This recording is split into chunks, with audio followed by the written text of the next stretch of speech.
Hey there, hi there, cozy cuties, one and all, hello, hello.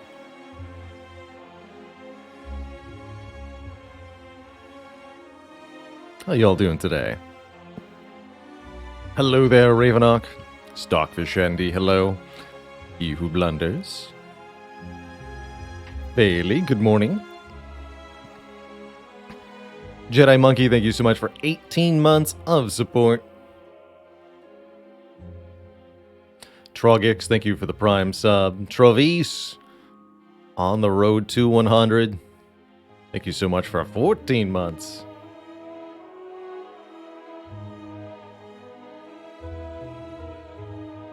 I do, in the title, of course, refer to 100 wins against the Spire.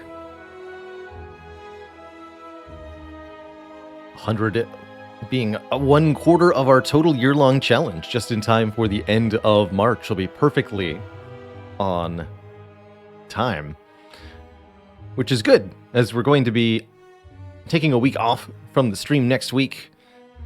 I'm going to visit some folks and have a cozy time.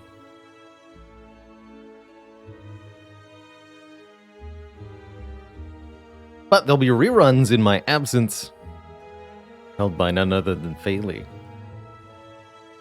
Good lordness, Hateful Nate. Thank you so much for the very generous 10 gifted subs. Welcome to the Cozy Sub Club, everybody.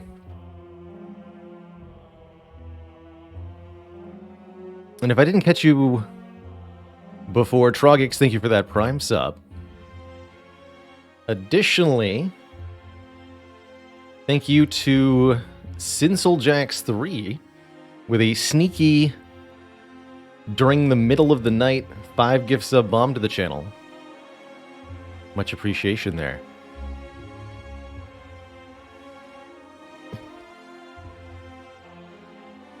Am I worried about not making my 400 goal on time without cramming? I think, to phrase this poorly, a little bit of cramming wouldn't be a bad thing necessarily. I would have a good time if I were incentivized to stream more hours than usual towards the end of the year. I think that would line up really nicely for a lot of reasons. So if that ends up happening, it'll be a good thing for me and for the channel.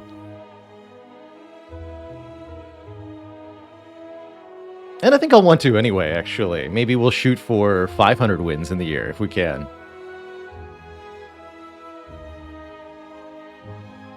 And Philly says, and a massive 50 gift sub bomb during the rerun from Lazy Pog. Holy heck. How did I miss that? What? 50? Well, that is cool. Never would I have dreamed that the reruns as a concept for the channel would ever result in something like that. Wow. Logical Imp, thank you for the 29 months of keeping it cozy. Gonna be a lot of people in the 30+ month club nowadays. It's crazy to think about.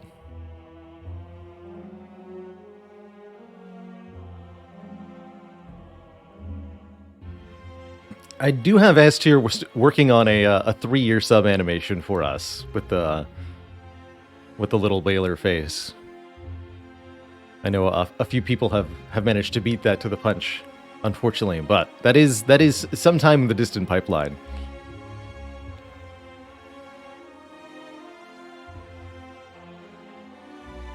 Right, yeah, it's cool to see that the reruns have continued to garner attention. And I hope that some folks will enjoy the variety of reruns that we'll have during my absence next week. Rerun Baylor gets more subs than live Baylor. Man, usually past Baylor is the one who can suck it, but this time he did good. He did good.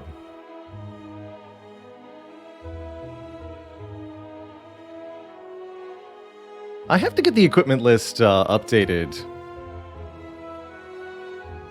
I think I let it fall by the wayside a little bit when I updated the microphone. I used to have a below stream thing, but I don't think it's there anymore. So I currently don't have a full list on the command. I could provide answers to specific questions, I guess.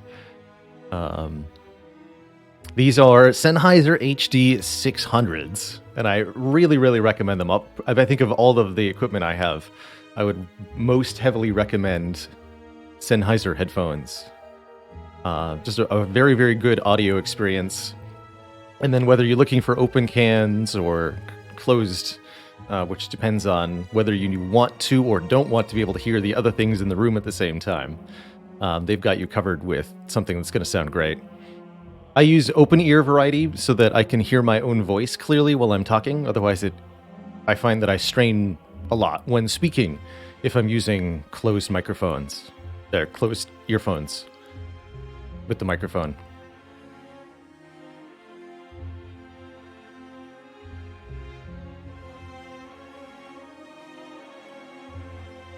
That's amazing, Travis. I would say get picture and then clean off.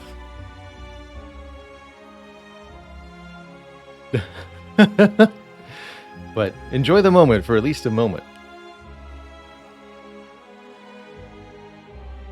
And yes, can also second that these headphones are great with glasses, if that's not self-evident from the fact that I wear them with glasses. Well, I've personally not had too much difficulty with my glasses in general, and headphones. I used Logitech headphones for a really long time. Wouldn't go back to them now. Definitely feels like it was worth the upgrade, but if you don't have a lot of dollars it takes to drop on a pair of Sennheisers, back from my teenage self, they were great.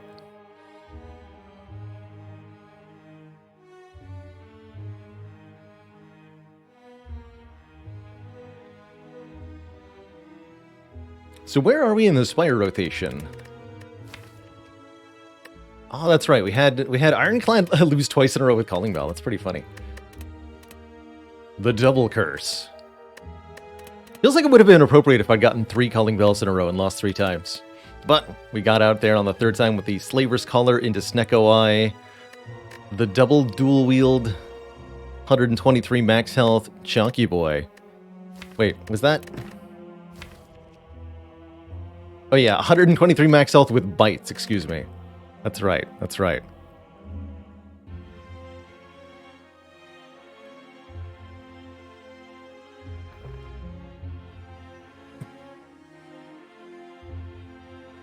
Amazing Bacon Mage.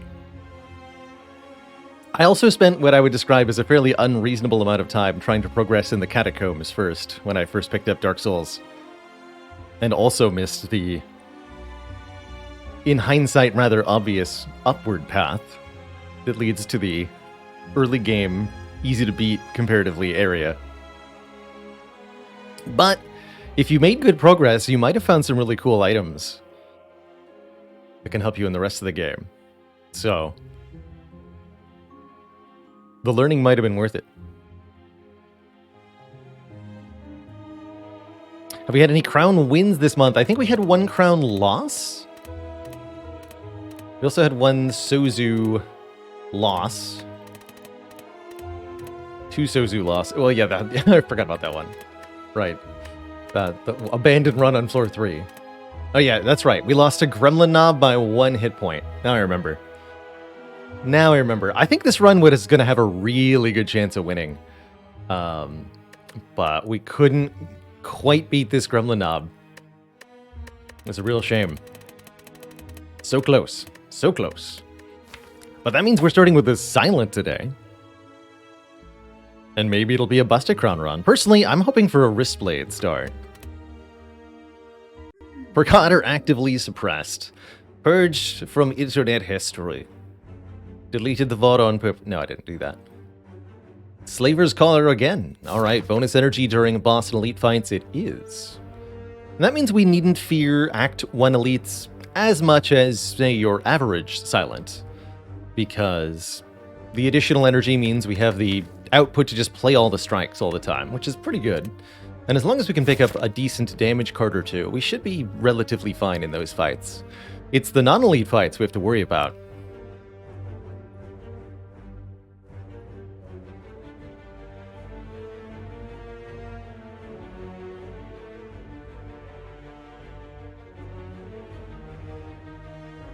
And apologies if I butcher your username here. Kthrekig is going to be my best guess.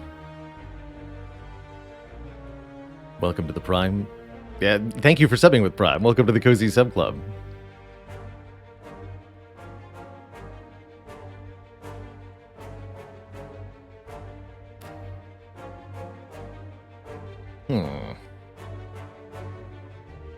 There's a lots of rest site path here. So, we do have our ability to highlight the map. I'm going to path green as a possible sort of easy route here. We'll start with a few combats, not too many. Let's go, because of Slaver's Color, I think we'd ideally go 3 combats and 2 events into a couple of rest sites here. Maybe take this event, rest site, shop elite. That might be too green though, you know? Maybe take some combats later on or something if we're done with the events. That would get us a lot of upgrades, but maybe not enough relics for me to be happy with. Depending on what we find in the first few combats, we could path a couple of other ways. We want to get more elites. What are our options? We could go up to 3 elites by fighting these 2.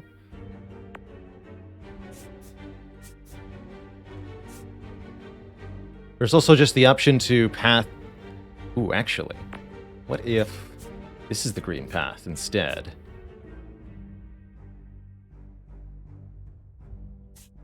One elite, 2 elite.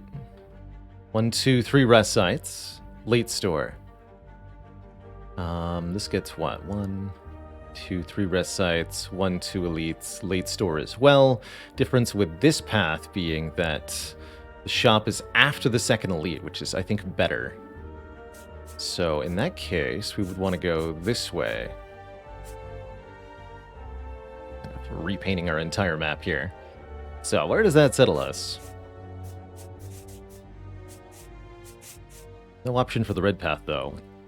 Or is there? We get 1, 2, 3 rest sites, 1, 2 elite. The elites are a little earlier. Well, no, the first elite's in the same location, actually. Second elite's a little earlier, but that's for good reason, because then we get the shop afterwards.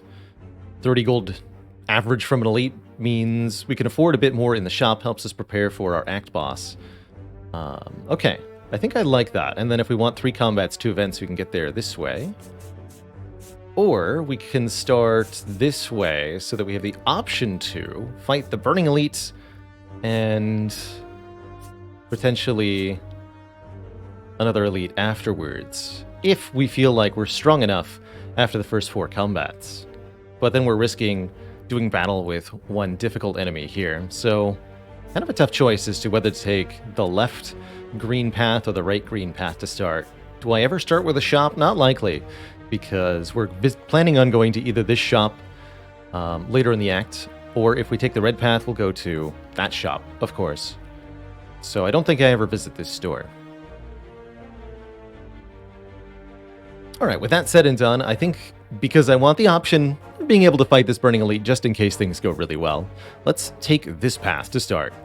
And then we'll either upgrade and fight, or we'll decide, hey, things went really, really well. Floor 1 Searing Blow with Silent, I'd love to see it. Tough to hear, Pyre, but I hope you enjoy the cozy streams. Glad you've got a place to chill. Welcome, welcome. Begin. So, as ever, it's the Jawworm up first. We know what to do. Play strikes when we've got them. Can't afford to short ourselves damage here. Luckily, the draws have worked out pretty well.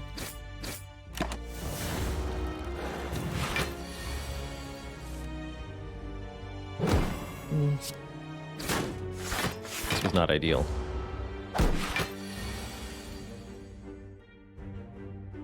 I think I should Survivor and 2 strikes. Speaking of not shorting ourselves damage, we don't want to not play our damage cards. As the longer this fight goes on, the more powerful the Jawworm will become. We're also lacking that 2 card on turn 1 advantage.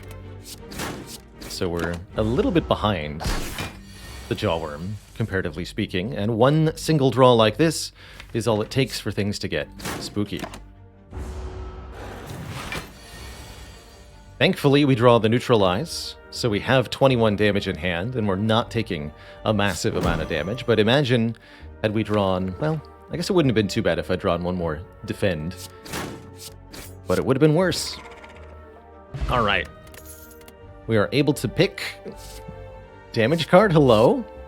Acrobatics, backflip, or reflex. I have to say, I'm actually pretty okay with card draw cards when we have an energy relic of sorts, although it's only going to apply during certain combats.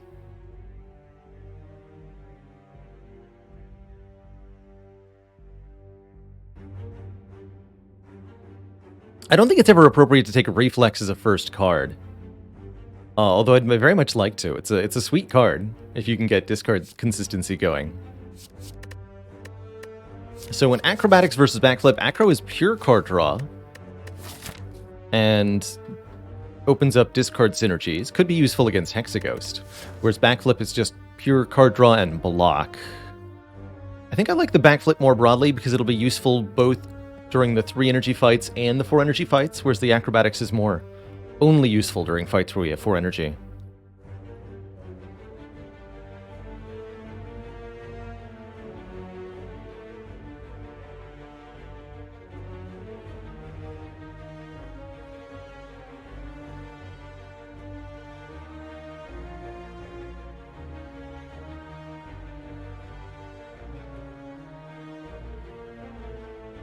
Which card am I going to make a dad joke about? Discard. But I'm not going to take this card. I'm going to take that card. Dat backflip.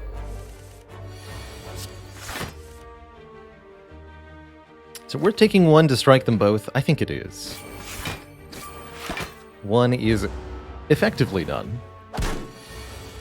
And that way I had more options on this turn, I suppose.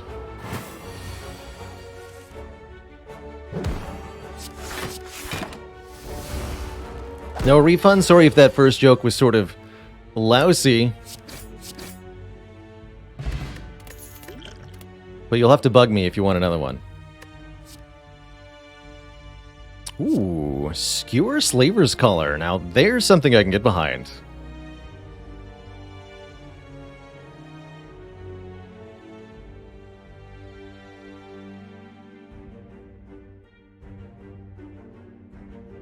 The other decent option here is Noxious Fumes, poison building up turn over turn.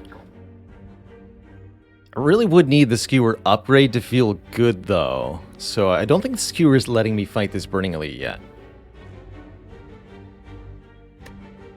But I really do like Skewer plus upgrade the Skewer. Then we can do up to 40 damage with our turn against an Elite. Becomes a decent draw target with the backflip. I mean, Fumes unupgraded is definitely also not going to let me fight this thing, right? So, yeah. Take the Skewer. Skewer is also about half the damage we need to beat Hexaghost. Wonder if I ever remove a defend here, given that we just added a backflip to the deck. Certainly we choose to remove a card over not choosing to remove a card. The 7 damage is regretful, sure. But the card remove is great. If we remove a defend, we maintain attack density, so to speak. Important for being able to beat our first Gremlin, although the Skewer makes that a little less relevant. But I think given the current need for damage over block, especially with Hexaghost as our act boss, we should probably dunk 1 defend here. Empowered by that backflip addition. Always good to get rid of starter cards, though, whatever they may be. Get them. Good job, backflip. So do I ever take 3 here? I don't think so. We got pretty good cards now. We should be able to win without further damage. Probably. Get him, Skewer. Their boss relic we have not started with yet this month. I think we've had 1 Pandora's. There's a few class specifics we haven't started with. We haven't started with the Violet Lotus. We haven't started with the Inserter, I don't think. We haven't started with the Mark of Pain.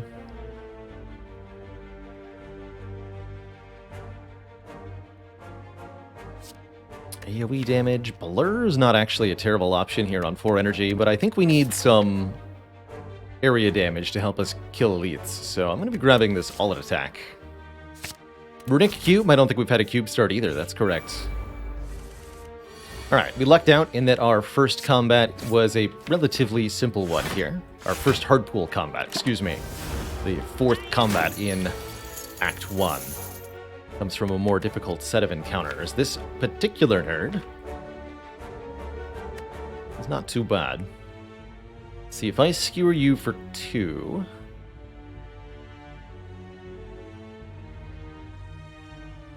42 minus 14. Can I do 28 damage next turn? We can do 12, 15, 25.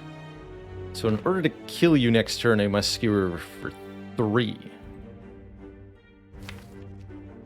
The other more reasonable option, perhaps, is Backflip Survivor. Don't take any damage. And then try to kill while he's blocking. That sounds a lot more reasonable. Sounds a lot more reasonable. I might take a hit next turn if he attacks me again, but hopefully not. No, he chooses to blunk, and so we will stab him to death while he tries to run away. Oh, no, he will get away, actually. I guess I should have taken 11. Well, see you later, sir. At least we still get a card reward. My money! That's a worrying display of our damage, but I think the Slaver's Scholar is really going to make a difference, especially with the upgraded skewer here for our elite fights. Still, that is less than ideal. Got away with 40 of our gold, and we lost the gold reward from the combat, so minus 55 gold there, essentially. Don't remember if you're still allowed to get a potion from the combat. If he runs from you, I doubt it.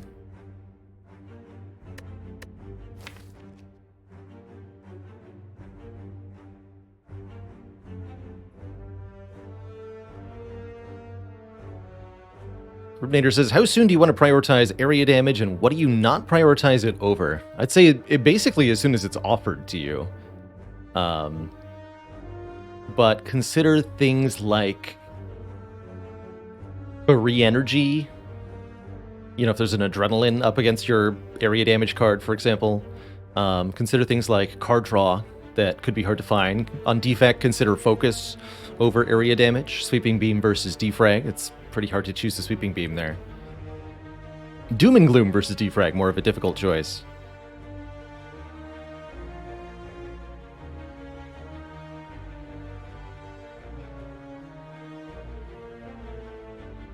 Or anything that fits in with an obvious synergy, you know, blade dance with shuriken kind of deal, would be better than an area damage card, usually. Do I want any of this?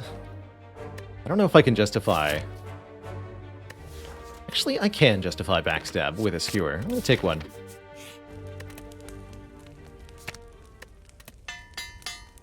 In this case, we're up prioritizing our skewer upgrade over the all-out attack upgrade. Even though all-out attack is +4 to all enemies, skewer is +3 per energy we spend on skewer. So up to +12 damage to one target. Very, very important that we can kill one target very quickly. Hey, and we can anger the mushrooms here. It's actually perfect timing, as it could save us health against Gremlinob. We're also, I think, in a pretty good position to kill these 3 foes. So we will anger them. Puts us into a fairly difficult combat. 3 nerds. How often do you get to fight 3 nerds? And I will kill one of them on turn 1. Because I can. Take 1 damage here. Next turn we're vulnerable and this middle one attacks. They both attack. Uh-oh. Well, oh no. Things have gone horribly wrong here. I was hoping we could either block or kill one of them, but we're just shy of a kill here. With, 6, 6, 10 to all. I wonder if I had to math out my options more thoroughly there.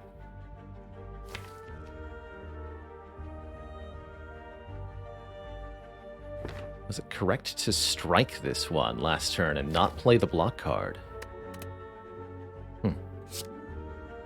Food for thought. We're not going to be vulnerable next turn. We're going to be able to block this attack next turn, so we should put the damage on this one. Okay, we will lose a bunch of health here. A painful amount.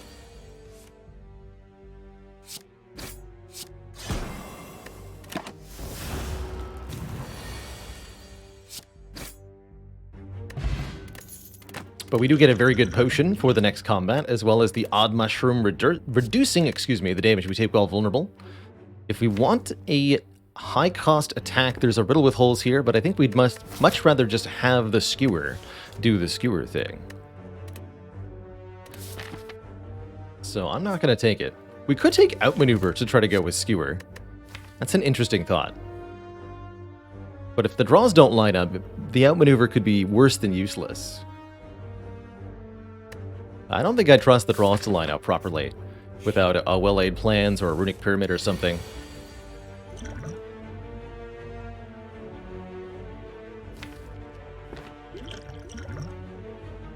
Man, this Gremlin Ob is screwed.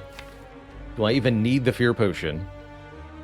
Let's just do a quick math here. We've got, on this turn, I get to play all of these. 18, 28, 39 damage.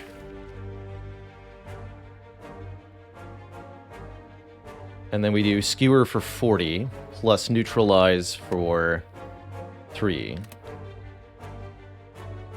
So 39 plus 43. 82. I think that means we have a chance to save the Fear Potion here.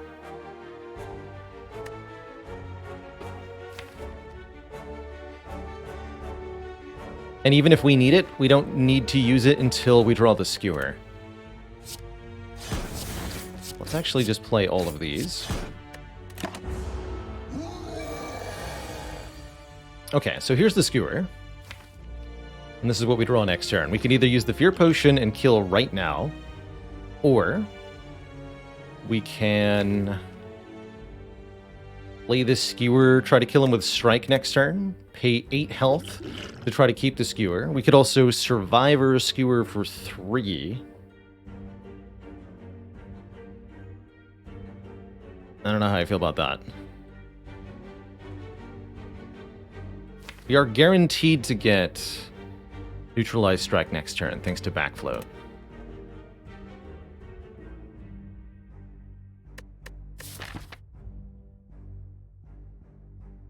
Potion's not that good against sentries. Would be helpful against Lagavulin, but so is the speed potion, and we might get a new potion here. I'm gonna just use this potion. Yeah, we just get a potion. We also get an extremely good relic for pairing with Skewer, which is the Shuriken. Every time we play 3 attacks in 1 turn, gain a point of strength. And it's not what I was expecting. I was hoping there would be a Blade Dance, not a Grand Finale. You kidding me? Grand Finale? How about Leg Sweep? Leg Sweep is great block and weaken. Great on a higher energy deck too. It's a very dense card. What I really like about high cost cards is that you can achieve a lot of numeric effect with relatively few cards drawn. So high cost cards and a couple card removals creates a very powerful deck really quickly. Bamba Pop, thank you so much for 3 months of keeping it cozy. Twitch Tarek, thanks for 6 months in advance of subbing, getting that bulk discount. And Zuthis, thank you so much for 30 months, 3 metric years of support.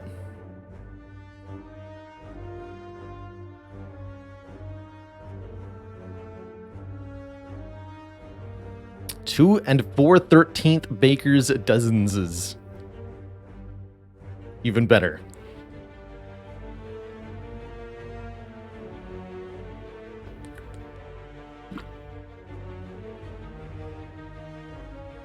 I had the extreme displeasure of having to go buy American measured drill bits, which are done in fractions of inches, uneven fractions of inches for some ungodly reason. And not anything vaguely remaining sane, like millimeters.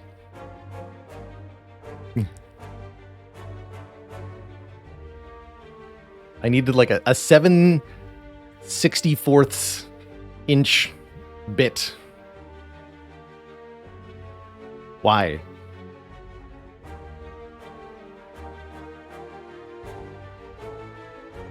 Why? But all I had was...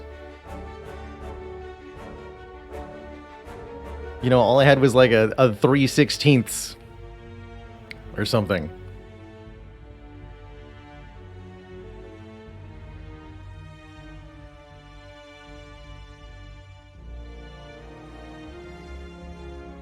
No. Just no.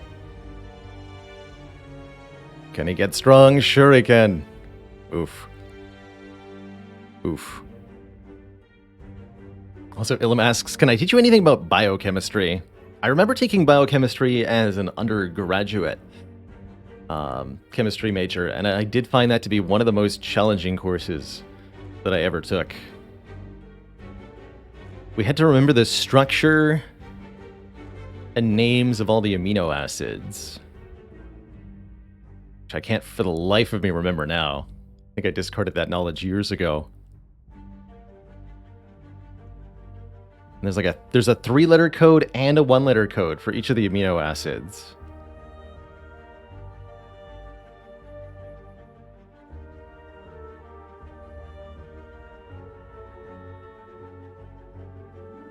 I was indeed a chemistry major, studied in general chemistry, because I couldn't make up my mind, and then decided ultimately not to use the degree, and realized why I couldn't make up my mind.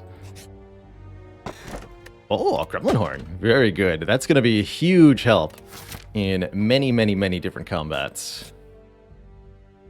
And this is not the time, Mr. Serpent. Not before the elite. After the elite. I'm going to be so impoverished for this store. How tragic. Well, I'm definitely not taking a Doubt Curse before what might be a spooky Lagavulin fight. Instead, it's an easy-peasy 3 Centuries fight. Although this opening hand does leave something to be desired. Make sure we get the bonus damage on all 3 of them here. I think I'll use this to save 4 health now and potentially more health later. Might be better in the Hexaghost fight, though, truthfully.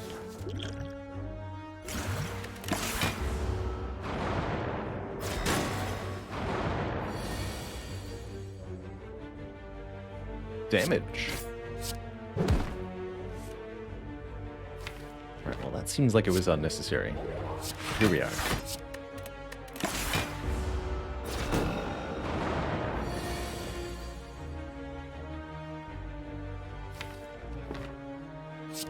I really enjoyed the different kinds of math that chemistry asked you to do. I think that's what I was particularly good at, was the arithmetic side of things. Ouch. Okay, well I'm glad I used the potion.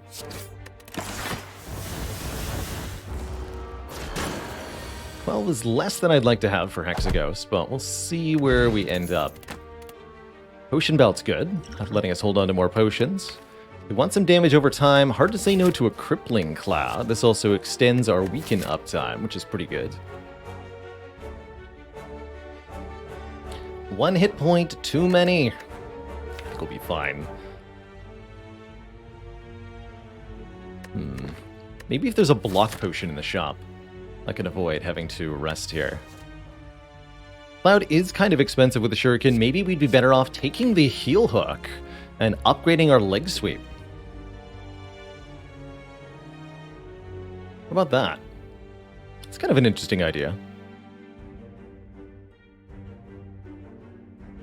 I think we'll find that that Heel Hook is a dead draw about half the time. And that we will really, really dislike it when it is. But when it works, it will work well.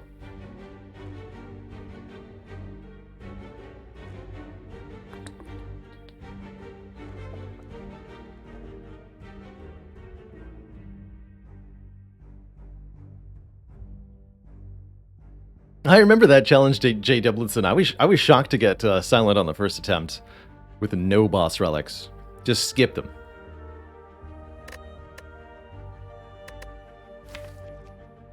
Even if it whiffs, we can still proc Shuriken with it. That's true. Crippling Cloud helps with area damage. Alright, I'm going to give this Heal Hook a try. And I am going to upgrade the Leg Sweep immediately. Hey, grats on that win, Fluffy Mittens. I'm getting pretty close myself. Looking forward to finishing things off. Man, if only I had, say, 55 more gold for this store. There's definitely a lot of nice things we could purchase.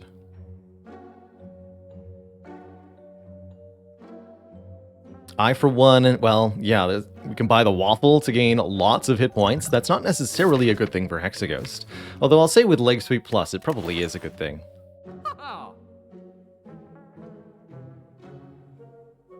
Trip is also definitely catching my eye here, letting us apply 2 vulnerable. And we could afford Trip plus Blade Dance.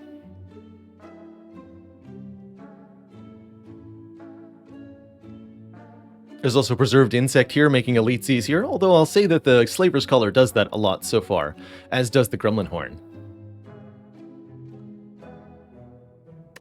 2 random skill upgrades, not as good as I'd like it to be. Probably just upgrades to defense. And I'm eyeing either, yeah, Trip Blade Dance or a Relic here. And I personally want to see it be Trip Blade Dance. So that's the line I'm going to choose. What were the potions here? Nothing, yeah, nothing particularly good. Might end up resting. Okay, easy fight at least. Thank goodness.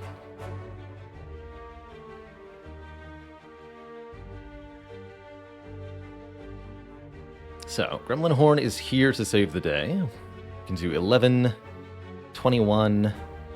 Okay, let's kill this one then, because it has more health. 1. I should probably play the defend. That way the heal hook is discarded and we draw a random card that I can play. Of course, it's going to be a leg sweep or something ridiculous, right? That's the trip. Okay. We take only a little bit because we have the odd mushroom from fighting these guys earlier. We produce damage there. And we get a fairy in a bottle, which means I don't have to rest. Beautiful. We also get offered a Piercing Wail, which going into Act 2 and Hexaghost is a card that I will be taking. Hey there, Tiny Toaster Guy. Grats on the heart win. Dead Branch Ironclad is absolutely a way to get there. GG. This feels like it's got to be the Blade Dance upgrade. We could maybe argue to make Trip AoE, although that will not help at all for Hexaghost. Or we could upgrade all at attack. But I think we'd rather just get more attacks. Upgrading Neutralize for additional Weaken, also something potentially worth considering. This is kind of what I was envisioning with the Blade Dance upgrade, where that 1 extra Shiv is getting us the crucial second Shuriken proc of the turn. Do like that quite a lot. Get him, Leg Sweep. And here's Heal Hook actually putting in really good work too. Again, getting us a Shuriken proc. Jeez. We strong silent now. Beautiful. Oh, just a casual 76 damage. No biggie. We'll settle for a mere 57. Draw order has worked out quite beautifully as well here. Maybe not ideally, but almost perfectly. 2 unspent energy here.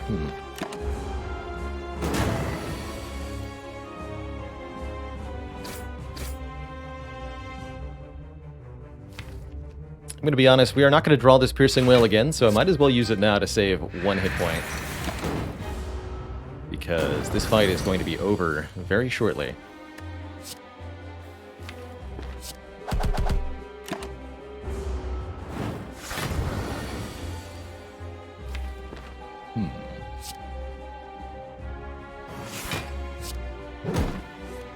Although not immediate. Oh, yes, immediately. Get him. GG.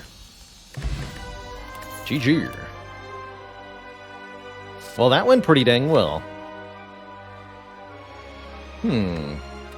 Some curious options here.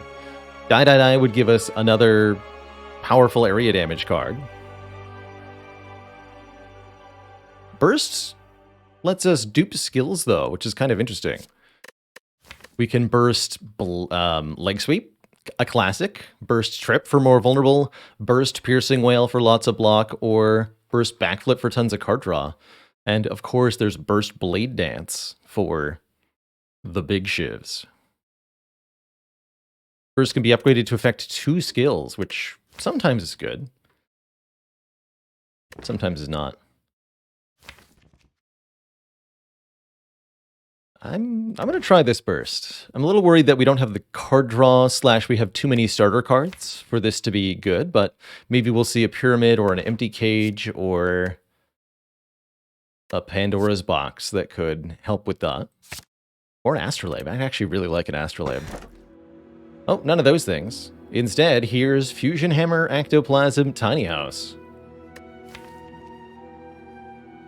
Fusion Hammer gives us more energy, but prevents us from ever upgrading cards again. That's not necessarily the worst, especially with so much incentive to keep fighting elites and a potion belt. I could get behind a Fusion Hammer here. I don't like the Ectoplasm much. Ectoplasm prevents us from gaining further gold in order to give us additional energy.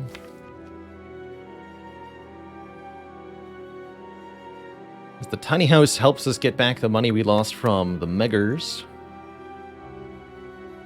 Gives us 5 max HP, gives us a card reward, a random upgrade, and a potion to help fill out the potion belt. I think I would actually take Tiny House over Ectoplasm. The question is, do I take Tiny House over Fusion Hammer? I'm not sure.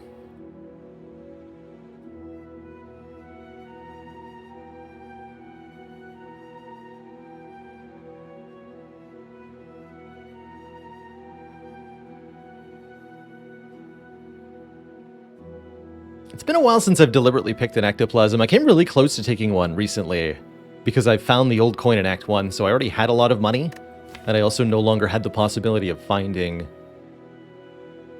the old coin. Are we any good at hallway fights? Yes, thanks to Blade Dance. Yes, we're also relatively decent because of Gremlin Horn. Backstab's helping out as well. We should be able to kill Chosen. We should be able to deal with birds. The Shelled Parasite could give us trouble.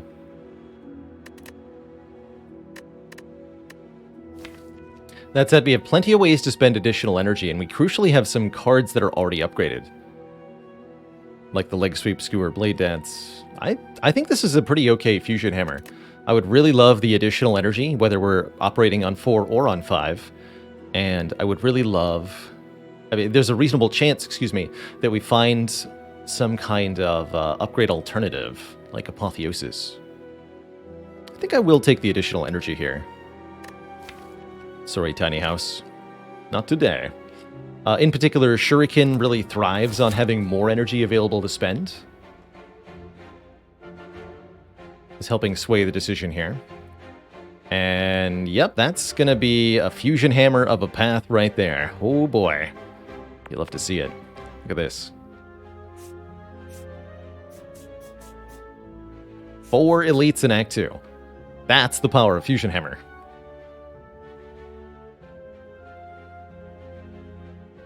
Could opt to take on the Burning Elite, given where it's positioned. This is a convenient Burning Elite to face, but with only 2 elites being offered along the path, I don't like it as much. I do like visiting this shop because we could remove a strike, and I really would like to do that. And then, what, some events beforehand? Chanted Bites? Oh yeah. Would I take Bites even with Fusion Hammer? Yes, with Shuriken. Yes, I would. Okay, we'll do 2 events prior to the shop then. That also avoids getting into combat with any stinky hard pool fights until at least we get a relic from our first elite. This will also be hard pool.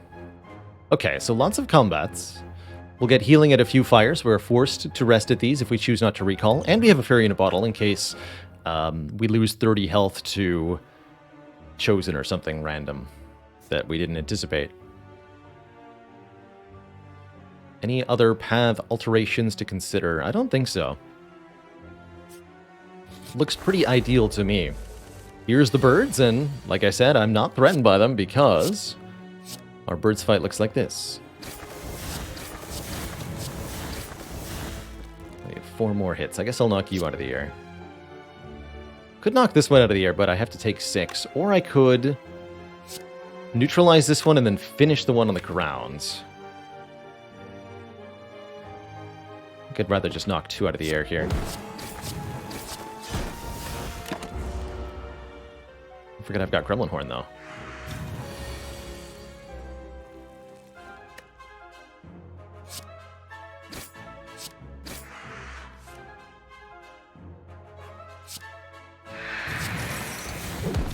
Okay.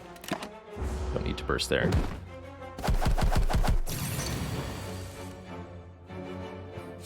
Get him! Do I want to finish the one on the ground? No. That one I could take the plus strength bird out of the air. Slay it. Slay it good.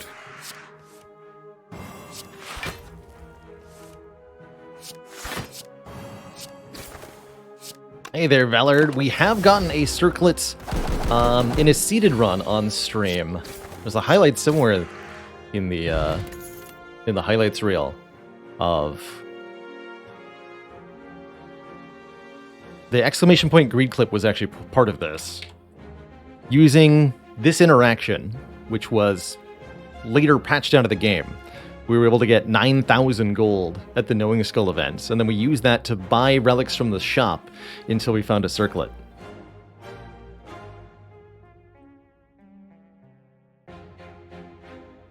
Pretty hard not to take green cards when you've got a Fusion Hammer. Sucker Punch is also an attack card, and helps make this heal hook a lot more consistent. I like it. I like it. I think that is enough incentives to take what is normally an overlooked card, Sucker Punch. The Circlet is a placeholder relic in Slay the Spire. You only ever find a circlet if the game tries to generate a relic and there are no relics to generate. So typically you'll only find circlet if you play endless mode and you collect every relic by looping through the game multiple times. It's under extremely rare circumstances possible to find a circlet in a normal run. That's still true as of the current version of the game. But now you need to use Nightmare plus Wish to generate enough money to afford all the relics in the shop. All circlets are the same, and you can collect any number of them. They'll just kind of stack and give you a count of how many you've found. So the game keeps track of how many relics you have, although you aren't benefiting from any more of them.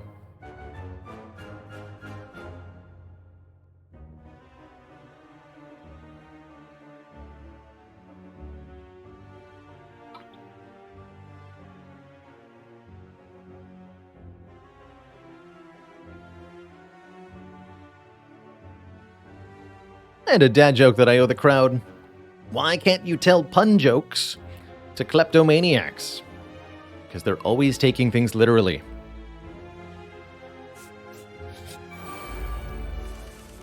And speaking of taking things literally, these thieves are going to be taking things literally from us. Hopefully not a repeat of our Act 1 performance.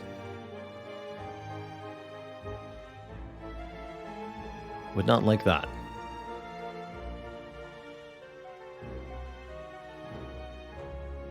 Yeah, good thing we didn't take Ecto. By the way, the age-old adage of you always encounter the thieves in the first 2 combats after taking Ectoplasm. There are, I think, 5 different 5 different easy pool combats you can counter at the start of Act 2. 2 thieves, Chosen, the Parasite, the Birds, and the Spirit Guardian. And so any given fight has overall, I believe, a 40% chance of appearing. Which means it's pretty much a coin flip. Which is why it feels like it always happens, of course.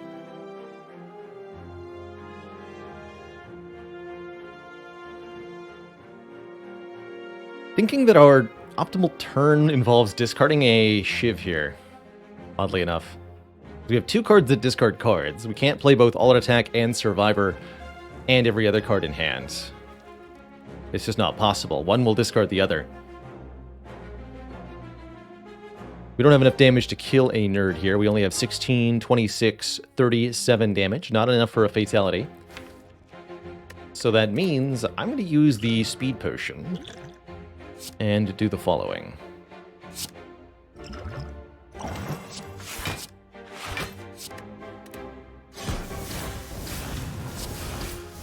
Targeting the front one with less health, as we want to be able to get the Gremlin Horn activated next turn. Optimally, if possible. Is that a burst backflip? Sure is. Strike is a fatality. Of course, now we draw the heel hook. It's fine.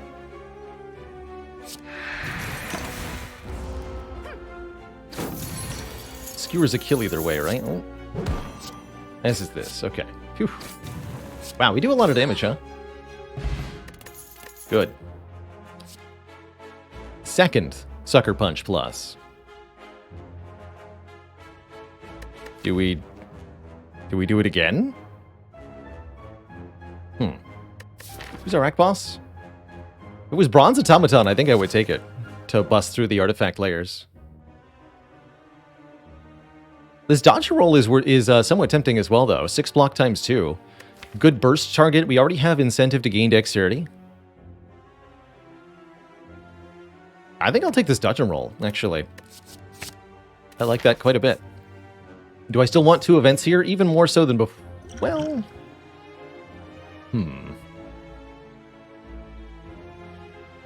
They're hard pool fights, though?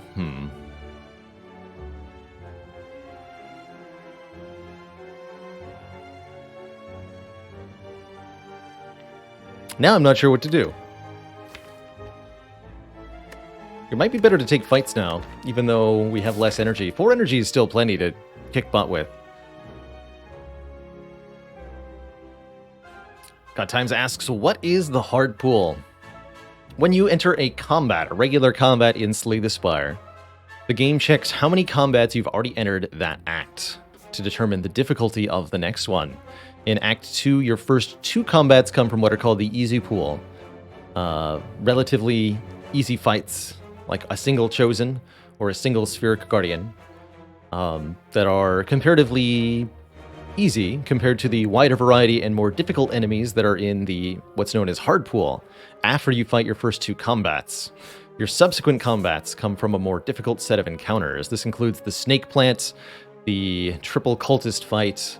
It can be Chosen plus a minion, Spheric Guardian plus a sentry, and a few other things besides. It's true, we could fill up on potions from the event. We could also get a lot of money from the event. Realistically, I think we're meant to take the combats. Keep looking at card rewards. Especially now that I have more upgraded cards. But there's a lot of things that could happen in the events that are really good too. And ultimately, events do save time, which I really appreciate. I'm going to take this intended path that I set. We'll get a card removal from Cleric, which I think means I'll avoid the shop now. And I'll just opt to take these 2 fights from here. Cool. Works for me.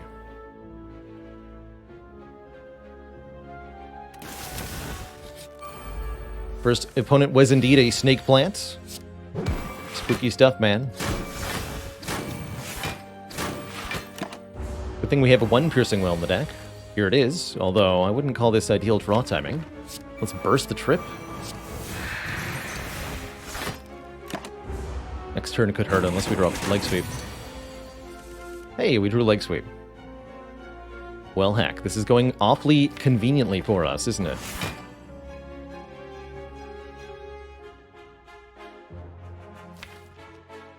If we draw a Skewer next turn, we're going to outright kill, so I'm allowed to just Survivor and defend here. Thanks to the luck of the draw here. Snake Plant doesn't attack 3 times in a row, it'll reapply the debuff. which unfortunately gets it murdered by Skewer. Perfect fight. We get 10 gold and another backflip if we want it. On this much energy, I do want it. Although I wish we had dexterity. Could also maybe take an infinite blades to go with shuriken, but it's just really slow at making shivs. Rather just have a blade dance. X Dragon, thank you so much for 11 months of support. Montakia, thank you for the full year. What about Slice? I feel like Slice often results in unspent energy at the end of the turn.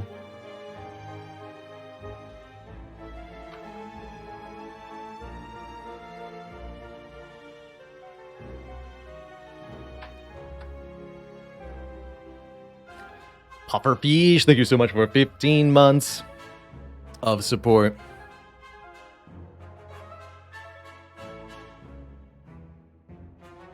Feely asks, according to the community survey, what do I think are my viewers' favorite animals? Ooh, I'm planning on looking through those during my time off, but I'll make a guess here that people liked cats a lot. Probably a lot of dog lovers too. But for the non-obvious two, I'm going to pick one more. And guess. Turtles.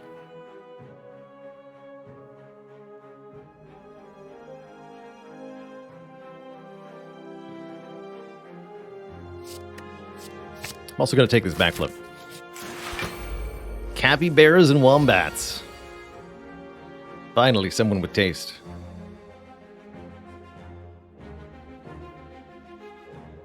Also, ouch. Very even split between cat and dog. Well, yeah. As you'd expect. That makes sense. Hey, there's Empatilla. Long time no see. Welcome back. Much has changed, but the cozy has not. If only I had Trip in my hand, we can actually have a kill here. Do I just eat 21 damage to the face, or do I kill the fungi beast and eat potentially more than 21 damage to the face, although it'll only be 25% more? Then I get to draw a card. Hooray?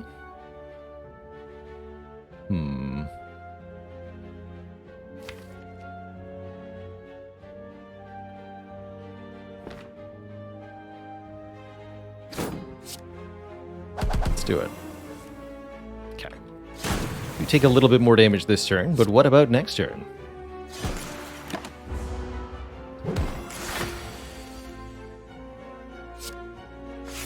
Now we're one card deeper into the pool, essentially. Was it worth it? Not sure that I can say it was.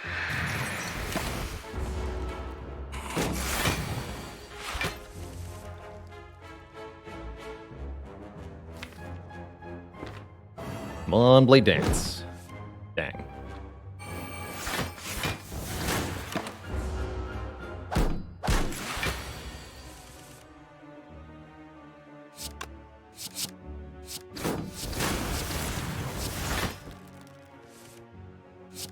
Draw the Trip, that's good. I can play the All-Out Attack if I play the Survivor. We should have a kill next turn. Okay, 26 health and a potion. I'm still feeling alright here. Didn't actually get any potions. We're offered our third upgraded Sucker Punch. For some reason. What? Why? Very odd. Do I take this one? Maybe? I don't think so. You can't be more weak than weak. We already have 3 applications of weak. 6 per deck cycle, which is more than enough to permanently weaken any single target. So we're really anticipating having to deal with lots of artifact or multiple foes for this to be any worthwhile. I don't think so. Is it the third time? You think they'd see it coming by that point, right? Alright, let's see if 5 energy feels like it makes a difference. We're fighting 4 elites this act, by the way. At least that's the plan. See how that goes for us here. All right, turn 1, we ended with 2 unspent energy. Thanks, Slaver Scholar. Oof, that's not the hand I wanted to see, but we did get to spend it all, at least. Ow. Oh dear.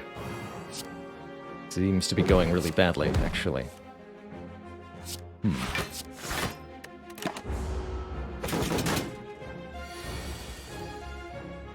But guess what? Skewer does 19 times 5. Not bad. We finally get a potion. We also get a pen nib. So every 10th attack is doubled in damage, but I don't know if we're going to be able to make it at the current rate. We'll see. Second leg sweep, that I will take, even without the upgrade. Let's get a little bit more block and a little bit more weak consistency.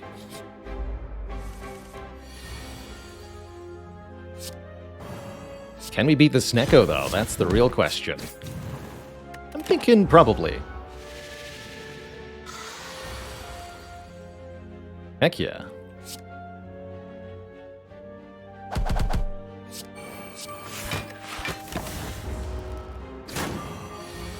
Give him a bopping.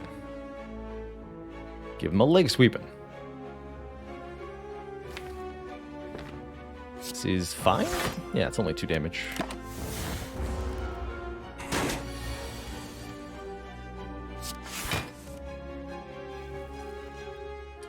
Not 2 more. Okay. Can't play the blade dance, but that's alright.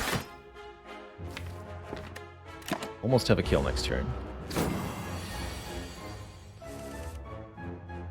Strike into alt attack, kills, and then Penib is on 8 for this elite fight. I technically don't have to do this elite fight. We can go this way instead, but I'm going to commit to this one at the very minimum. As long as we have the fairy in a bottle, I will commit. Flex Potion going to be very helpful, I'm sure. And how about, hear me out on this, how about an upgraded Blade Dance? Does that sound like something we'd want? Anyone? Anyone? Blade Dance upgraded? How about, yeah. Says Plus, I will not refuse. With my Shuriken, that's incredible. That's absolutely incredible. Another very good burst target, too. I think things are going to take a turn for the better. I also think that additional energy on turn 1 is unusable unless we draw a Skewer. And without a Bottled Flame to go with the Skewer, I don't think I'm going to take this. Because we just recently had a fight where we had 2 extra energy on turn 1. How would we like to have 4 unspent energy on turn 1? How about a blue key instead? How about a Gremlin Horn versus the Gremlin Mob? Gremlin Leader. Gremlin Dead is more like. Alright, what's in the draw pile? A Sucker Punch. Well, heck. Man chose some awfully tanky gremlins to summon on turn 1 here.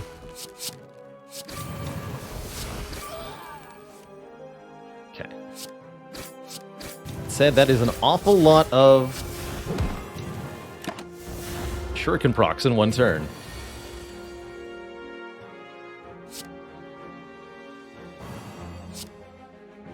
This does 21 times 5. Oh.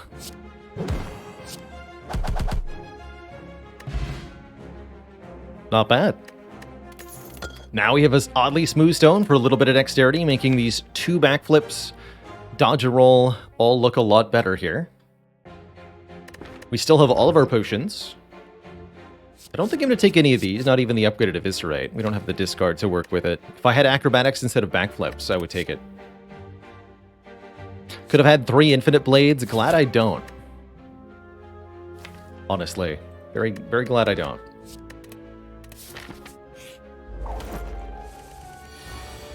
Uh-oh.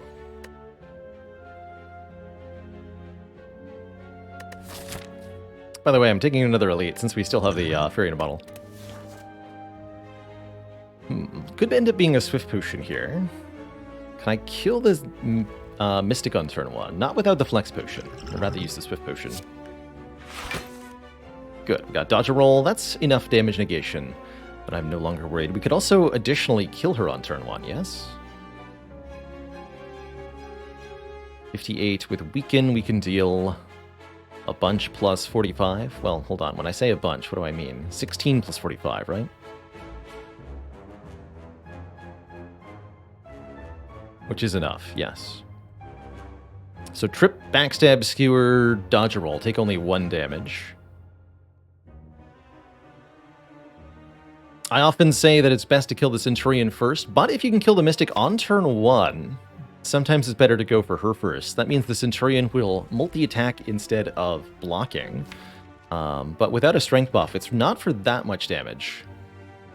7 times 3, which is pretty blockable with 1 leg sweep or with Piercing Wail. If we choose the block route, we'll get 19 block, take 4. Rather take 1 than 4.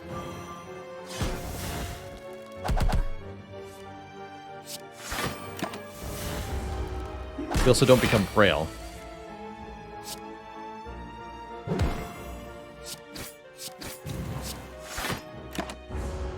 Popped out of the leg sweep there. And we have Piercing Wail for this. Not a problem, as you can see.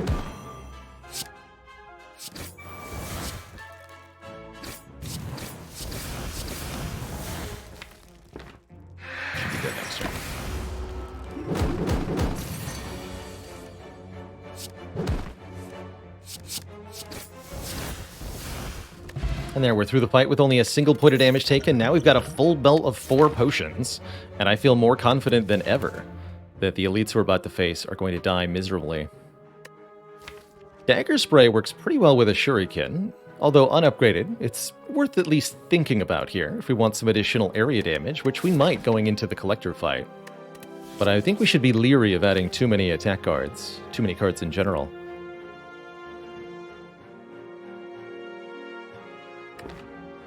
Skip all these. They don't say plus, so I shall refuse. What an excellent turn 1 against the 3 slavers with this particular set of potions. I think that I'm going to go ahead and use the Flex Potion and then pen nib this all-out attack. It sounds good to me. Bet with our cards played properly, we can get 2 of them.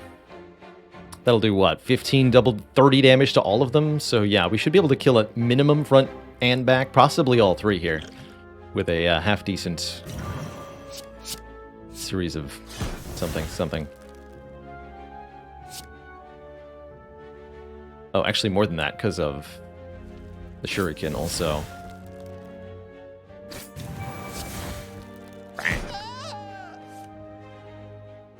Double bang. Okay, not all 3, but easily full blocked. Get destroyed, sir. Hello?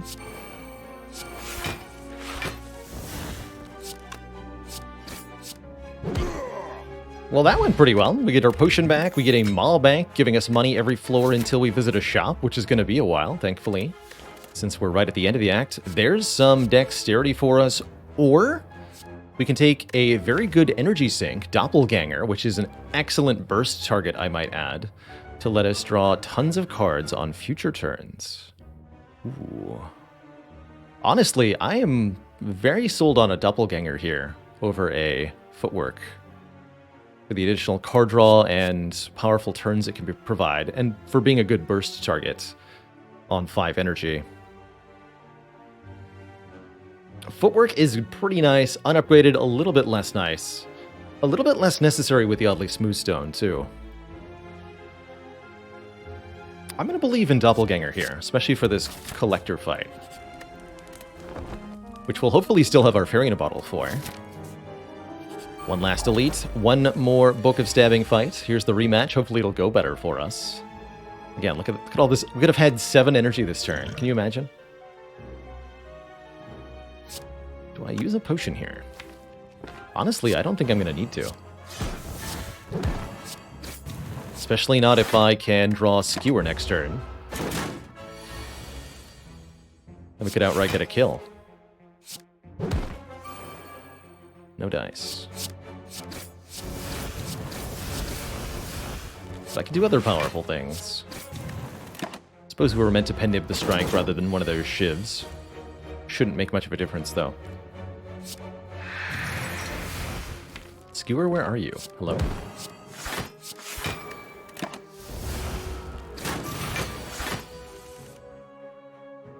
$13 times 5, 78, right? Just math that real quick. 65, glad I checked. So, poison potion kills. 13 times 6 is 78.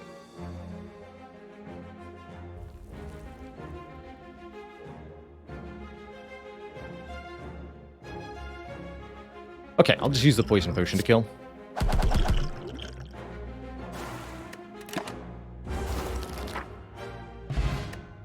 Get a Juzu bracelet, ensuring there's no longer normal combats in question mark rooms, and either another doppelganger. Actually, I think a second one would be pretty cool, or another Blade Dance Plus. Fascinating. I honestly still believe in the power of the doppel.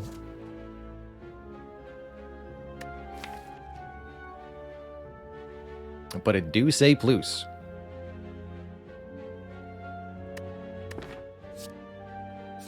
Take that doppel. I'm like oddly obsessed here. Just think of the card draw. If I ever... Okay, think of the card draw. Here's card draw. Okay, here we go.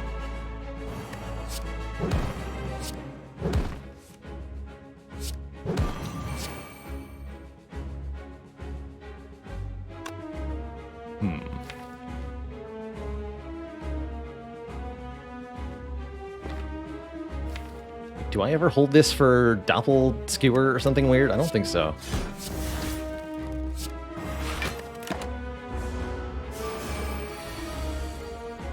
Of course, I would draw all 3 X-Cost cards on the same turn. What? Don't be ridiculous. Game. You mustn't.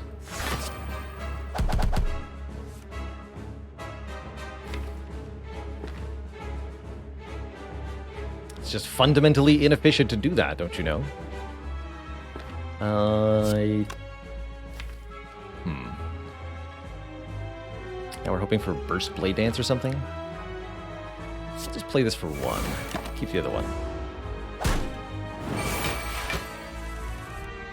And that's the only reason I drew the Burst Blade Dance. Good.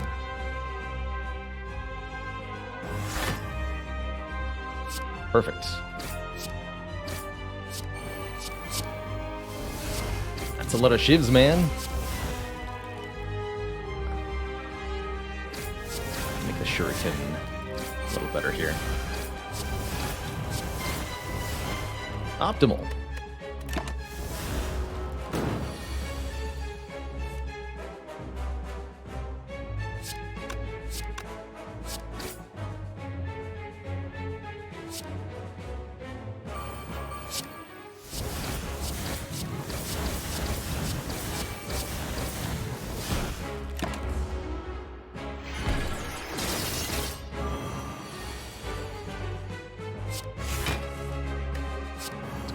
Skewer. Hopefully kill next turn. Okay, this went pretty well, all things considered. I wouldn't call our draw order ideal. You really don't want to be drawing the X-Cost cards at the same time, but we did, and it worked out anyway, thankfully. We're offered a Corpse Explosion, which can help us do more area damage, a Bullet Time, making other stuff in hand free, or an Unload for damage and discard. Honestly, can't say I'm a fan of any of them. Particular Bullet Time doesn't work with X-Cost cards. Doofgod, thank you so much for the full year. Corpse Explosion helps us deal with spikers, perhaps. No, that is not untrue. We actually don't have a spiker solution at the moment. Something I don't often think about much. But I would say there's a particular weakness here.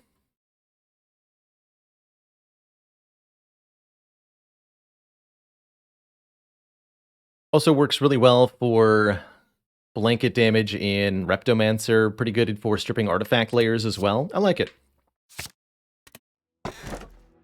And wow, choices. Astrolabe, Pandora's Box, Sacred Bark are the options.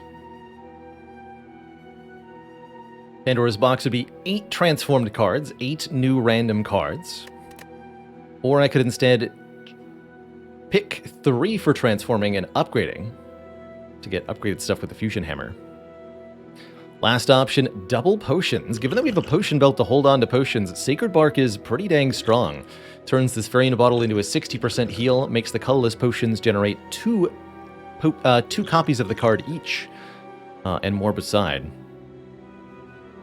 Definitely all want these. All 3 of these are very good. Question is, which is the best? I tend to weigh... kind of my mental equivalence is usually that I weigh a transform and an upgrade as about as good as 2 transforms. So, equivalently, Astrolabe is 6 transforms, whereas Pandora's Box is 8 transforms. Would argue that the P-Box has the advantage there, but we can't upgrade the cards from the Pandora's Box, which could be a bit troubling. But how does that compare to doubled potions? Unsure. Defense could be gutted by the loss of the box. We're only losing 4 unupgraded defends that block for 6. We still keep both backflips, both leg sweeps, the dodger roll, the piercing wail, and all of our weakness sources. So I wouldn't necessarily say that our defense really suffers at all.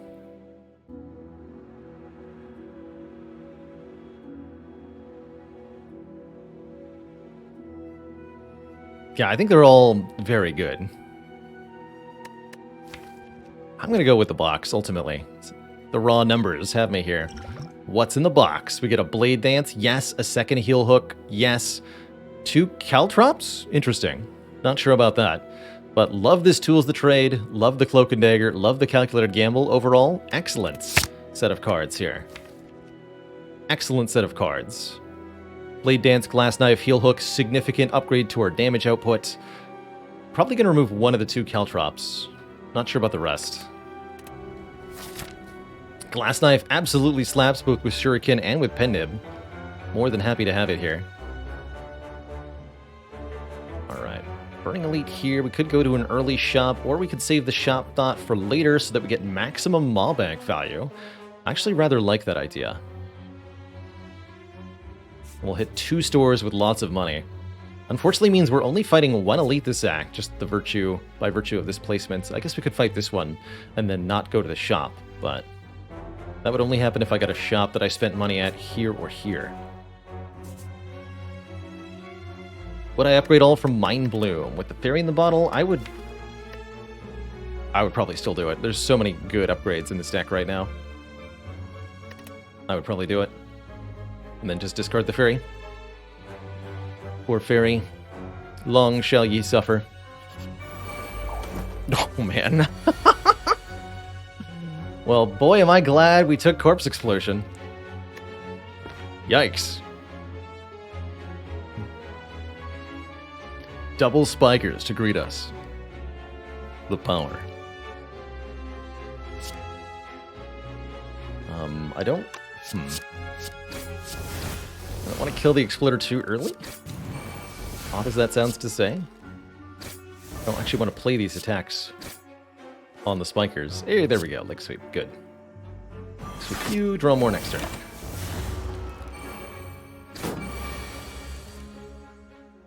Yes. Yes. Means I can punch you. But only one time. Don't play Skewer on the Spikers, or you will suffer tremendously. Also, don't play First Blade Dance against the Spikers, or you will also suffer. I'm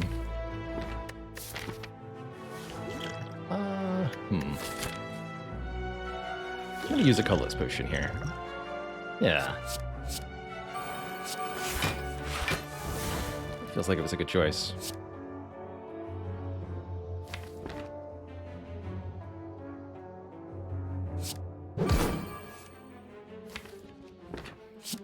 explosion. Everything's going fine. Smiley face.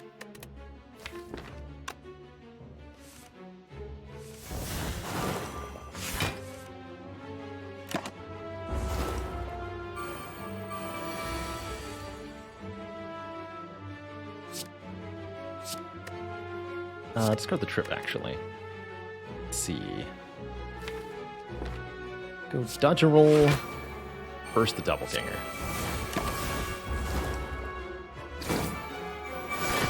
So I draw lots of cards for this turn.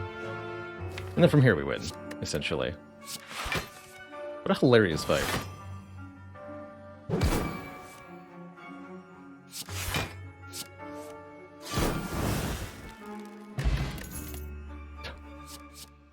Paladin Dragon Slayer, thank you so much for 7 months of support. What do you call a dog that does magic tricks? A labracadabrador.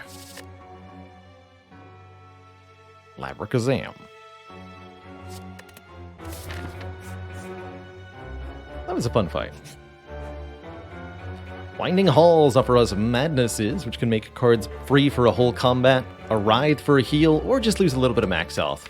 And you'll almost always see me lose the max health, because generally speaking, you don't want to add cards to your deck that aren't helping you. And for the most part, Madnesses don't help, unless you're a small or cycle-heavy setup.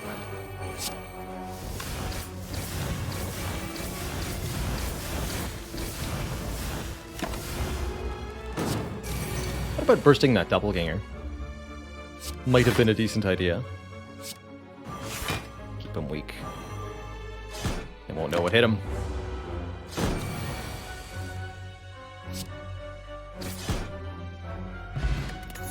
Colorless Potion again. And an upgraded Piercing Well. I'm gonna go with yes. This deck does want at least one more Piercing Well. Especially with the Awakened one coming up later. Too many powers in this deck currently. This fight also runs the risk of being very dangerous for us, as I don't think we quite have the per turn output required here. I might want to use the Colorless Potion again. Actually, could give me Artifact too, that would help a lot. Let's take the flat damage from this hand of greed.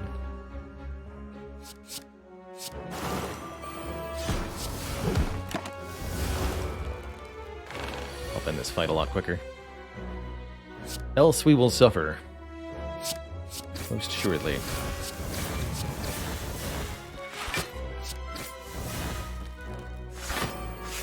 We take the attack damage, but plus additional 12 from Constrict, meaning we're short on block here. Potentially more on this turn. It's not a kill. I'm going to calculate a gamble here.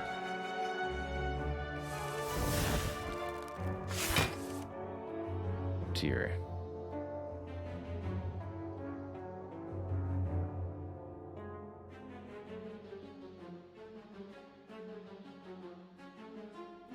I do not have any way to do enough damage, I do not believe.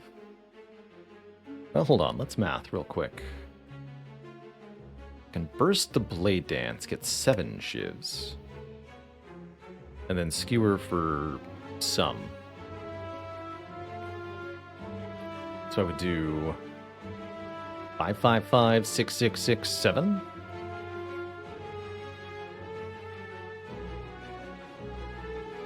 Plus 18 plus 7 plus to be 26. No. Do not have a kill here. We are having a rest site pretty soon. But I'd be dismayed if we got Mind Bloom here. Not sure I want to use another potion though. In which case...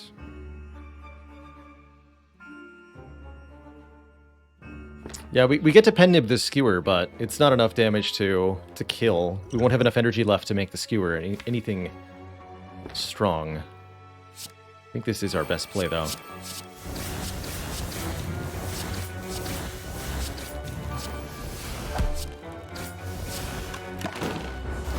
Ouch.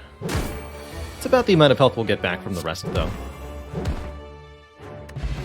And we get a Fear Potion. And we get a Well-Laid Plans, which I'm super taking over this Piercing Whale. Alright, what do you got? Purple Fire Spirits. Perfect, actually. We can donate a card, and depending on the rarity of the card, we'll gain a bonus. If we donate a rare card, we gain 10 max health. Whereas if we donate an uncommon, we get a full heal. Tempting to get rid of a Caltrops here, but I do think I want the 10 max health. So either the Glass Knife or one of the Doppels. Still holding faith that the Doppels will prove useful someday, so I'm going to donate Glass Knife.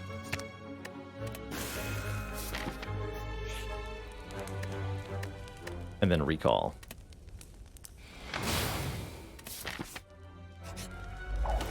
Our Burning Elite is a mere max health nemesis. Definitely could have been worse.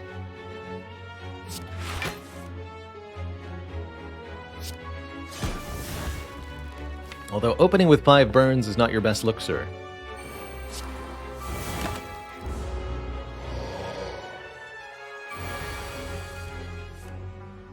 Here we go.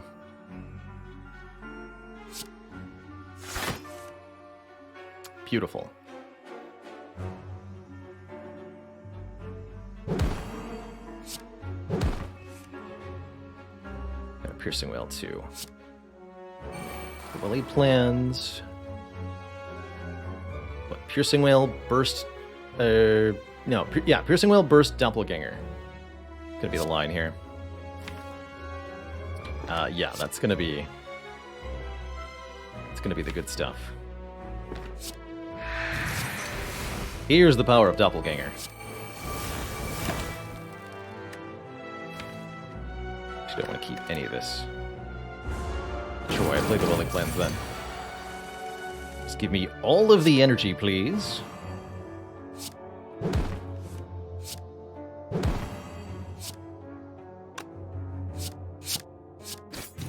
Now skewer this man for 330 damage. Got him. We also got a Nunchaku giving us even more energy generation, a lot more, which is going to make the Doppels and the Skewer both a lot better. And a third Doppelganger, I believe. I swear, they will be useful. Let's make it happen. Come on, Chemical X. This has got to be the run. Ah!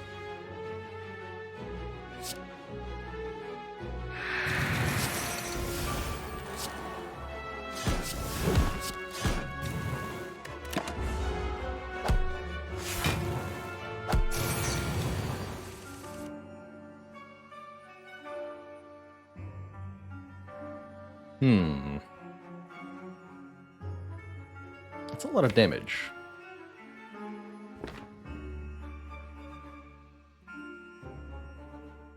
I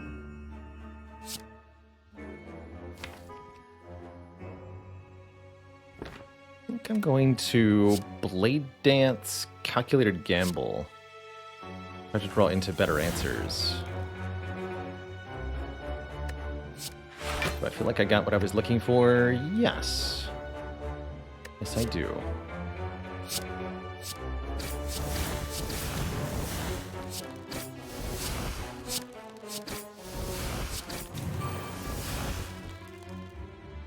Why, yes, I do. Now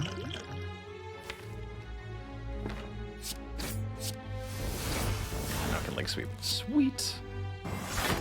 Yeah, that went well. One of those.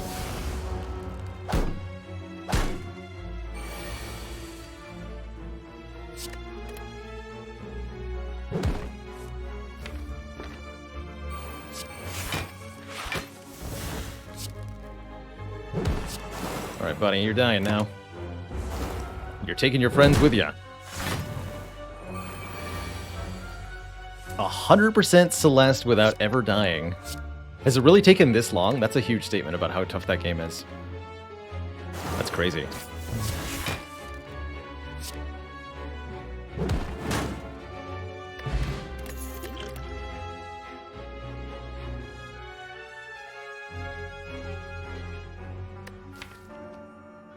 I almost want a Flying Knee. Almost. Ultimately, I feel like we've come out of things pretty strong here. There's the bottled flame. That's funny. Do I bottle the skewer?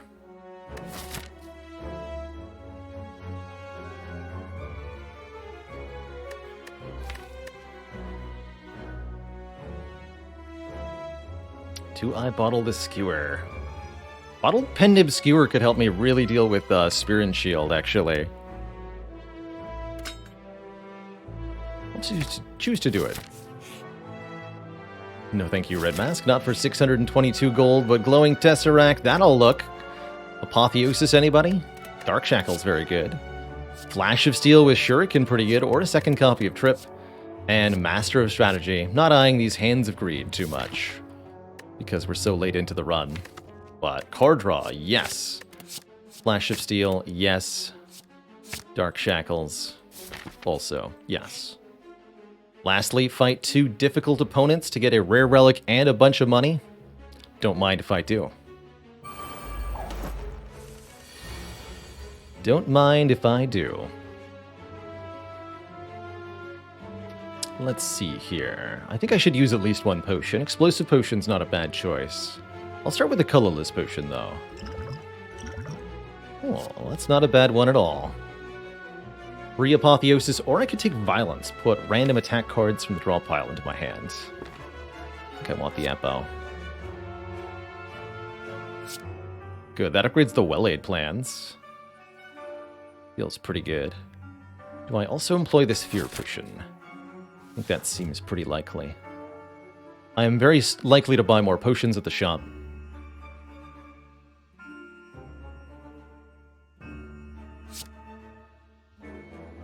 I don't think I'm going to be using Skewer here on turn 1. I'd rather put the energy into this Doppelganger.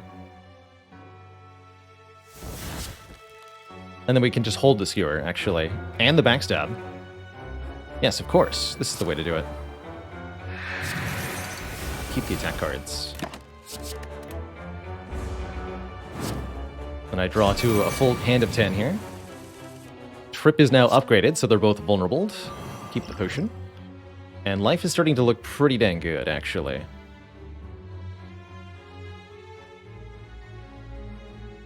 I can Pendib the Skewer to kill 1, so let's put our attacks into the other one.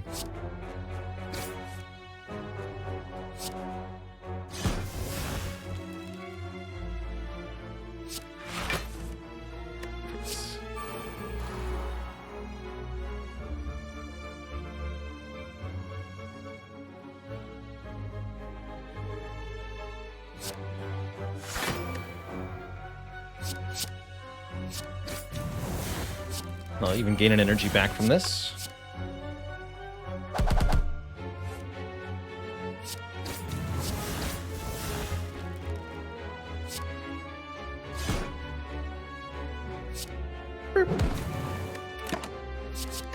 Well, that went pretty well.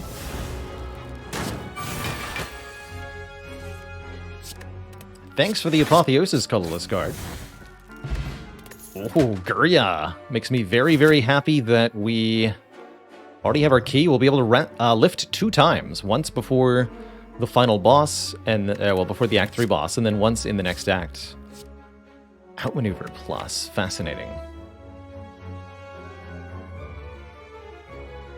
No idea if that helps. With Skewer bottled, not relatively likely. Really awkward with the Doppelgangers. Not sure. I don't think so. I think it's too many steps of fancitude. Oh man, I love this store. Footwork is here, that's good. I definitely like the Toy Ornithopter healing us when we use potions. We've got a lot of potions, that's a lot of healing. Last Kerfuffle, thanks for 20 months. Good morning to you. Ninja Scroll is a point of strength by letting us play 3 Shivs on turn 1. I'm not sure that's worth the money that we'd have to sink into it, though. Definitely like this Footwork. And if I take Footwork, I'm taking another backflip as well. So let's do the following to start.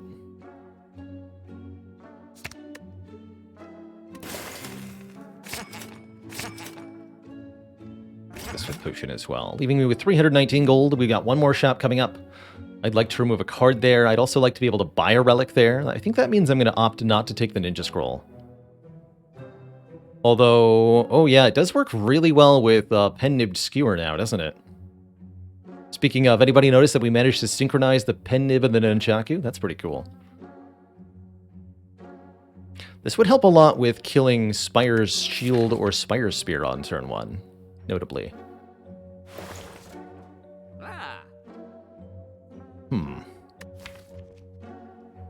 Well, that is pretty good now that you mention it. All right. Welcome. I bought Ninja Scroll. That's not a thing I often do.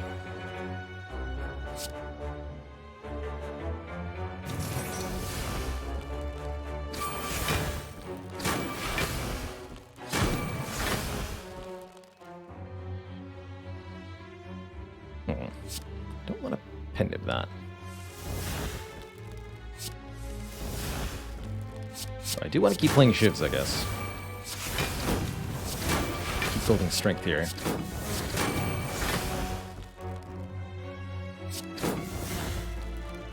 Actually, we have to allow this, yeah? Yeah, we do.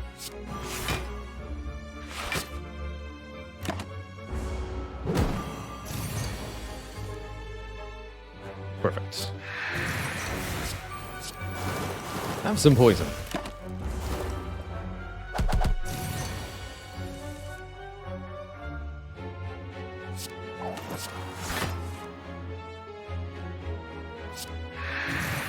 Okay, we'll take 4 here. It's a little uncomfortable, but not too bad.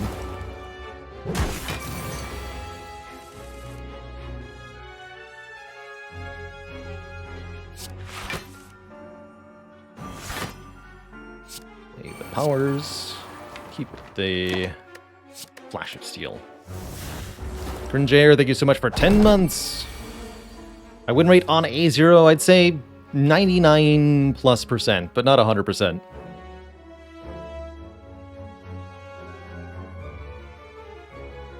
But I would win almost every run on Ascension 0. If you're counting the hearts, maybe a little bit less likely. But I'm sure with enough dedication I could do something like a 100 win streak on Ascension 0. That said, the longer I played base difficulty, the more wacky I would become, and I'm sure I would careen myself into weird losses, like trying to do triple mayhem or something.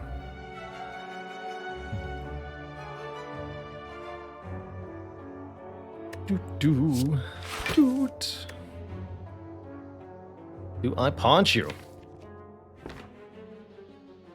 Keep changing what you're doing this turn, or do I dodge and roll Corpse Explosion, continue to rely on poison? I think I don't want to be weak. Yeah. That's fine. You can do that.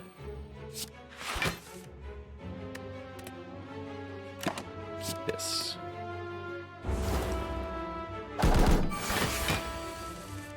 Okay, we should have a kill here.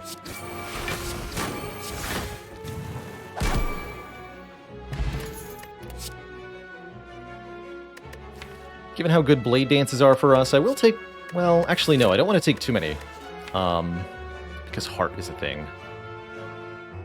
Be very careful about Beat of Death, actually.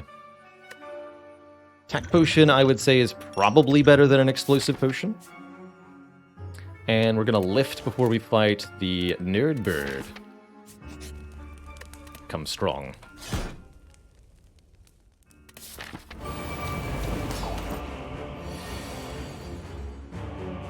So, this fight is a bit of a challenge here. Every time we play a power, the Awakened One will gain some strength. 2 points of it to be precise. And that is not good. Just straight up, that's not good. We don't like that.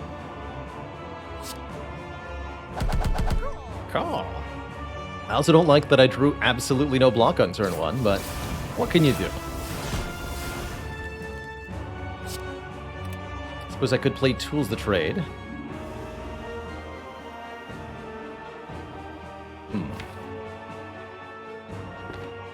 Scary Fight with only 38 health. How about Scary Fight with only 14 health? Dankbot 9000, thank you so much for the Prime sub. Welcome to the Cozy Sub Club.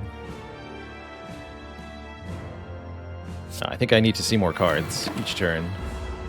Down to 14 we go. But don't forget, we do have a Fury in a bottle, and I managed to draw all my block cards. Just kill him fast, forehead. Easy. Discard that, I guess. Perfect.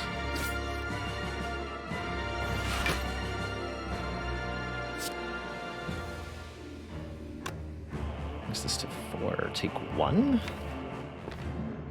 Does get me closest to both of my goals. Very well.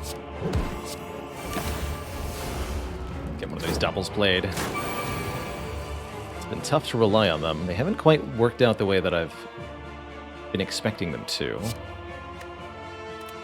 These are still okay.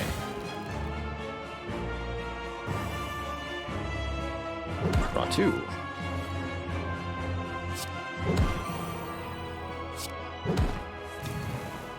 Okay, we'll play the footwork. It's just going to be worth it. I'm going to burst the dodge and roll, I think. You know, things might actually be okay here. Taking 4. Alright, use this.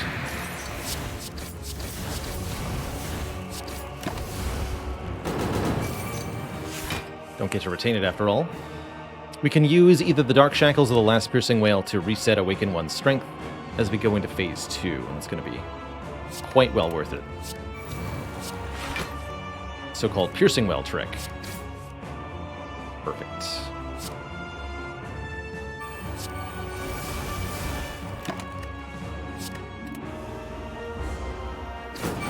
In order to do that, I must play Piercing Wail on the turn the Awakened One is killed.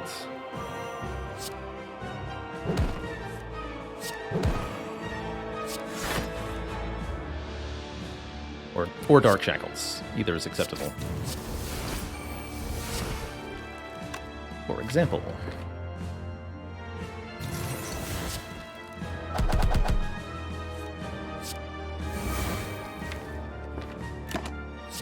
I'll keep that. And that's right, don't try it on the heart, but do try it on the Time Eater.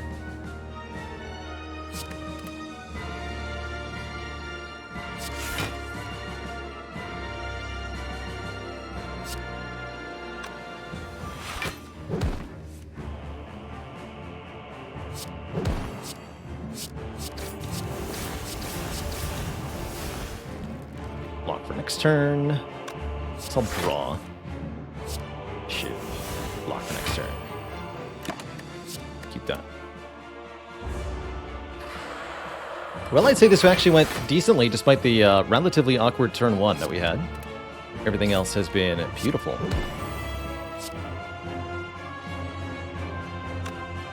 And I don't want to end with pin nib on this number anyway. Okay.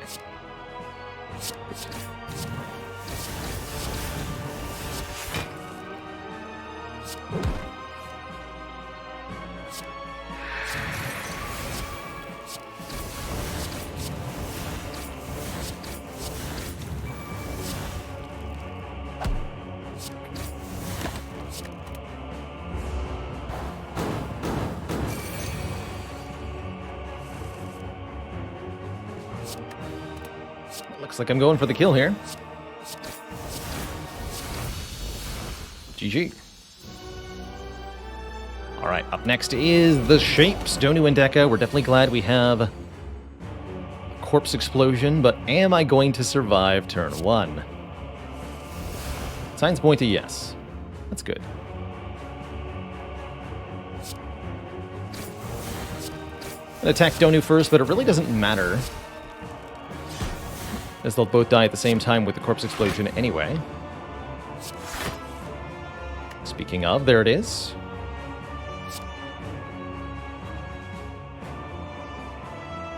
I have to keep that, so we'll keep the well-laid plans. Or play the well-laid plans to keep it. Play this to just increment by 1.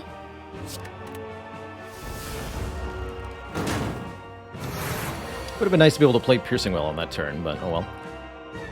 So, if I play it now, only the poison is not applied. Let's do that. Artifact the poison, so that I can apply weak with leg sweep here. Dodge a roll, hold the doppelganger, I think? No, I need this backflip.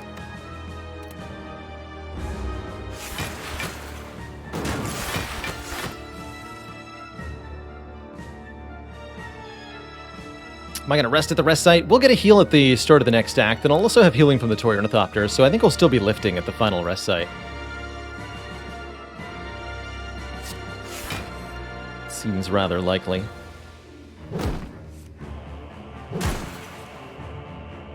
There's Doppelganger. A lot of blade dancing I can do. Let's see.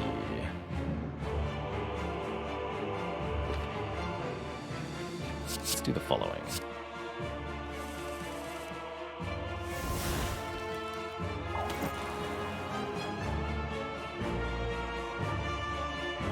I could burst Piercing Wail to stop him. That seems kind of excessive, but I can just burst the Survivor. Tools the trade, burst Survivor.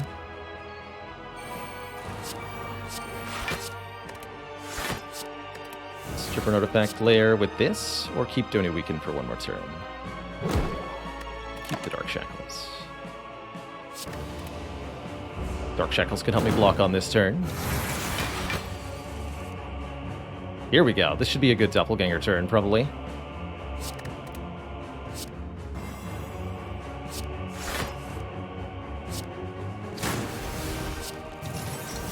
So yeah, I can Cloak and Dagger, Doppelganger. Get a bunch of energy for next turn. If I can start cycling these Doppelgangers, we can have a good time. Using the energy from one Doppel to play another one is kind of the intended outcome here.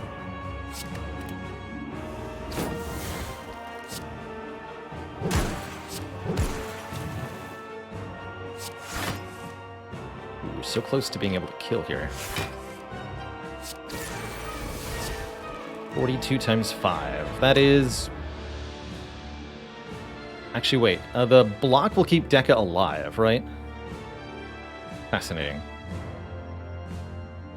So if I skewer here, we kill Donu, but I don't block. Or, but I don't win the fight, excuse me. I also don't want to win the fight with Pen Nib on 9, because I want to be able to properly kill Spire Spirit, Spire Shield. So...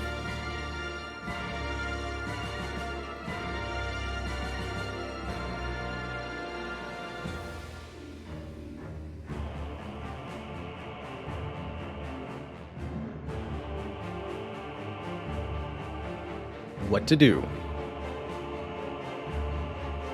By Skewer, I actually get 2 energy left. That's true. One from the Gremlin Horn, one from the Nunchaku, and I could play Leg Sweep still. I think we could do a little better than that.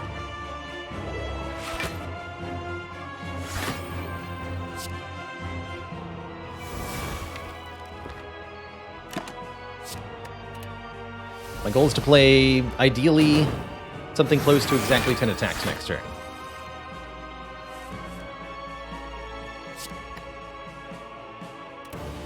Let's see what we can do here.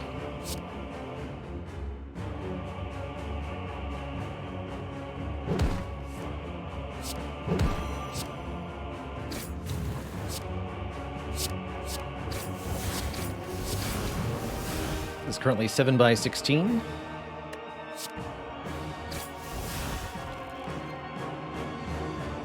16 by 5.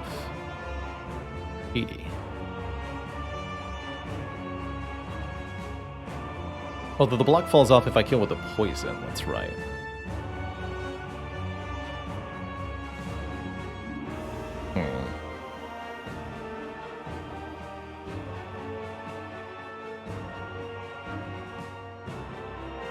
But I could just skewer now.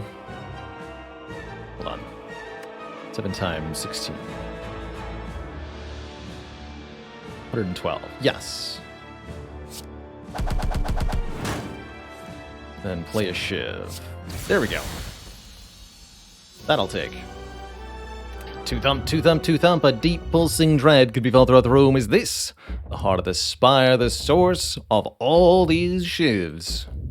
You prepare your doppelgangers and strike in unison.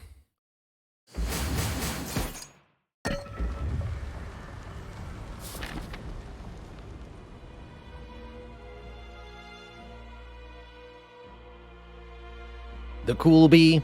What do you call a bunch of duplicates of yourself that are also farmers? Croppelgangers. No refunds. I think I am going to choose the lift here. The extra point of strength could make all the difference against Spear and Shield, and we definitely want to do every point of damage we can to the hearts. I also plan on healing a lot off the Toy Ornithopter. I said no refunds. Ooh. Finisher, can't afford it. Footwork, can't afford it. Potions that I don't want. I guess I'll just take one Piercing Wail. And hope that that's enough. Onwards.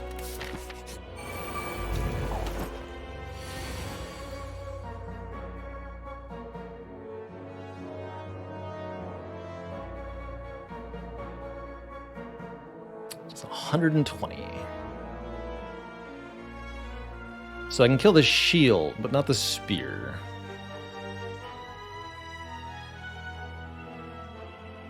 Unfortunately, the artifact prevents me from using Trip to do 180 with that skewer.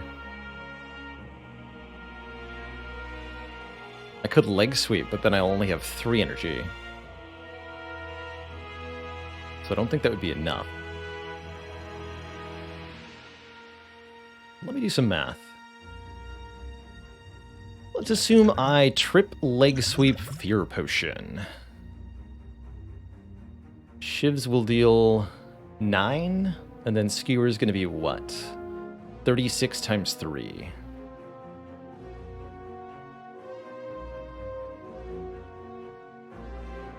$108 plus 9 plus 9 plus...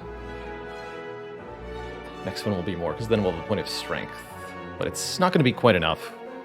We're pretty close to killing the spear, but not quite. So I think that what means what I'll do then is just kill the shield. Go Shiv, Skewer, get 2 energy back. I can play Trip and Leg Sweep. Not having the shield means a nice safe turn 3. We might be able to use Piercing Wail next turn to block the Spire Spear, with Swift Potion for backup there.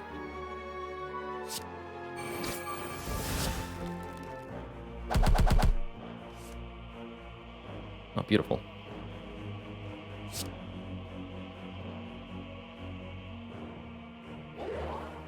So I could also use the Fear Potion now to make the Spire Spear weak next turn, which is a pretty good idea. I'm going to do that.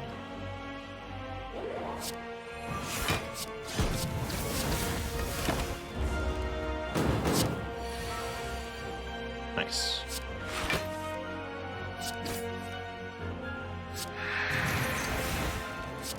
Looked like it ended up mattering much.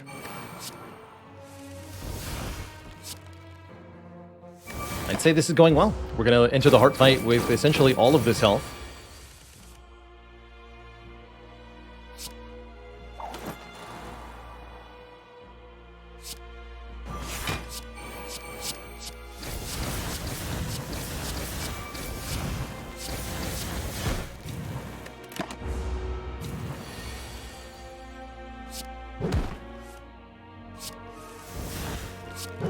Yeah, anytime you don't end up tanking a huge hit from the Spire Shield, it's a relatively good day.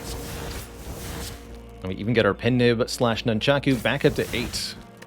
The last heart fight, we had a Bottled Lightning. And we're offered a Caltrops Plus, which is actually a really helpful way to deal some more damage to heart, now that I think about it. I'm going to pick up this Caltrops Plus. Currently, we don't have a very good answer to the Beat of Death. I can block multi-hits all day long, but I can't do a lot of damage to heart without taking a ton of damage from Beat of Death. And I think the Caltrops can really, really help with that. I think a Dex Potion will also make a huge difference. And I think of all the skills I want on turn 1, Doppelganger, actually, to give me a really good turn 2. Onwards. Although, if I'm pinning the Skewer... Oh, but I've got Burst Doppelganger. Tough choice. Hey there, Illim. Yes, I do think Silent ends up with the largest on-average deck size. That's partially because she starts with 2 more cards than the other characters, so you'd expect it at a minimum 2 cards larger on average, but I think you also end up with even more than that, because she's so often incentivized to really keep piling them on. 2 bottled X-Cost cards, what are you to do? Actually, maybe what I wanted to do was bottle the Trip, now that I think about it, but this will be capped damage either way, right? Tough choices. Really love that we've got Burst Doppelganger, that's for sure.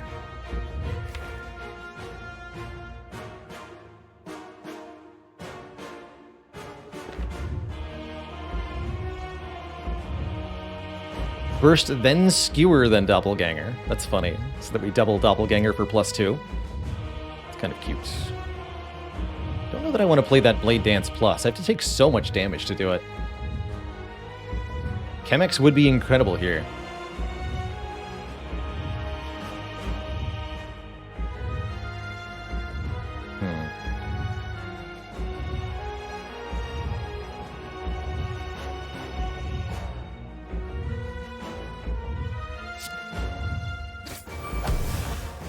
This is only 24 times 5. I understand. Okay, I think I'm gonna do it this way then.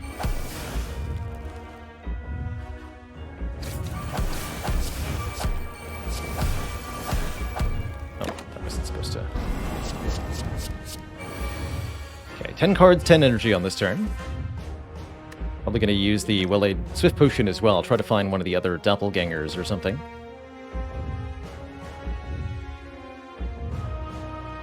But this is not the hand I had in mind here.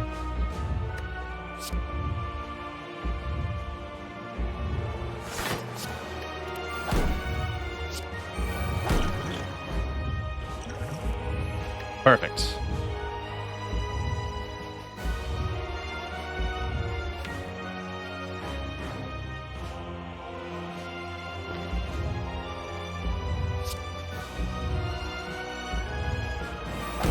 This. Draw 3 more. Let's help. Draw another card. Some play. The problem is, barely surviving. I really like that. I think I'm gonna calculate a gamble. Cloak and Dagger, calculate gamble. Wow. Okay, I accept this.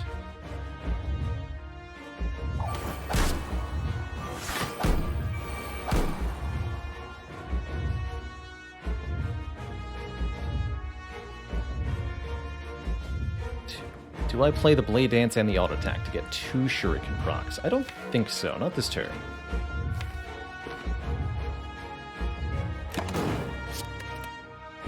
Okay, only 4 energy left from a 15 energy turn. Definitely got a lot of use out of that. Only a 1/15 here. Life is starting to look a little bit more manageable, as you could call it.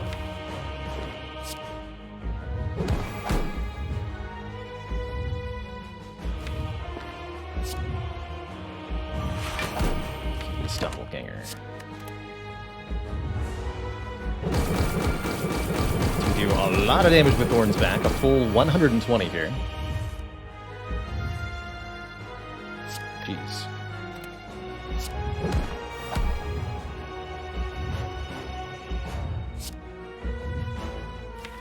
For next turn, or keep this for the artifact? I want to keep the Sucker Punch for the artifact.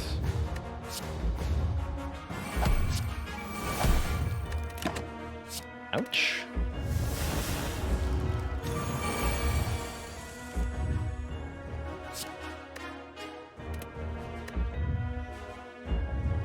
Okay, can burst, dodge a roll for block. Looks like this is pretty survivable. I'd have to take a decent hit here, though. I'll get to Pendium the Skewer. 1, 2, 3 other attacks. Yes, I'll get to Pendium the Skewer. And I have Piercing Wail in hand for next turn. Good. Good. Discard the unupgraded Piercing Wail. That said, we are taking a lot of damage to beat to death here. I think we're still blocking for enough. Let me double check that. We get 33 plus 13 is 46 block. We're playing 1, 2, 3, 4, 5, 6, 7, 8, 9 cards. So 46 minus 18 means we'll have 28 block. We'll survive that, barely. Yes, yes. Good. Okay, start with this. First, dodge and roll.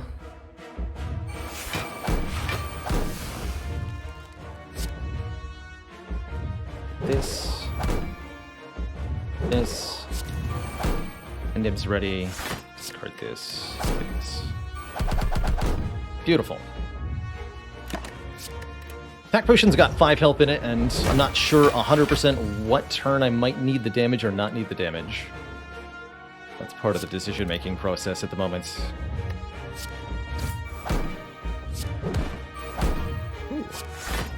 Actual block? Wait a minute, I don't have to Piercing Wail here, but I will so that I can use the Blade Dances to do really big damage. Damage camp resets before the heart makes its multi-attack, so we want to do damage now, and then let the Thorns be the damage next turn. In that case, I think I'll use the Dark Shackles, so I can block. I can do as much Blade Dancing as possible here.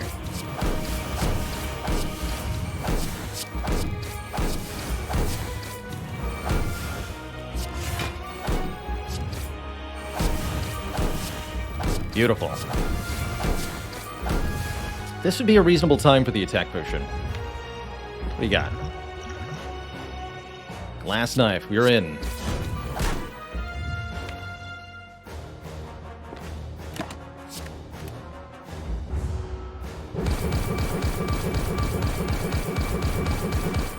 Not only is he going to win, he's going to let the fairy free in the process.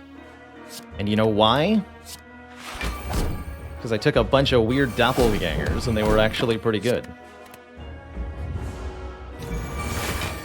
I don't know. Is that why? Actually, maybe that's not why. But I want to believe it is. I will credit the doppels. They deserve it.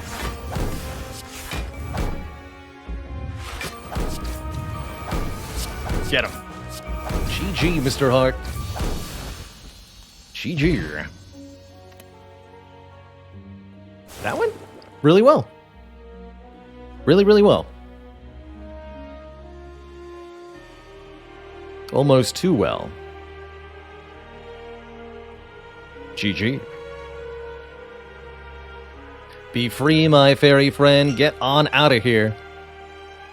Classic case of you don't have to use the fairy in order to benefit from the fairy. And several times during that run, we were able to take aggressive choices because we had that backup plan. And boy, did it work out really, really well. Very happy with the Fusion Hammer. Very happy with the amount of card draw this deck manages to get its hands on. GG. GG. If only there had been a Chemax, this run could have been so much more off the rails, but it was still very cool. So shall I. A beautiful, beautiful first run of the day. Count on Shuriken Silent. 89 procs. It's pretty good. Pretty good.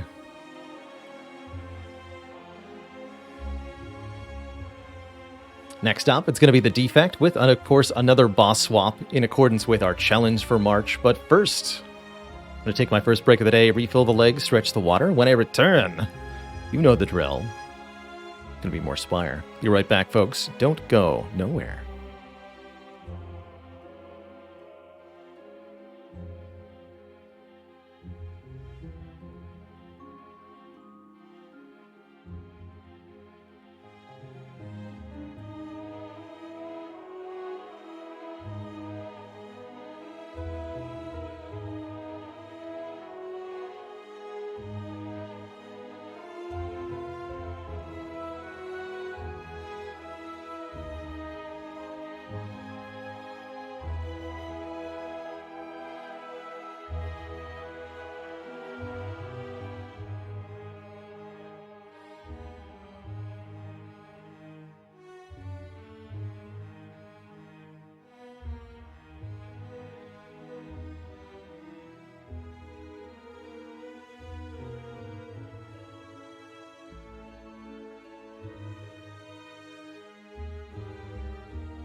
Alrighty, folks, we're back.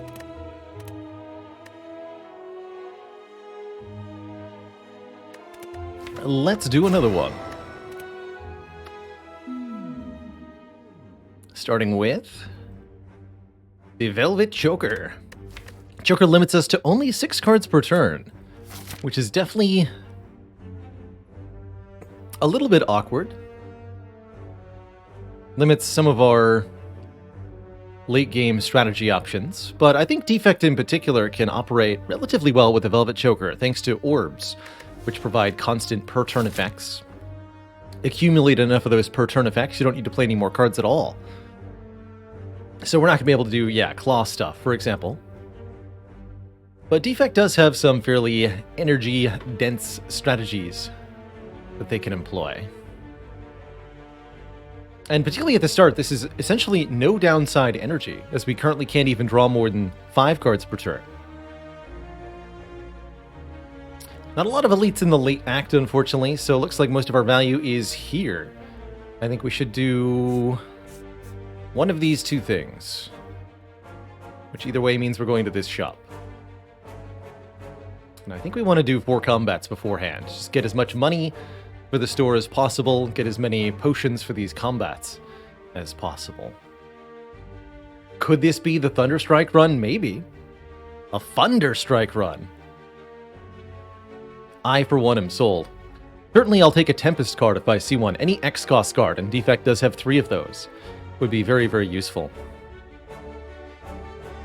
Do I maybe want to make it 3 combats, 1 event before the shop?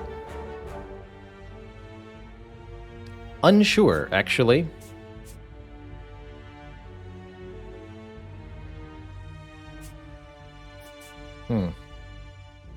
Extra combat is guaranteed a little bit more money, whereas the event could be lots more money.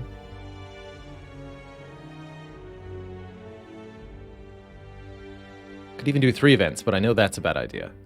Let's do 3 combats, 1 event. Here.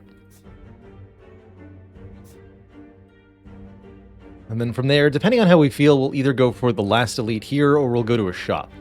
But I kind of doubt it, since I visited one earlier. Already feeling choked up, ha! Aha. Unfortunately, no starting orb makes dual cast. A bit stinky. You'll sometimes see me remove my dual cast in these kinds of runs because of that. Just because I don't want to draw it on turn 1 and have it do nothing. But that will depend on the other cards that we see, ultimately. Hey there, Unga Bunga Monkey. Welcome, welcome.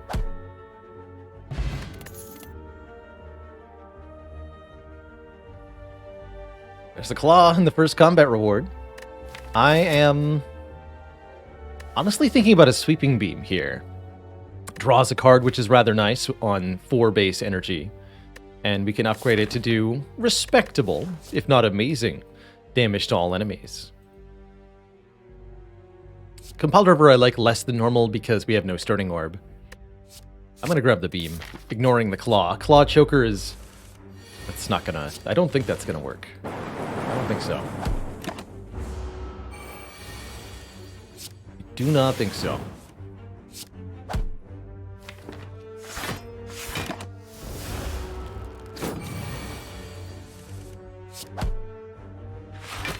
We're guaranteed to kill next turn, so I can block all 3.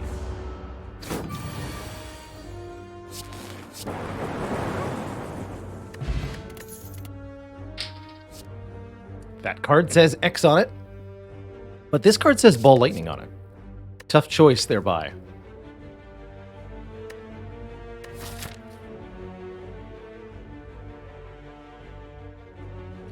It's a very tough choice.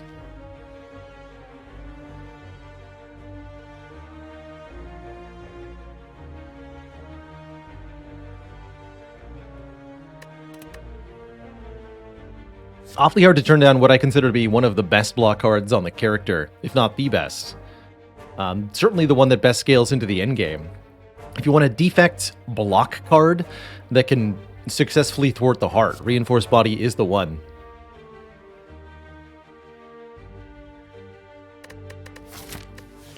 Yeah, I'm going to take it. Really, really efficient too. Played for 2 energy, Reinforced Body blocks for more than most of the 2 energy blocks in the game. More than Flame Barrier, more than Leg Sweep, more than Glacier.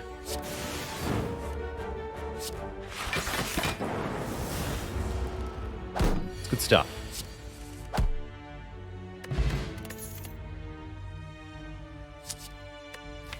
And an Algorithm. Also a pretty reasonable long-term block card, but I'm a little bit worried about our immediate fate here. I'd like a Beam Cell to pair with, our attack cards.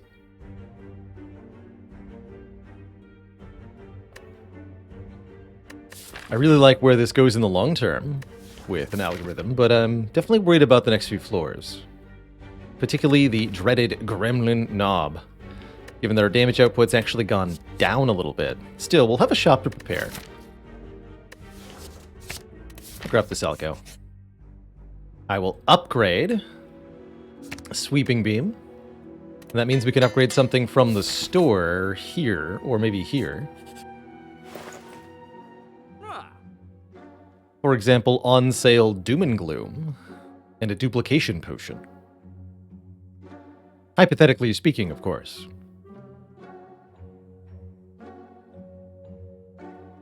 This is certainly an excellent find. More area damage.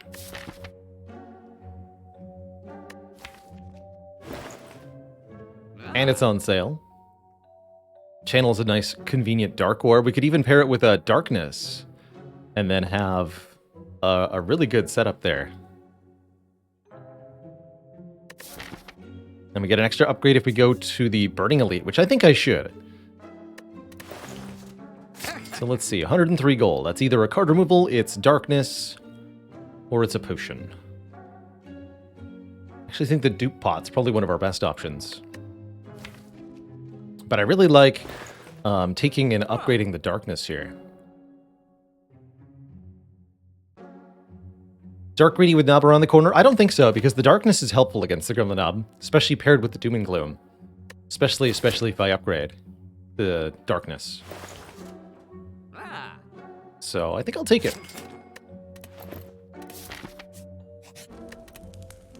A little scary doing this with no potion, though.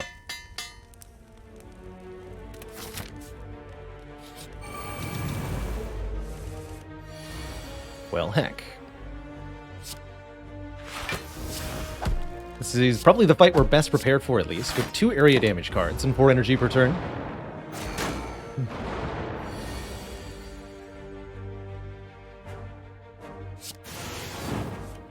We just do Darkness dual cast to immediately kill this one. That's pretty good. Because it channels at 12 and then evokes for that times 2. 24 damage. Just instantly. That said, with plus strength, these guys are hitting pretty hard.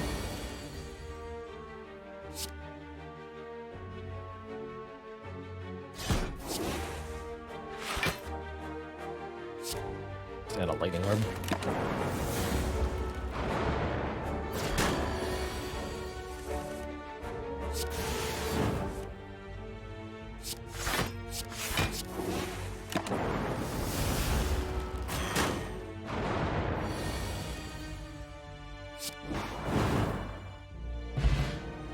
That's pretty good.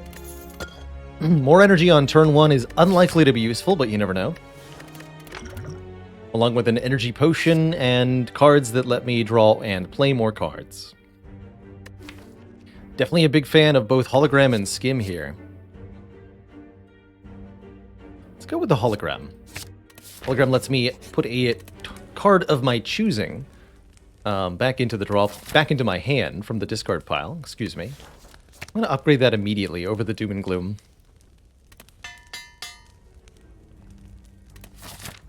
Although maybe that was a better upgrade before Guardian, perhaps.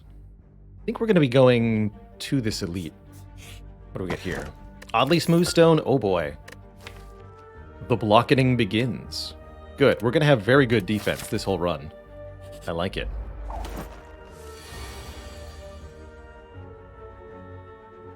I actually get to use the bonus energy. If only a little bit here. Go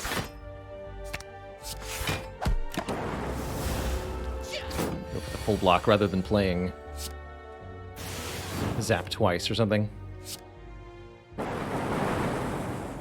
Well, I would have killed him this turn if I'd done so.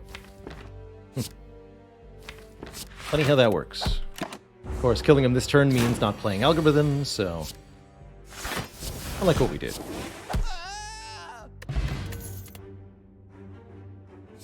Recursion's almost takeable here. Would actually be a good reason to remove the zap if I did. Recursion lets me use my Dark Orbs to deal damage without destroying them. I'll give it a try here. We may or may not upgrade it later in the run, depending on whether we need the energy or not. Usually I'm very hesitant to take a card like Recursion, but I think it can do good stuff for us. My hope, anyway. Bit of an awkward turn here. No orb to evoke yet. Can I at least prevent the attack? 32 is less than half of 69. Yes, yes. Fortunately, we then get 2 resultant slimes, each with 32. But it looks like this worked out well.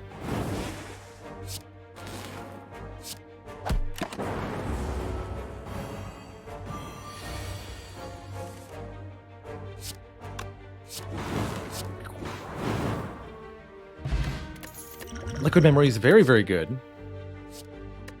And a chance at an electrodynamics. Interesting. Allowing lightning orbs to hit all enemies, but I don't think I'm going to be using lightning orbs. I'm going to be using dark orbs. To that end, I actually like adding another hologram to the deck. Broken Bard, thank you so much for 17 months. What happens to the defect when they lose? They rust in peace. And Bashnanas, thank you for 20 months, 2 metric years.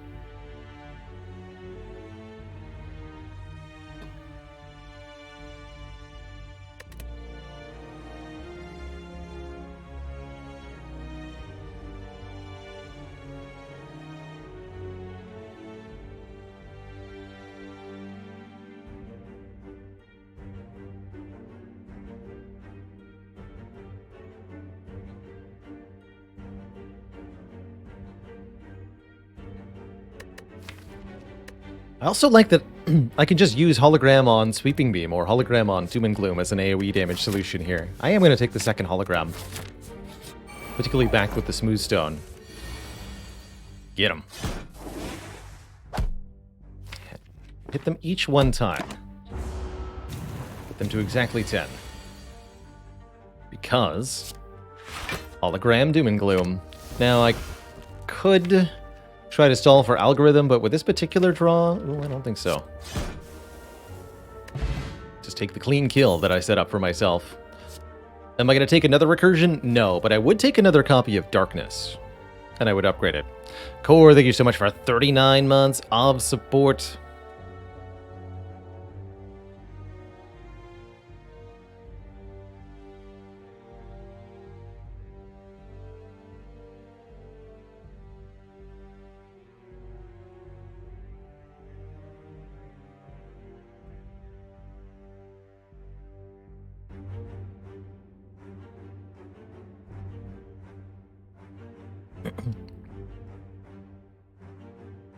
What do you call a man wearing a crown made of trading cards and D&D minis? The Prince of Darkness.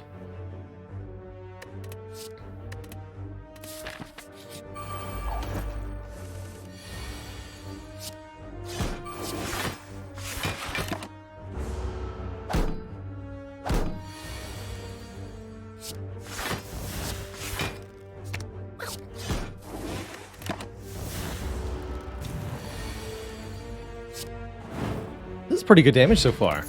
Ooh, focus? Third hologram? Is that too many? Maybe. Might be too many with Velvet Choker. 2 feels sufficient for now. If I get an upgraded third one offered to me, I'll take that one. I'll go Focus Potion here. Greetings, Knob. Oh, I needed the energy potion. Foolish.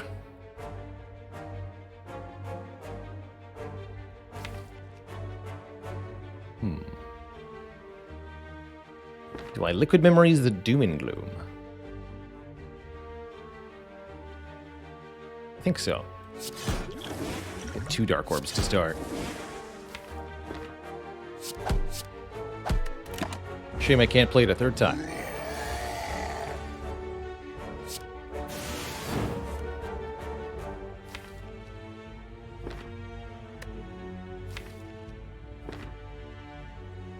Could Hologram Doom and Gloom play it a third time here? That would make Zap evoke a Dark Orb, and so would Darkness Plus, dramatically increasing my chance of getting a kill next turn. I would only take 9 damage, too. Or I could play Defends and take very little this turn at all. Block twice, block for 12, Knob goes to 14, take 2. Strike bringing him to 40. Although just dual cast won't kill, because it'll only be 36. So yes, let's hologram the Doom and Gloom. That might have been one for looking at all the possible hands kind of situation. Either way, we got a super duper kill here. Thanks to these Dark Orbs, so not much damage taken. Now we're rich AF. And I, for one, really like a self-repair in this kind of situation. Especially with Hexaghost as our next boss. This would be a really good way to sustain ourselves through Act 2.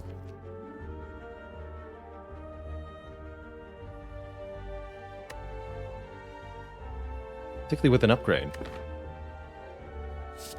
Welcome. We'll give it that upgrade. That makes taking something like a Coffee Derper reasonable.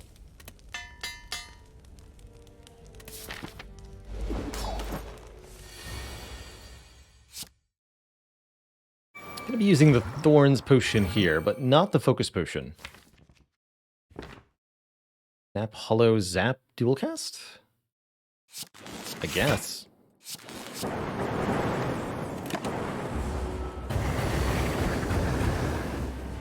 Perfect. And then we'll go Darkness, Hologram, Darkness. Take a little bit of damage here. But we get 2 juicy Dark Orbs.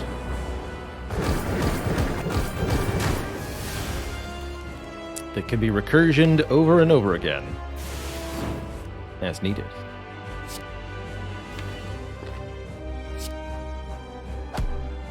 Don't want to recursion this Lightning Orb, though. I want to lose it. Looks like next turn we're going to take some damage, unfortunately. Get hit by the 6x2 with no block card in hand. Ouch! That is not the draw order you want to see.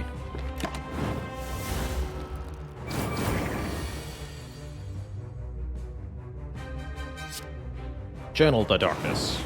Be the darkness.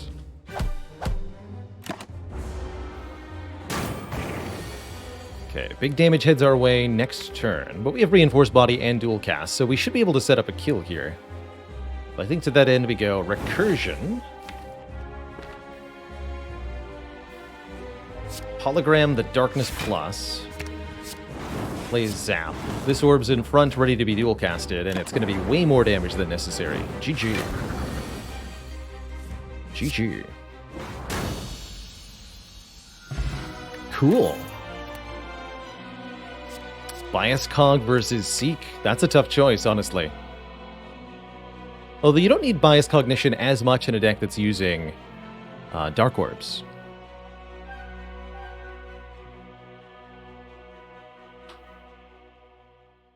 Silver asks, is Hexaghost generally much harder than the other two? I would not say so. Slime Boss in particular can really throw you for a loop on High Ascension. Hexaghost is a damage race. Easy to beat if you know what you need, but very threatening if you can't meet the requirement.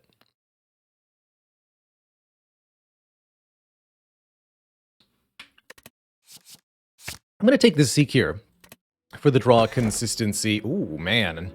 And there is the Coffee Dripper, but there's also fan favorite. By that I mean my favorite, Runic Pyramid here, allowing me to retain my hand. Very crucial for holding on to Algorithm or Reinforced Body, but also very helpful for making sure that dual casts can be played at the opportune moments.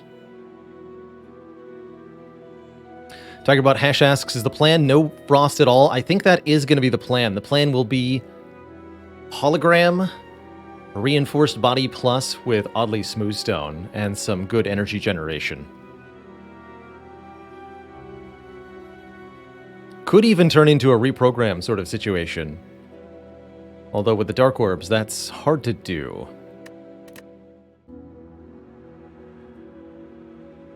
If I was going to take an energy relic, it would definitely be the Coffee Dripper here, and then we just heal every fight with self-repair. But our defenses are going to be spectacular going through Act 2. I have $548, which makes this shop a easy choice. From there, we get to choose a few times, upgrade or elite fight, upgrade or elite fight.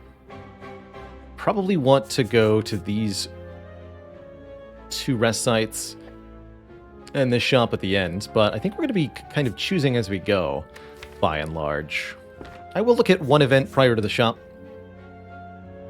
You want often your events in Act 2 to be very early or very late, but not really in the middle.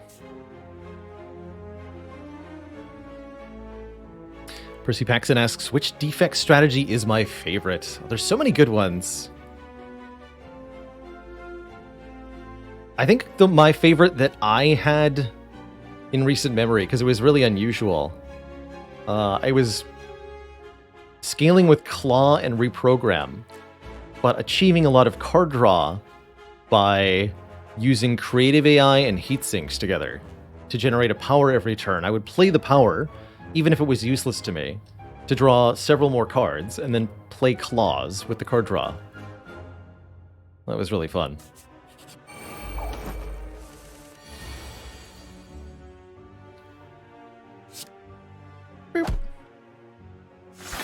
So Haunted asks, why early or late? Early because you can get money, or I'm thinking specifically game-changing card rewards. The Bites event that replaces your strikes, or the Apparitions event, which turns you into a spooky ghost, giving you intangibility cards. In either case, you want to be offered that sooner rather than later, so that you can make the most use out of it. Or if the Ritual Dagger as well. That's also true, sooner rather than later. And then events late in Act 2 have a possibility to be an event called the Colosseum, which can give you 2 relics and 100 gold if you're able to beat it. It's not even that difficult of a fight compared to other stuff late in Act 2, so it's kind of reasonable. So there's a lot of good reason for late Act 2 events, some pretty good reason for early Act 2 events, but taken in the middle, they can be the exact wrong thing at the exact wrong moment sometimes, and that is no bueno. Blah. Okay, but I'd like to see my damage cards. Oh. Actually, they're just going to keep attacking me. In which case, I'd like to see more of my block cards, please, and thank you.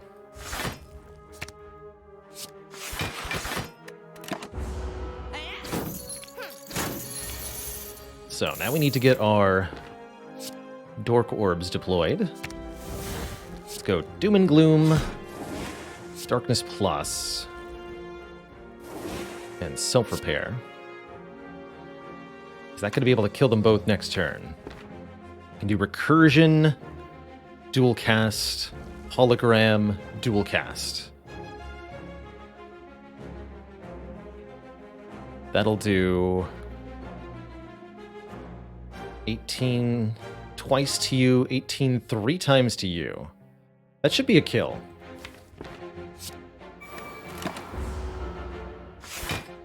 If I did my math right.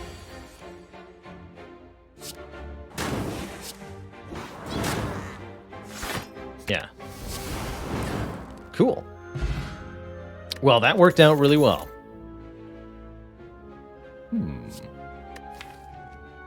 Emergency Frost Orbs actually do not mind, especially with Pyramid.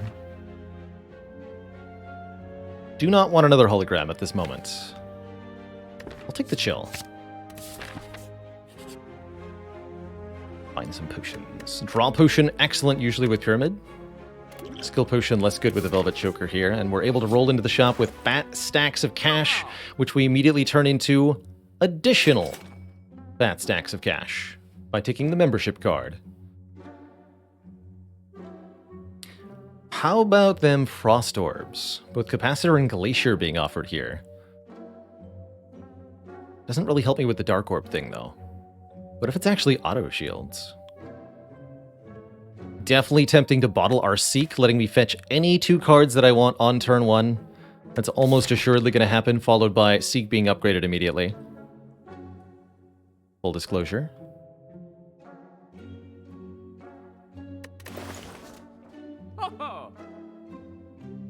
So many starter cards. Well, we're partially because we have so many starter cards. We're also going to get rid of these starter cards as soon as we can. Starting now. Please get rid of them. Let's see, can we get to another shop? Yes, we're going to another shop. We'll be purging another strike later this act then.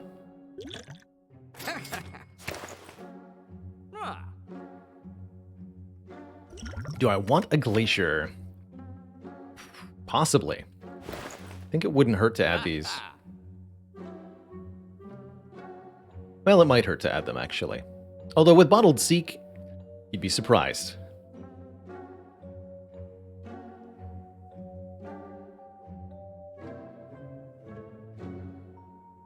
Actually, yeah, with Bottled Seek, I do want those. Onwards. Take one more event. It's a fight. A rude. Go Glacier, Algorithm, Darkness in the back. Bring it, Sir Avocado. You got nothing.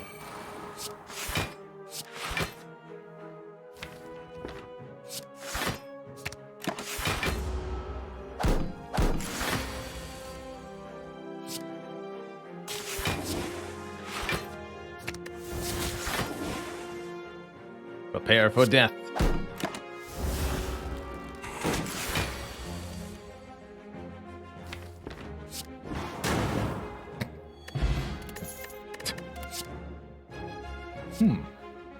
I paid for that glacier? Dang it. Well, I'm not going to take another one yet. Got Chill and Glacier? Yeah. And I'm definitely not taking Reprogram at this point. White Noise, unfortunately, with Velvet Choker, I think is a no thank you.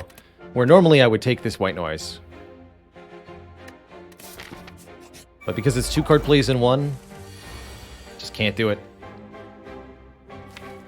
Cannot do it.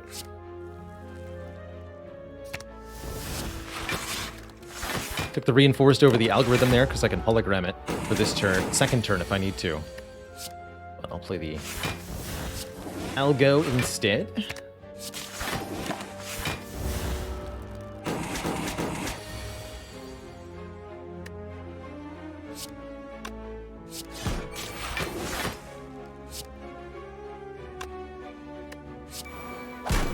Next turn, Zap, then Dual Cast, should kill.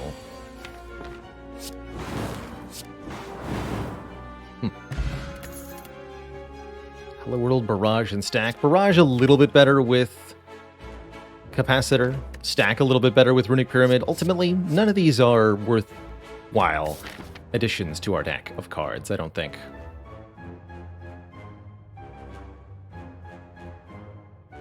Don't think I'm going to fight too many elites this act. Focusing instead on getting premium upgrades. First and foremost, Seek needs to be upgraded so that we can draw additional card on turn 1 of our choosing, and I also really like transforming 2 cards here. Turning 2 more strikes into something else. That means we'll have no strikes left by the time we reach this shop. Beautiful. Beautiful.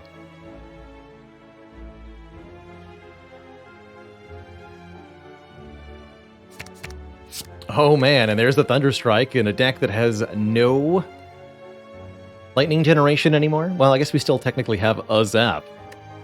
Maybe Bonfire Spirits will happen, but that's about it, right? This elite I'll be fighting, and then probably to the rest site. Could go double elites, but then I don't get the shop or the second rest site, so probably not. First up, the Book of Stabbing.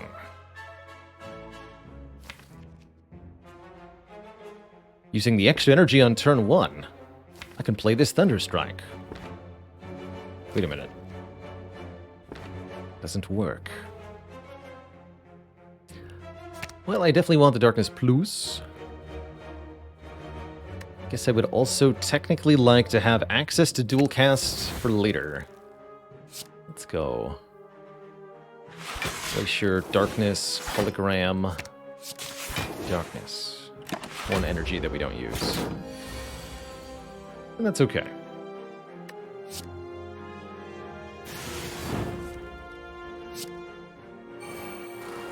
Going to push the Frost Orb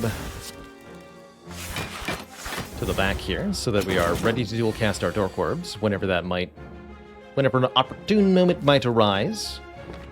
I currently do not know the timing of. Seems to be taking too long. Let's just block.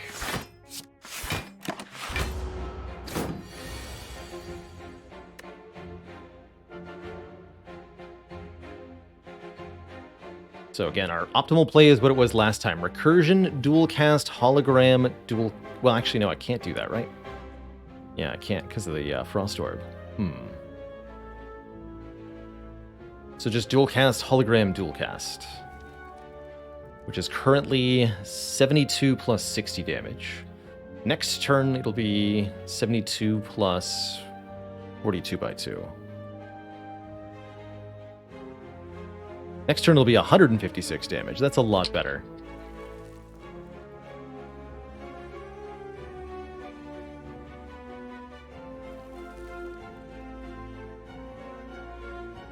And I can also rip and tear. So all we have to do this turn then is block. I already played the self-repair as well. Okay. Not that I need to, because we're at full health.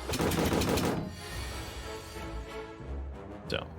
Oh, but I used the hologram to do the blocking. Foolish. Means this is a little bit different. In that case, we're just going to block this turn, heal it back. Do rip and tear, strike. Exactly 10. Okay, here we go. Recursion does 48, then this does 42 by 2. Actually, no, better to dual cast first, then Recursion. Okay, even Darkness to make it the full kill. Okay, we also now have a shovel, letting me dig for relics at rest sites. And Elite Plus is genuinely not bad, being 13 block for 1 energy. That is not bad. Not great, but definitely not bad.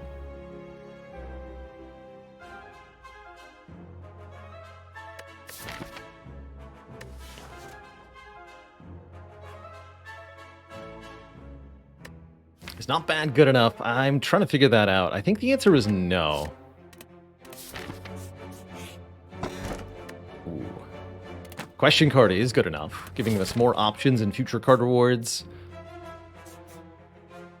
I'm no longer sure about this path, but a lot of fires is great with the shovel here. I'm going to upgrade the reinforced body, but then I think I'm going to dig from there until we find focus or something.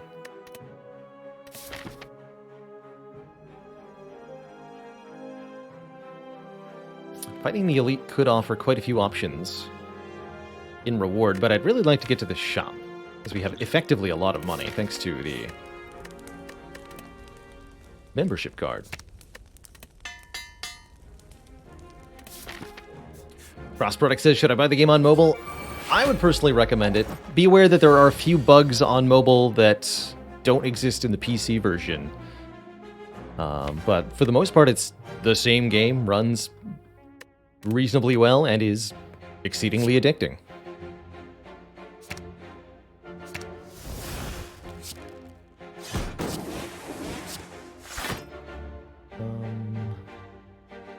I saw Doom and Gloom a second time.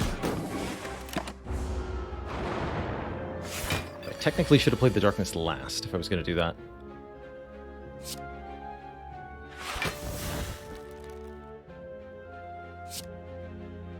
It's okay.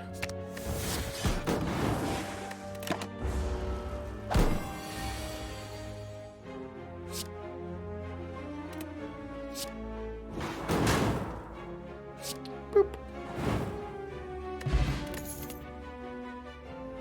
Another Doom and Gloom or another Recursion are two options here. Spicy. Actually, actually really like a second recursion.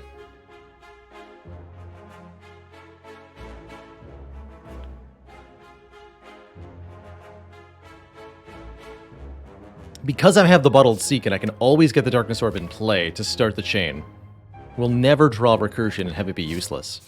I'll try one more copy here. Hey, and there's some focus for us. Data Disc gives us 1 point of focus at the start of each combat. You love to see that. I would also love to purchase one of the other 2 relics here. Either the Potion Belt to let me hold on to more potions for the late game, or Clockwork Souvenir, which can block the first debuff of combat. I'm thinking vulnerable from hearts, but crucially, there's a few other debuffs that can be blocked by this. Including Bias Cognition, which we would always be able to draw on turn 1. Okay, I'll take the Souvenir. Another Recursion, no. Another Hologram, no. I would buy Panic Button if we had enough money, but we don't. Okay. And I think I'm going to dig. What do you got? All right, well, that doesn't do anything for us, but maybe next time.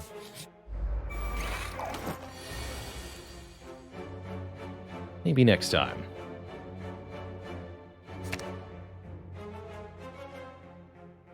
Not going to be confused here, thanks to the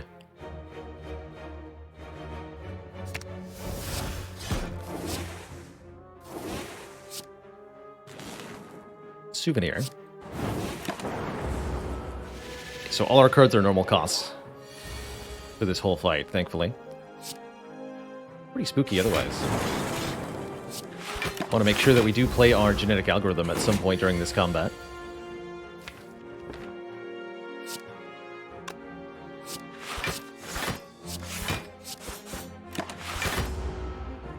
Stack Blancs.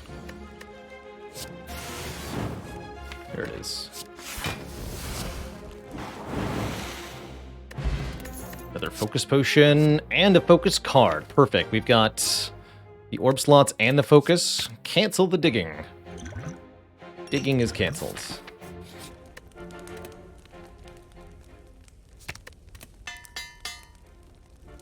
Do we have all the relics in the dig command? We do, yes. Much thanks to our moderator, Tom Tomagatherakan, who generated all of the different dig commands.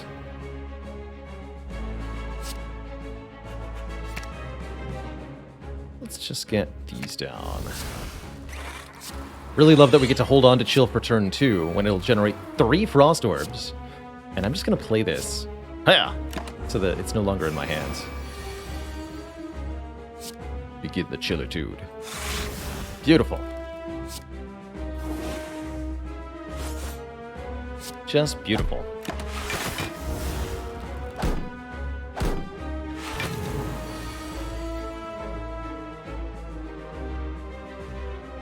Let's go Doom and Gloom, then Glacier.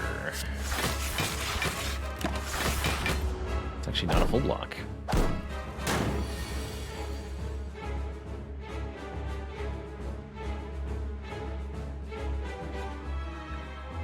Recursioning these Dark Orbs will let me kill the minions without actually losing them, which is really appreciated. Let's do that. Oh, but the second recursion won't kill. Oh, that's awkward. Guess I'll dual cast the second one. Not that I necessarily needed that to be a kill. Greetings, Collector. Would you like to not attack me? No? Very well.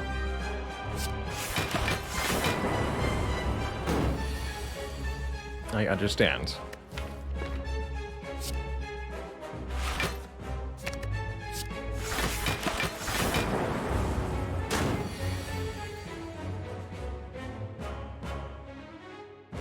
Could slowly scale Thunderstrike if I wanted to. Instead, let's scale Darkness.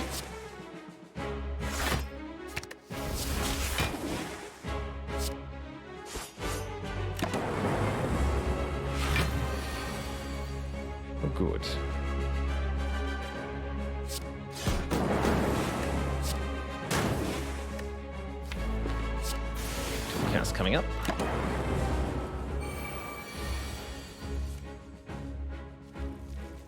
Let's see here.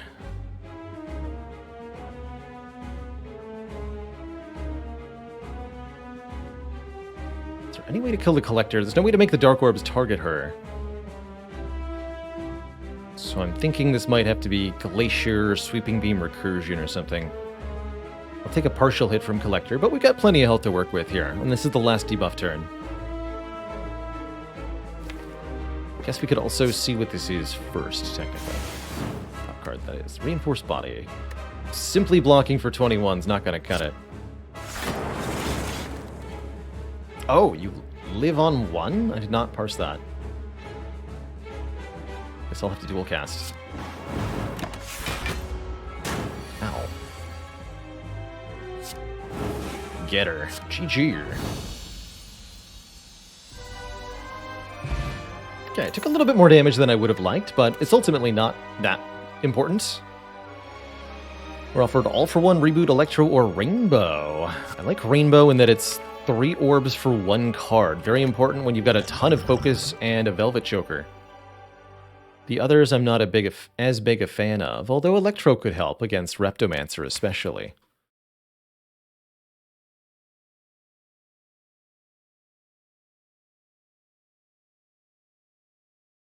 Gender is a construct? No. The constructs are specifically the ones without gender.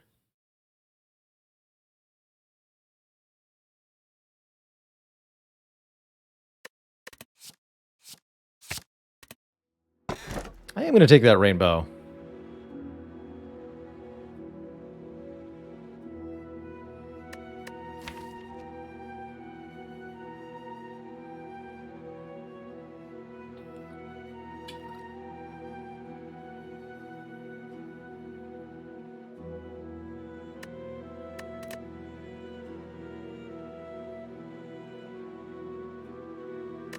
Do I Astrolabe? Do I Fusion Hammer? Ooh, I don't know if I want to lose the ability to upgrade Capacitor, although Fusion Hammer with Diggy Diggy ain't so bad.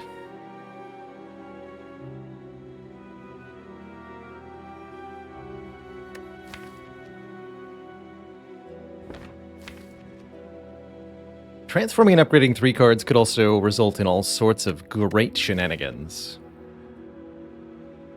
So we end up missing 1 upgrade on Capacitor. It's not the world's biggest deal, I suppose.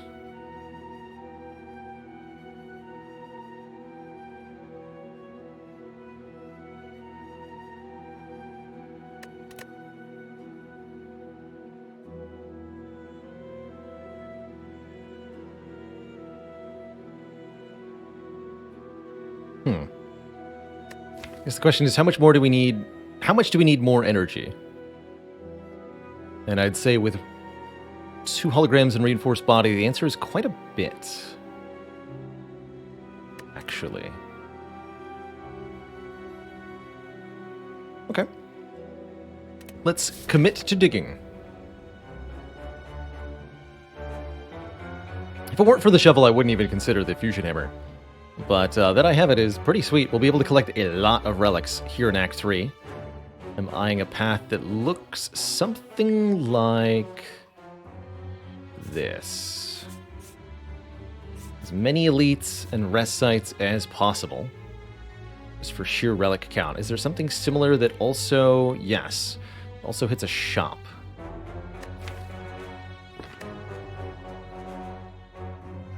Visiting a shop really would be a good idea. So we could go this way. We get 1 less elite, so a little bit less money.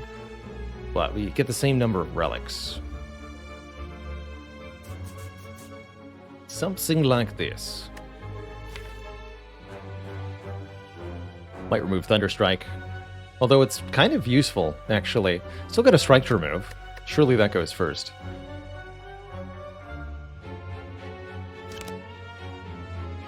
There's also the question of the card rewards with the question card. 2 normalities suicide. I don't think so.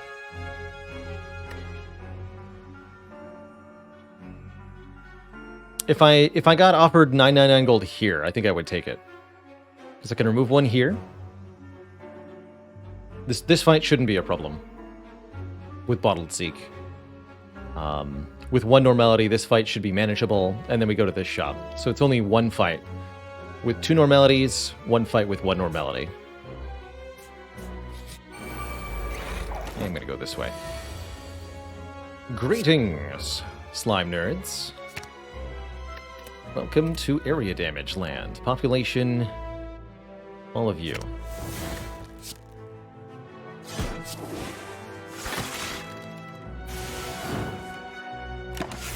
Have some damage. Always love having a Glacier with both Oddly Smooth Stone and the Data Disc, as it makes the Glacier just so much block immediately. So powerful.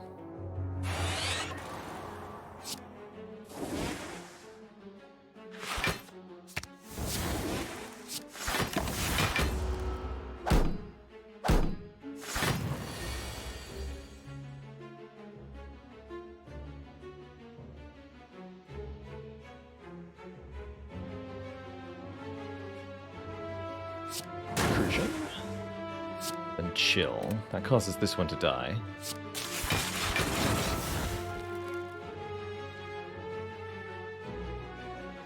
Dual cast would kill the middle one. Should do it this way. Zap. Next, self-repair. The next turn we play the dual cast and we kill it. We killed it full on. The fight's over. Ooh.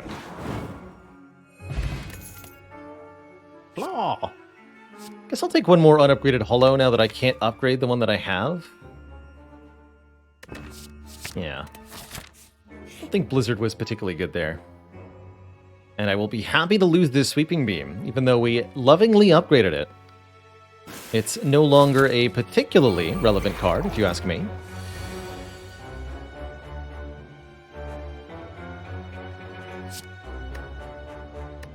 Although I'm sure it could still use some love.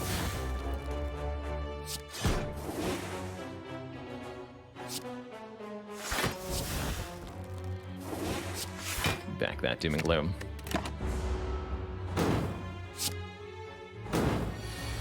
Kill them all.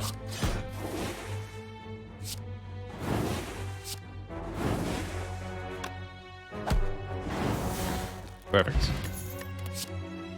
There's a loop, unupgraded, forever unupgraded, or an auto shields plus. That is a tremendous amount of block. 16 block for 1 energy. That's better than the leap.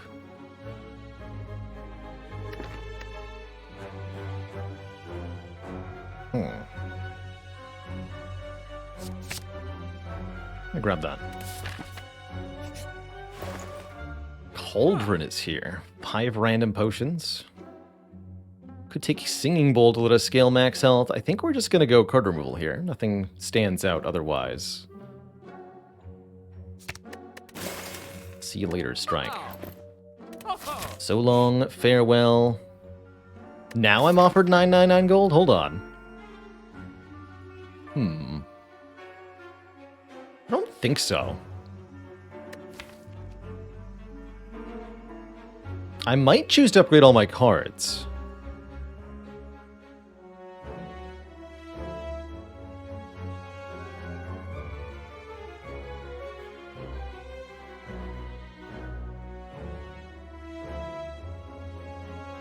Prevents me from healing off the self-repair. It's the main issue.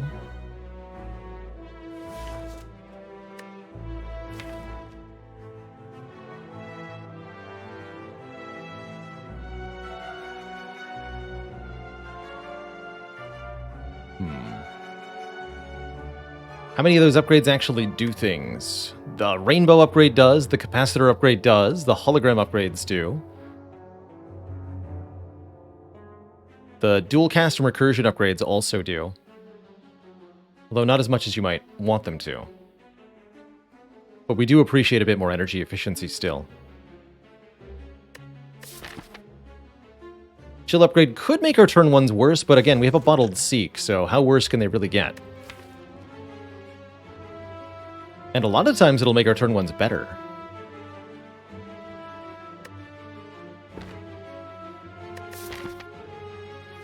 I'm gonna do it. Everything makes sense now. The lack of memories, the ascent, the ancient one. This is the way it always was. This is the way it always will be.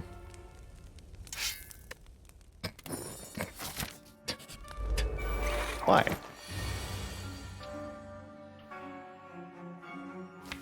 Why is this the way? Just what I needed. Thanks, Shovel. Really appreciate ya. Get all the orbs down.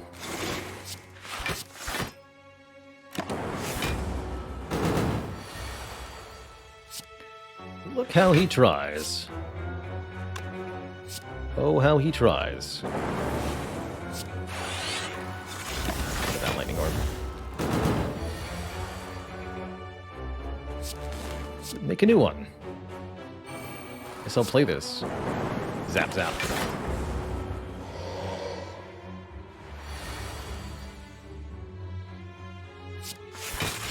Get the big dark orb in front. Should be very well set up for a kill next turn. Dual cast, hologram, dual cast. Easy peasy.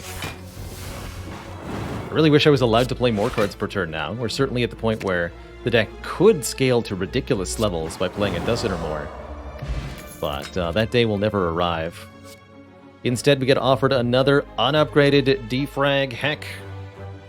But we got the capacitor upgraded.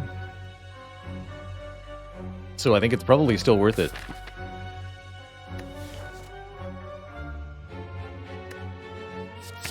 Cool-headed wasn't terrible either.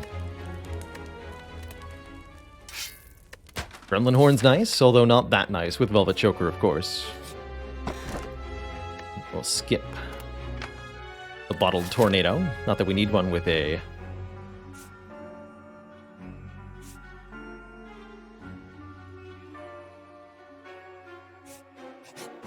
Bottled Seek, anyway.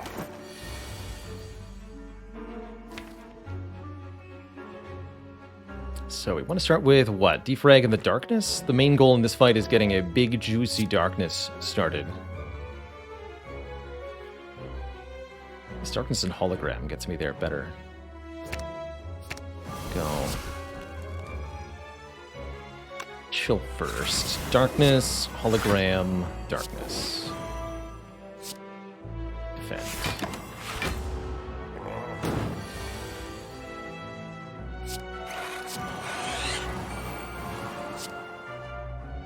It plays Zap. Sure.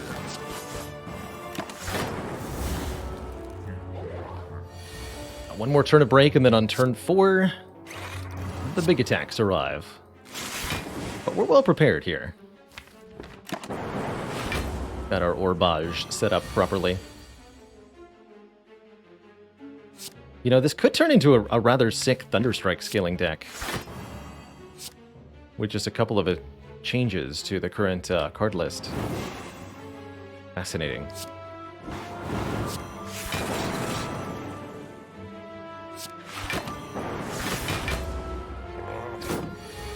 Ease time.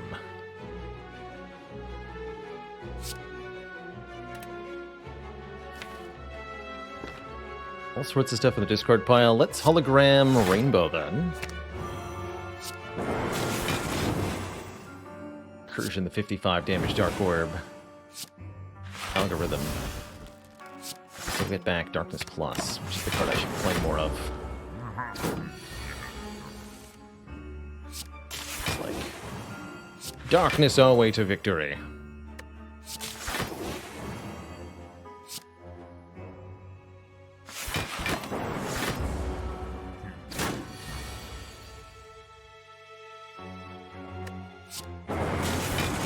In front, dual cast it. GG. Didn't take a singular point of damage, which is good. There's Tempest, which actually makes the Thunderstrike hit pretty dang hard. Honestly, I'm kind of in. I will pick this one up. Also lets us do a whole lot of damage really quickly, which I like. Oof, Mango, unfortunate. We cannot gain health thanks to the Mind Bloom, so the additional max health of the Mango is totally wasted. Totally wasted on us. Most unfortunate. I'm going to seek Defragment and Glacier, I think.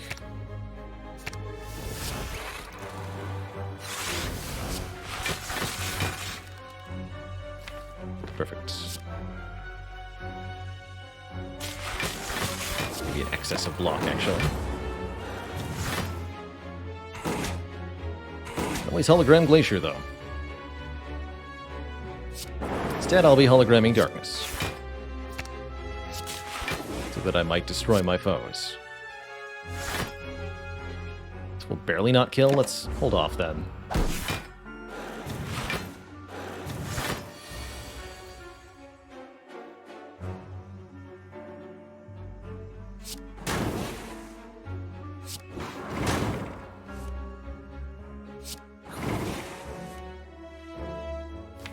Didn't play Algorithm yet, so we will not finish the fight.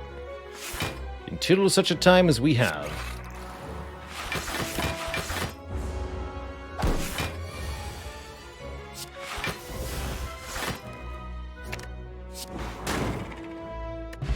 Smoke bomb? Oh, thank you. Alright, our last elite. This could be a Reptomancer here. It is. Should I have gone into this fight? Maybe not. Did I anyway? Absolutely. Better believe I did. I'm going to take Doom and Gloom and Hologram, and then just kill everything on turn 1 here.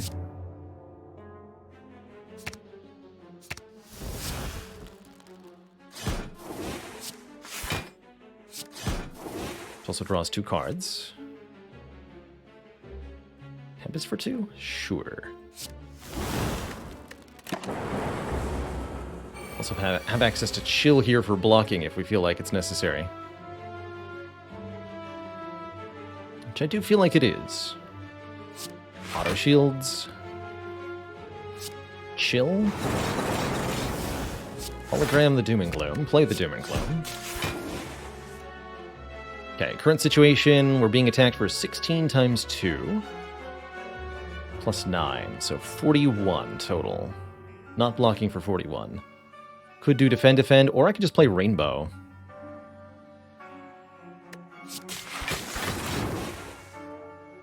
And I could Recursion, but I don't think I want to.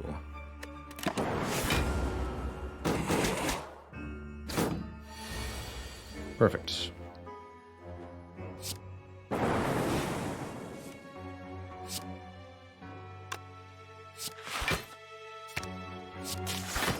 Strike at her. Go.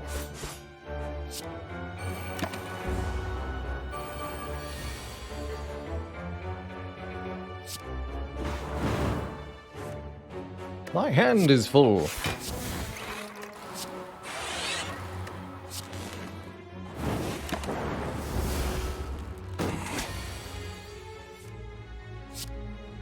And Thunderstrike is ready to destroy her. The power. Get black, lady. Can't believe Thunderstrike was good this whole time. Symbiotic Virus? That's perfect. Now we have a Dark Orb to start. And here's a loop. Will I turn this one down as I did the previous one? It's a shame I can't upgrade it, but I don't think beggars get to be choosers here. I'll take it. Got a recall here. And then we're on to our first boss fight, the Time Eater.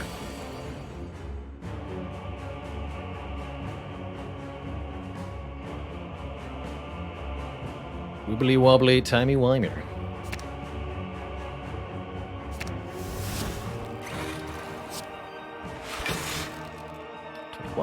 This is the full block.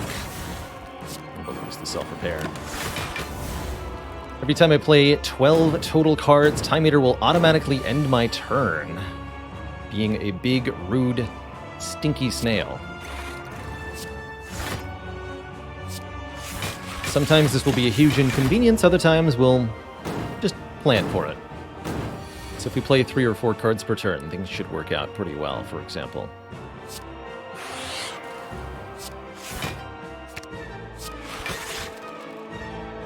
I block.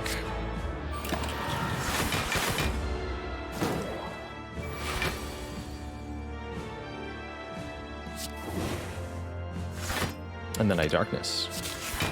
And now we can just kind of wait.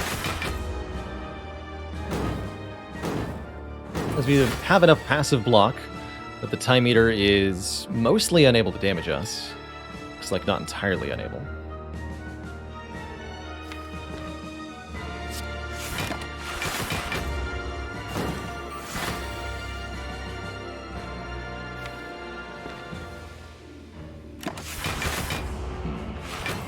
And since the Time Eater gets strongly mostly by virtue of card plays, I'm really not concerned here. Can't gain strength if we don't play cards.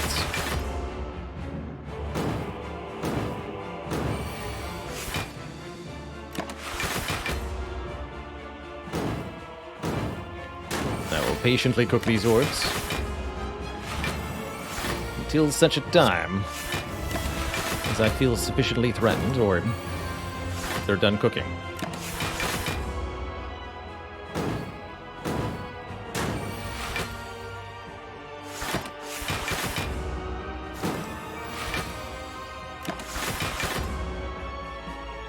Is almost right now.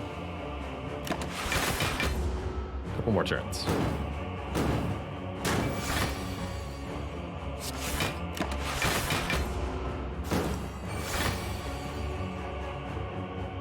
Alright, Snail, you are gonna be dead next turn.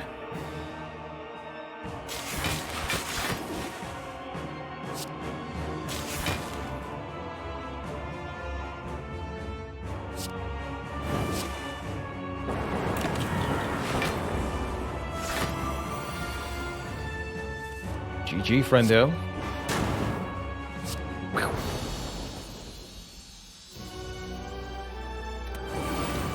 Always knew Thunderstrike would come in useful.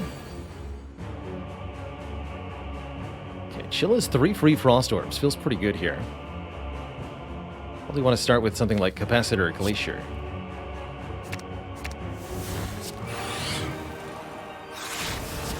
Even though it do give the boss some strength. Definitely not going to play all the powers, notably not the unupgraded Defragment. Happy to see you upgraded Defragment, though. Welcome, welcome.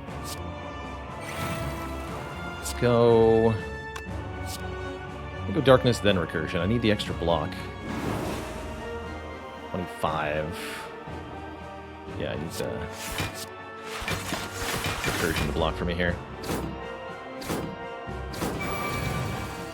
And this will probably have to be my Algorithm turn. Otherwise, this is too much combined damage for me to deal with.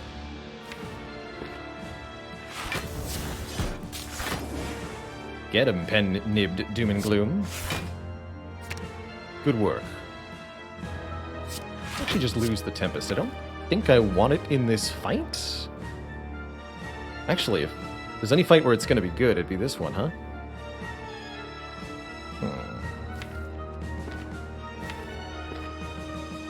Think about that.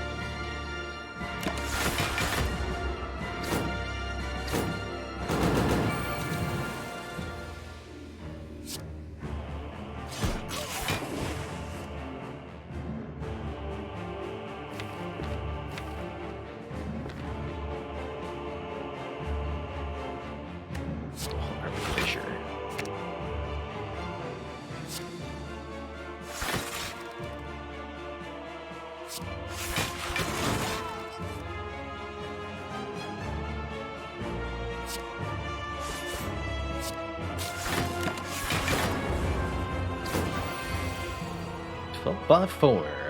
48. Not so difficult a thing to do. To block for that.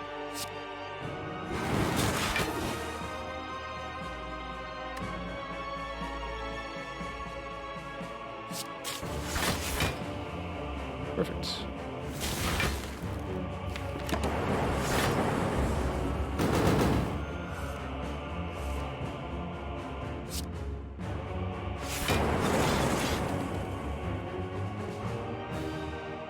Loop is also not, I suspect, getting played here.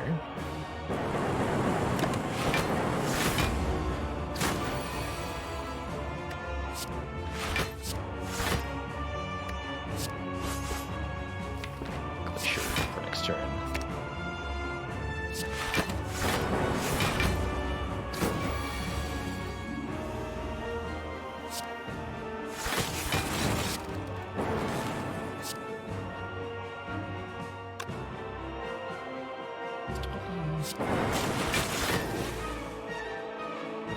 Okay. All's well.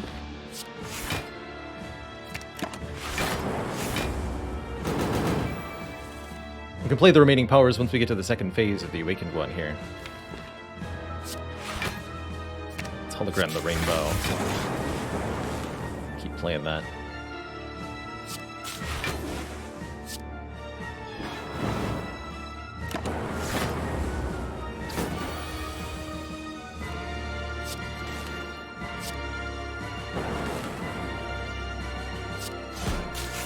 Let's kill right now.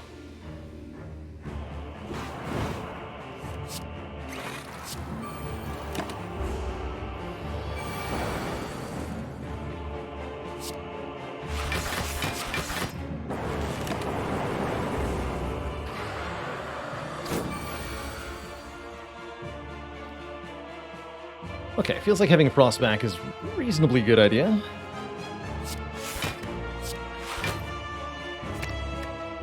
Incursion this. Rainbow. Darkness. And we're awfully close to a kill here. This hits 12 times. Holy moly. And yet...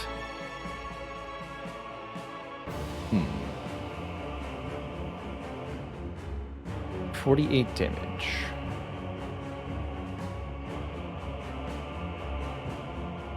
Yeah, Thunder Strike's only 108 at the moment, which means we will not kill with it.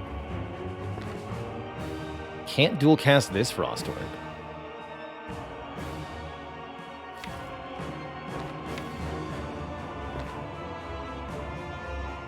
Tricky, actually. Very tricky. Only I had the extra energy so that I could Glacier and Thunderstrike. Glacier Thunder is a kill, sure, but if you can add 3 and 2 to get 4, which is what we currently have energy-wise because of this Void, unfortunately, we cannot play them both.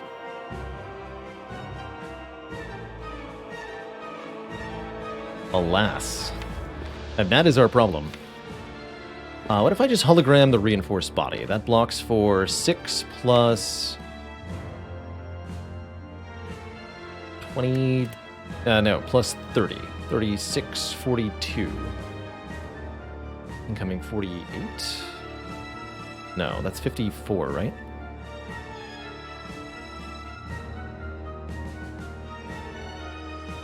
No, it is 48, okay. 48, so I would take 6 with hologram reinforced body. What about...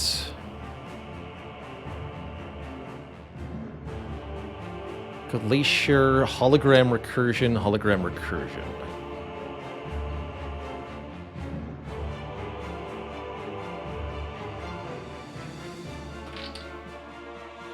Block for 23, 11 plus 12, plus 9,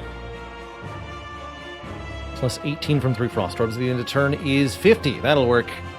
That's the way to do it. I guess I could also defend twice, and that might also work out reasonably well here.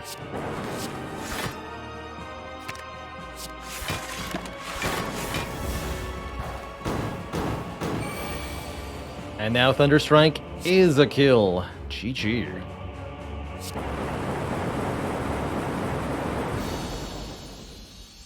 Cool. All right, we're into Act 4 with not a single hit point lost since taking the upgrade all. Two thump, a deep pulsing dread to be felt throughout the room is this. The heart of the Spire, the source of these dark orbs. So far, that's right. But now we're in an advantage relative, because we were not going to get any healing past this point anyway. And... get a white bee statue guaranteeing I find a potion after the shield and spear. That might mean that I use my potion. Consume is here. Oh my. As is a speed potion. That's even better. Speed potion, clockwork souvenir. Very powerful. Warpaint upgrade. Exactly. Tempest. So I could upgrade this Consume with Warpaint.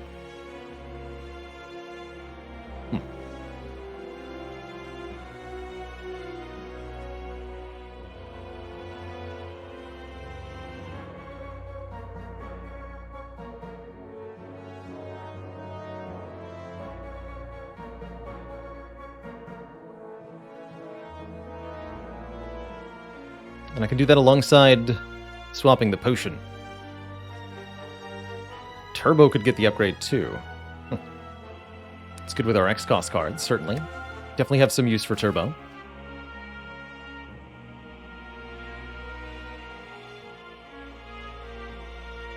Yeah, actually surprisingly good card. So it's a Turbo Warpaint, ignore the Consume? I like that, actually. Especially with the potion. Can't afford both of these, though, right? 28 plus 63 is 91? Oh, yeah, I can. Sweet.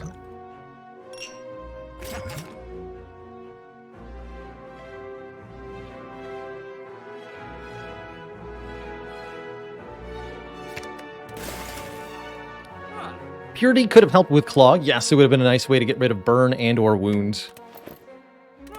But I'm trusting that we won't need it too much.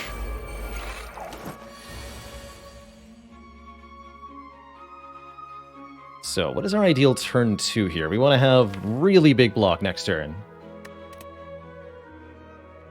So I'm thinking of just like seeking Turbo and Reinforced Body.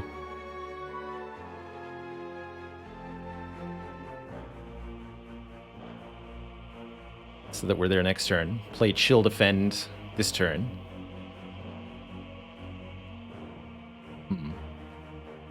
Should use a potion. I think I've decided I'm going to speed potion for hearts, so I will use the focus potion here. What did the Warpaint hit? It hit Turbo and Tempest, the only two skills we had that weren't upgraded. It was a guaranteed hit on both of them. Could also seek for Tempest here, which is pretty good with this additional energy that we have.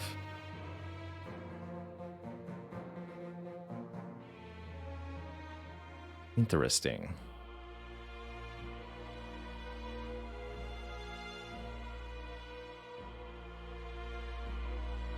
Okay, let's seek for Tempest Reinforced Body then.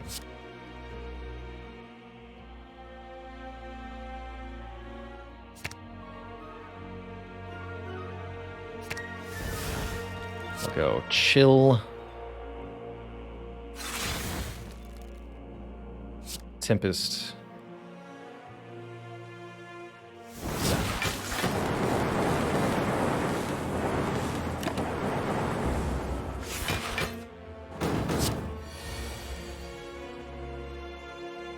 And we actually do take some damage here unless I'm willing to use the speed potion, which I am not.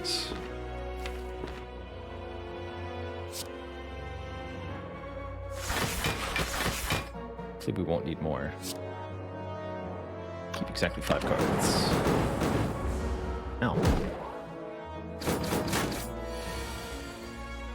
But my face, though.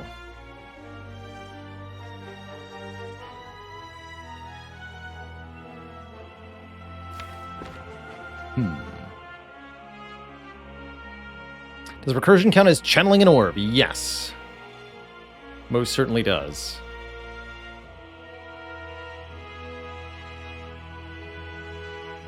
Okay, I can block for a lot here.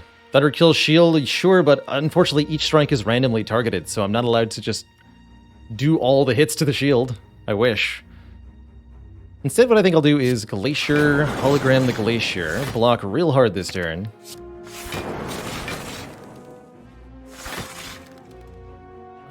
If I dual cast, we get another 16, so we're at 54 plus 16 is 70. Exactly? Yeah.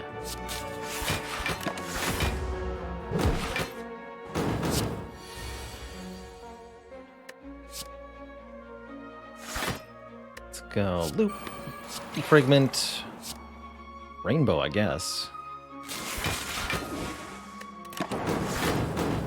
And then I'm not sure about the Thunderstrike on this turn. Let's see. Could just hologram the reinforced body and block that way this turn. Currently this does 9 times 11. Not to a target of my choosing, so I don't think so.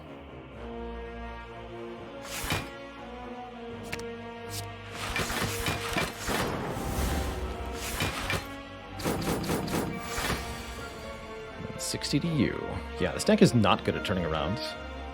I agree with that. So dual cast is in the discard pile. So if I Darkness plus Hologram dual cast.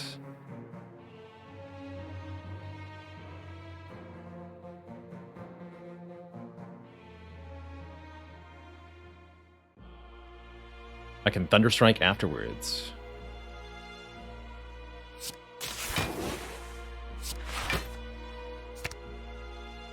We'll do all the damage to the shield. And then all we need is one hit, right? That should be pretty guaranteed. Can this deck turn around at all? No, actually. No. No, it can't. Not a single card that targets an enemy.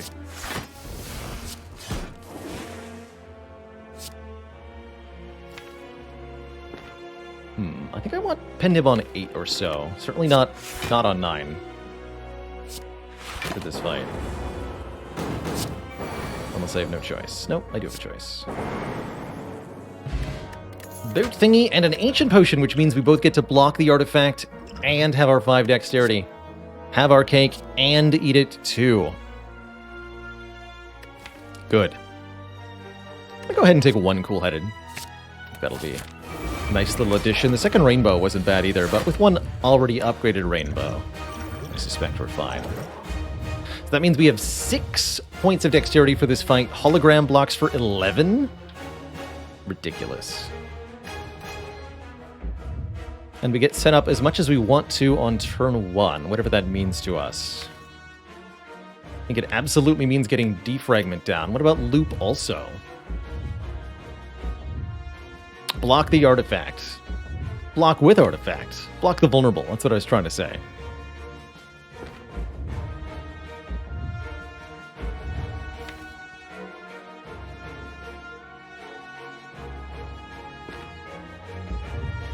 And then just play the Glacier.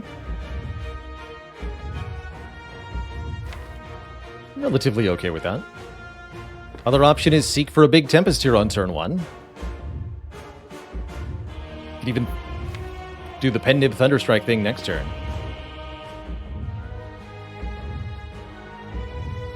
Hey there, Baguette. Hello and welcome.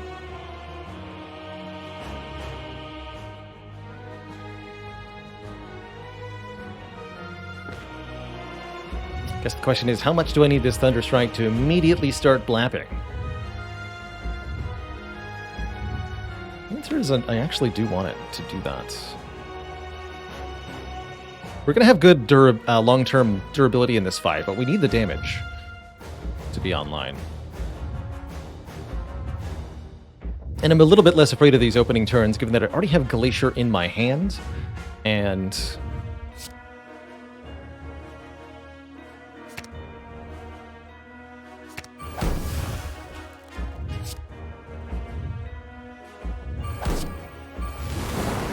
we're not going to be vulnerable. Alright, 9 Lightning Orbs channeled for some good damage there. Here's Algorithm to block on turn 2 for us, so no biggie. Good.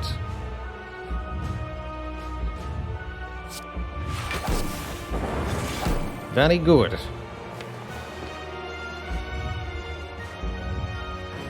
Hologram the Thunderstrike. Now there's an idea. So I'll just hologram the cool-headed.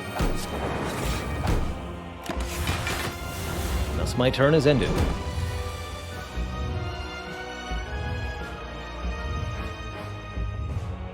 Defend blocks for 10. Holy heck. It's ridiculous news. Sneak that zap in there.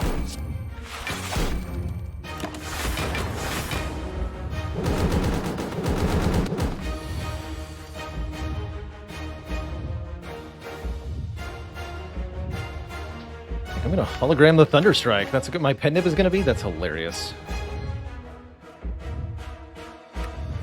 Or I can start hologramming Zap to do more damage.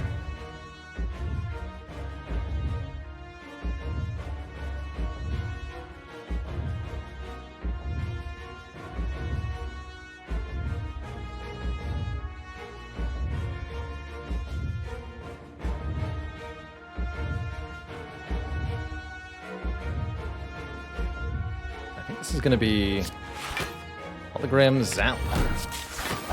Play Thunderstrike, hit it back. Kerblam. These recursions to block. We need them. And certainly we might.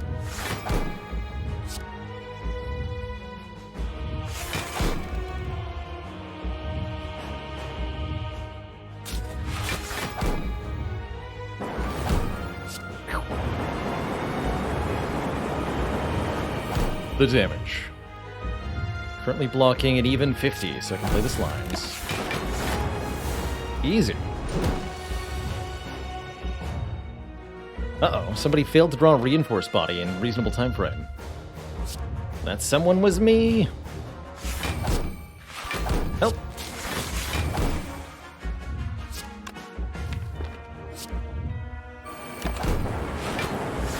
Take a little bit of an ouchie. I think we'll be fine.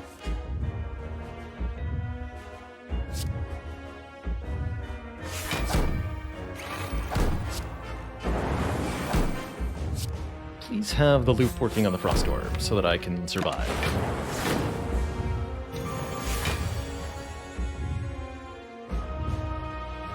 This is approximately where I become exceedingly grateful that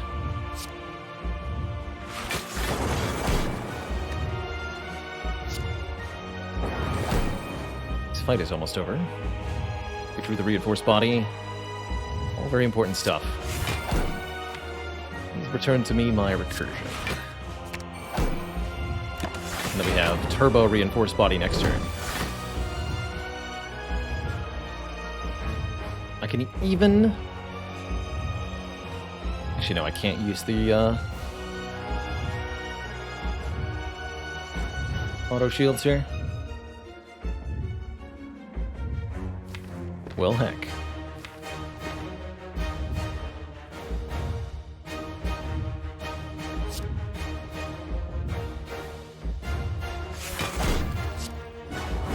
Cast that. And now we're in range of a kill with Thunderstrike. You'll love to see it.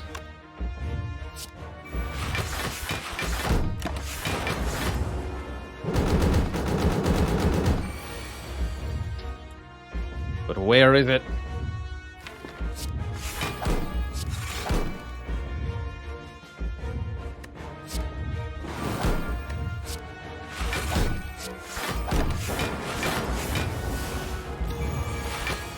There is it. GG, Mr. Hart. GG. You've been thunderstruck.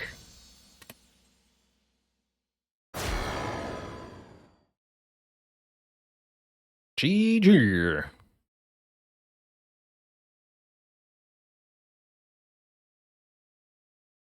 Very exciting to see that, I would say, rarely utilized defect rare, Thunderstrike, all from a random transform in Act 2. Picked up the Tempest kind of on a whim to go with it, and boy did it put in work in the late game there, being our solution to endgame damage, given that we never found a multicast for our Dark Orb. That said, I think we could have done the same with Dark Orb and Recursion nonsense.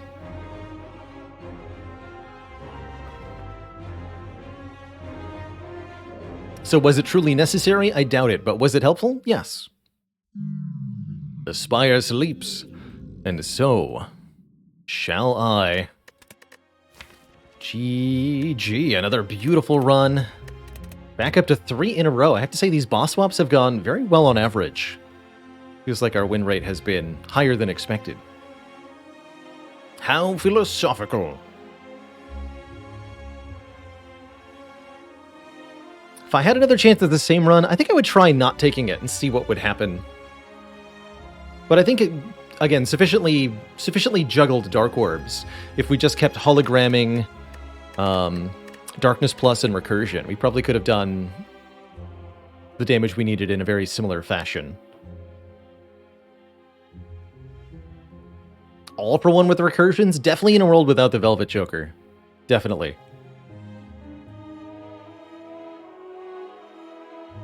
Either way, this was a sweet run. I'm glad we were able to win it. Next up, Watcher time.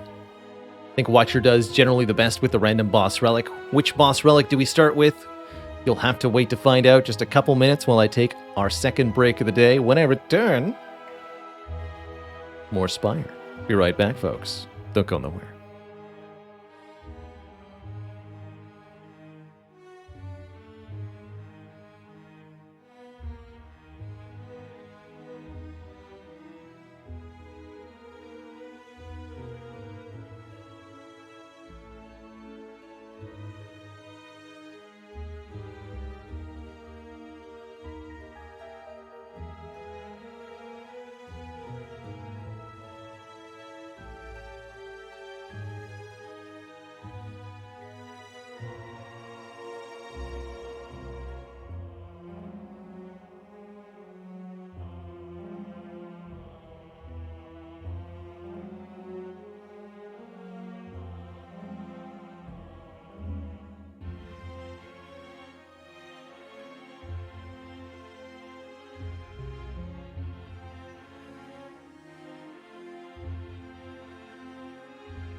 Okie dokie folky, we're back. I'm cozier than ever. I'm hoping we see a calling bell during this run. I don't care if it's the starting relic or from one of our bosses, but I want to see one. Instead, we're starting with a fusion hammer. I think Watcher in particular really likes the fusion hammer start. There's a lot of ways to bypass essentially the downside of the fusion hammer, but first and foremost of those is the card Lesson Learned, available to the Watcher only, which can result in permanent upgrades after every fight. I think we should just bonk the hard elites here. Starting with the fusion hammer means that we'll have extra energy to sort of bust through these fights with. And since I can't upgrade anyway, that's really the only way for us to get stronger, is gain money, gain relics. To that end, let's fight a lot of elites. We'll take heals as needed, but not more so than needed. So one of the benefits also of Fusion Hammer is that you get to avoid rest sites in order to visit other types of nodes. Very core to the decision-making, or to the game design, of Slay the Spire, and the decision-making that follows. The fact that every single run, no matter what, visits exactly 50 floors, from top to bottom. And the only question is, what kinds of nodes do you get? I think a lot of other roguelites fail to restrict the player in this fashion. So you can have runs that are kind of like a Slay the Spire run where you only got to see 45 floors, and you can have runs that get to see 65 floors because of some event that happened or how the map generation turned out or something like that. FTL is a good example of this. The amount of beacons that you visit, the total amount of scrap you can collect can vary very wildly. But because Spire is so on rails in terms of the map generation and moving forward in it, it allowed the devs to very tightly restrict just how strong the player can become.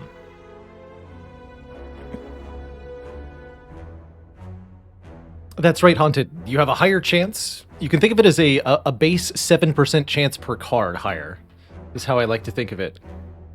I've also heard it referred as triple rare chance, but that's really not the case. Speaking of FTL, did it win the poll? Yes, we'll be playing FTL Multiverse mod, which I got installed and running properly.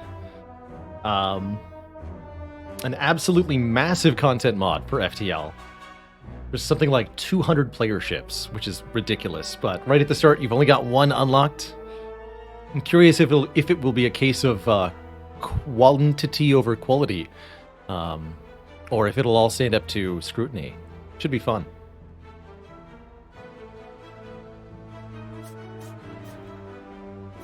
Take some more combats to start out. And yes, it's true, those pointing out that the portal events in Act 3 can shorten the length of the run. That is very much true. You could have less than the number of floors. You can also use the node duplication glitch to visit additional floors. But for the most part, runs stay at an even 50 floors plus Act 4.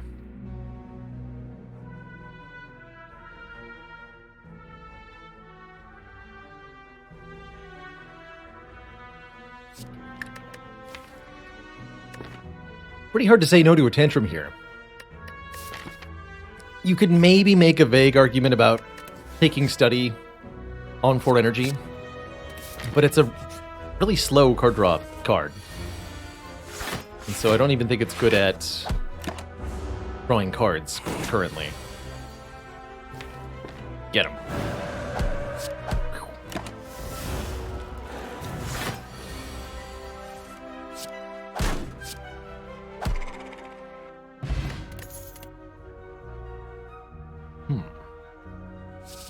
These are all cards I'm happier to see on less energy.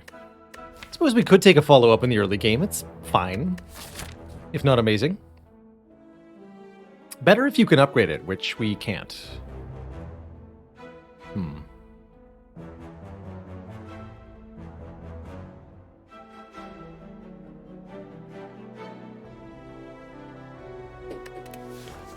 think I'll skip. Not a fan of either of those, truly. Take 1 event or 5 combats. Let's do 1 event. Yeah. In a world where I'm not allowed to upgrade cards, getting random upgrades could be our only ever way of upgrading Eruption, for example. Or we could get 2 strikes upgraded, and honestly, that's good too.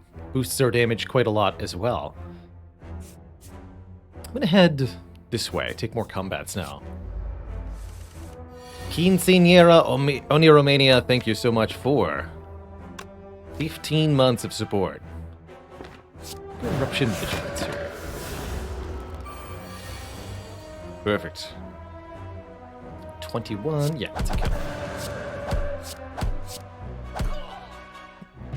Quick tip for math in Watcher. My personal way that I mentally add up my cards is I sum the damage of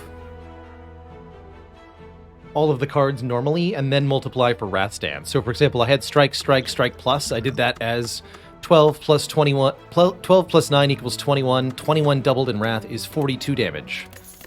So I knew I had 42 damage plus the Tantrum. And I will definitely take an Empty Fist so that I can leave Wrath. Of course, why do math when you could simply smork?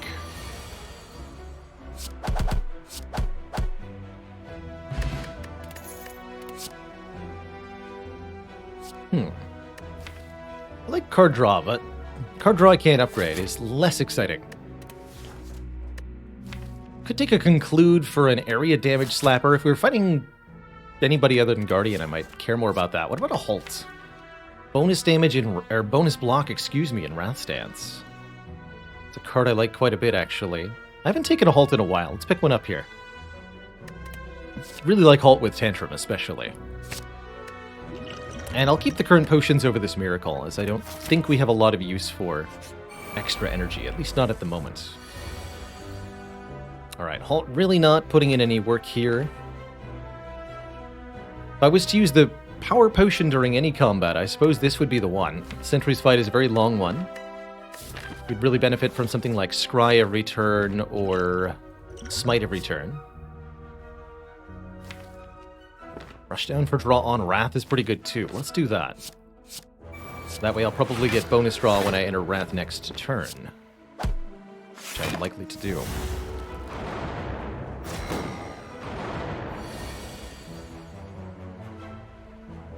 Tantrum Strike will do 9 plus 24. That's a kill here, so no matter what. I know I'm going to do that. We do draw the Empty Fist. How lucky. Strike, defend, Empty Fist. Take 0 damage. Play the Empty Fist on the middle one to maybe kill it next turn.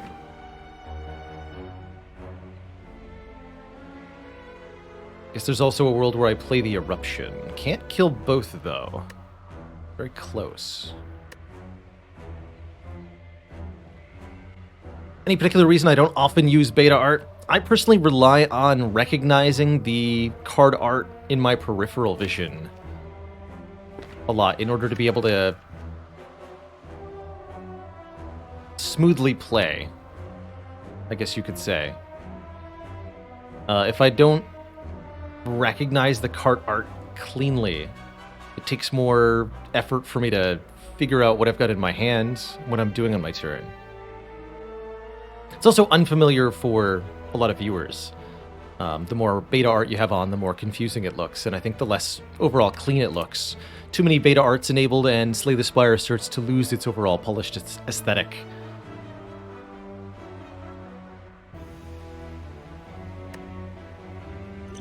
So I've toyed with the idea of things like having card art as a point reward that people can toggle, or having more of it, but I like the look of playing without any of it, ultimately.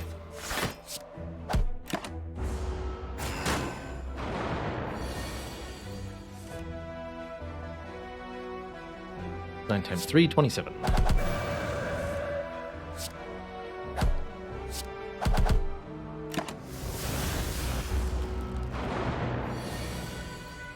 Oh, so close to having a good fight here. Fortunately, we do take 15, but we had health to lose.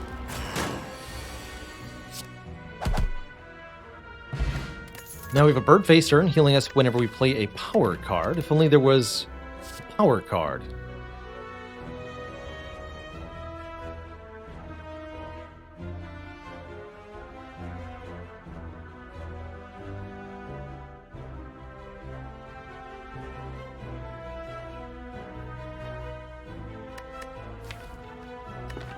Really like Third Eye in general, especially with Guardian as a racked boss.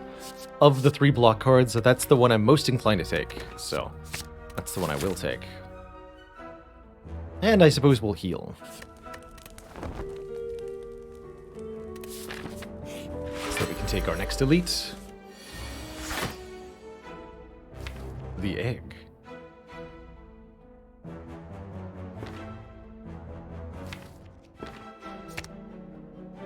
Discard the Tantrum for the moment.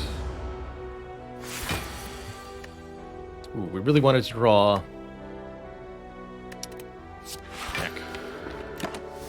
Not this. Wanted to draw the strikes on this turn. Oof. I don't even think I can play this Eruption now. Let's wake up. Okay. Things have turned out reasonably well. We're very much at the mercy of the draw order here.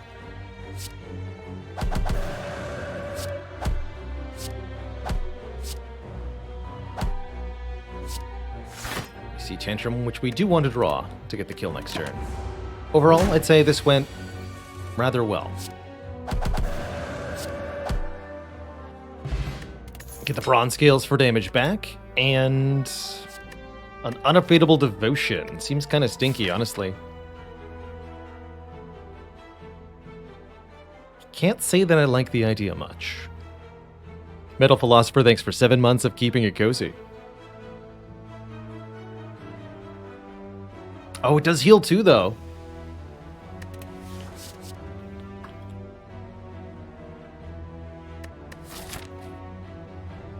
Can't say I like that enough. I'm going to heal here and here.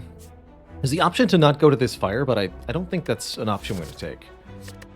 Skip all this. Ooh. Don't see Sundial putting in a lot of work here.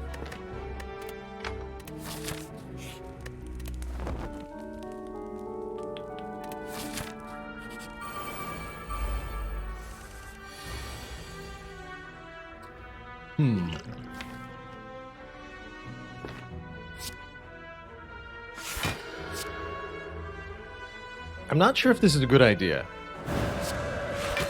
But I'm pretty sure I can kill one of them if I start the turn in Wrath. And even if I don't, I have a speed potion. Yeah, perfect. We get Halt, we kill one, we exit Wrath. Beautiful. 18 plus 12 plus 12 exactly kills this. No wasted damage at all. And then Empty Fist is going... where?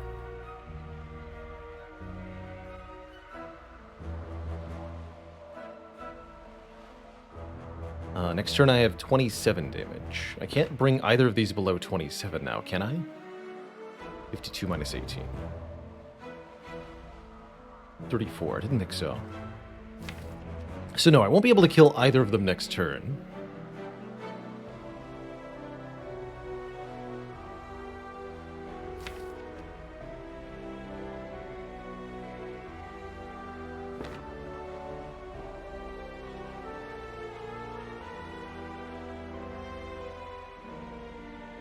Hey there, Prankster.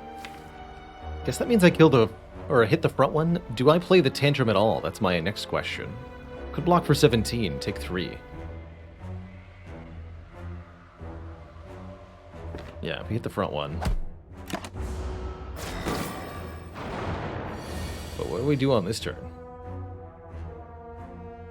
If I block for 17, I can't even play the strike.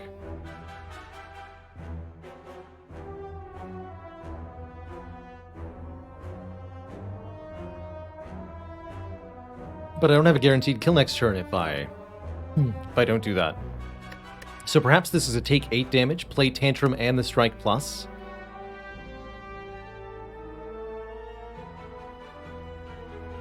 And I would play Tantrum on this one. Strike Plus here, and then Tantrum next turn kills this one. I think that's got to be the line. Yeah, then we draw 5 dazes, then we take 20, and then we win.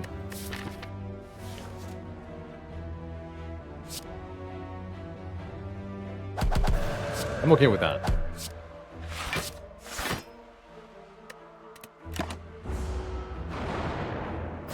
We actually get 9 draws to deal with this one. Oh yeah. Easy.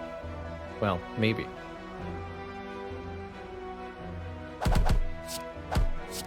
Could still draw 5 days. Nope. Good. Ginger makes us immune to weak. Empty Body's another stance exiting card.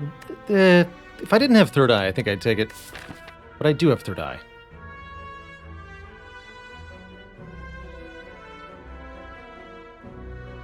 I also think I want to go to that event, so I will take the shop first.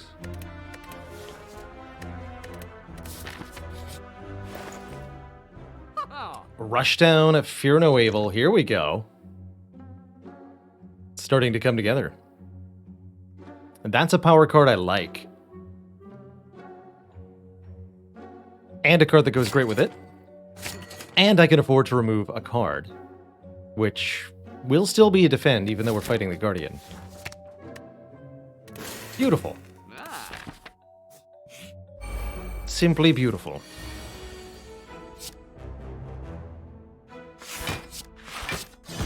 That's true, we did skip the Sundial. I mean, It's still infinite without the sundial, actually. So, yeah, I feel pretty good about that.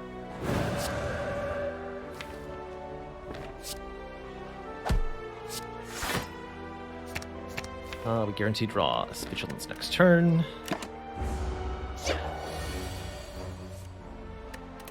Beautiful.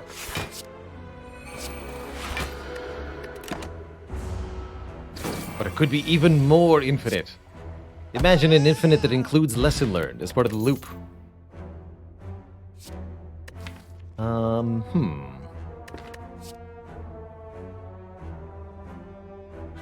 Actually, that's pretty takeable because of the bird face turn. This like water. Heals us for 2 and at the end of our turn, if we're in calm, block for 5.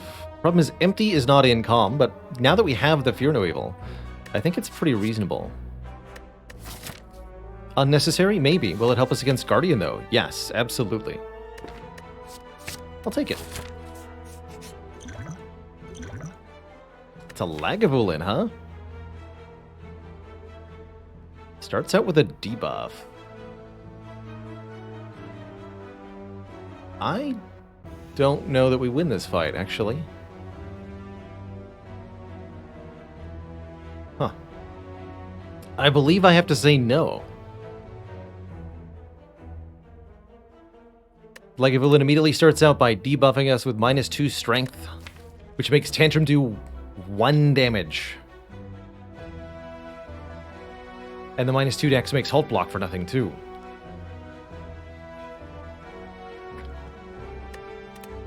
Could click 1 time, maybe?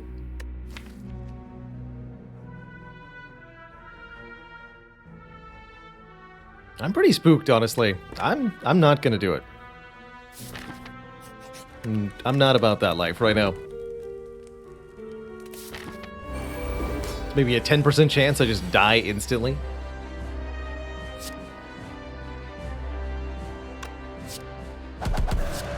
Don't like those odds.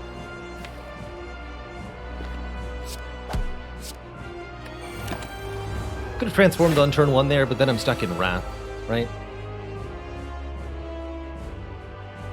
Actually, now I'm stuck in Wrath.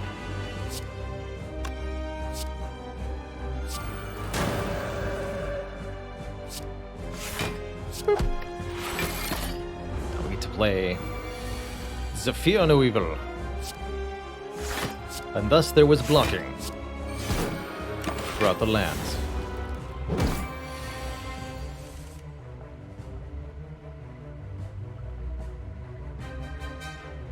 I do have Rushdown. Alright.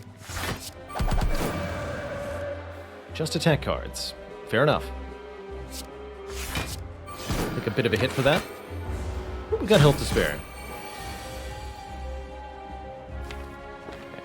Scry so that we guaranteed get the Vigilance. Easy.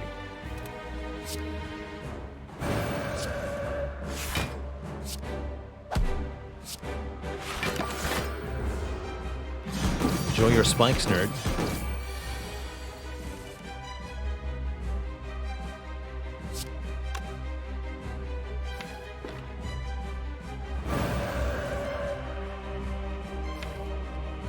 Allow me to draw even more cards.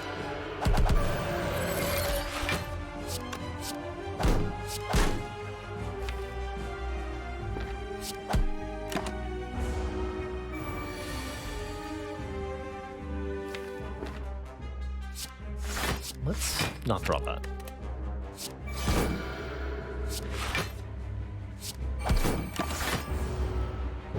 I have to say, the Lake Water was very, very helpful during this fight, overall.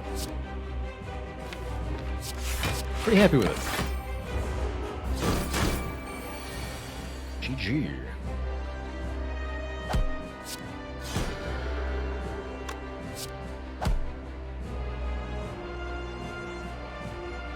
Get him, Bronze Scales.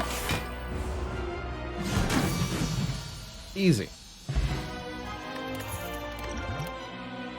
And there it is. The lesson learned to upgrade these cards one at a time until all of them say plus. All we have to do is take combats, win combats, And we've already got 2 upgraded starter cards, so those won't be hit by the lesson learned.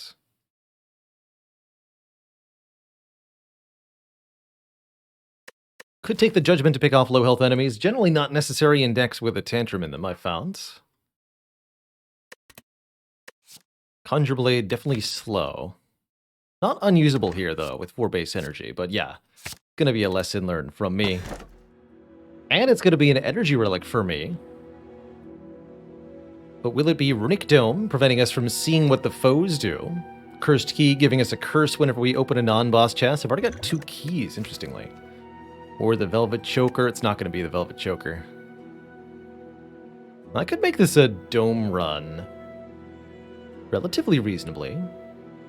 But it's also a very relatively easily taken Cursed Key because we already have the blue key.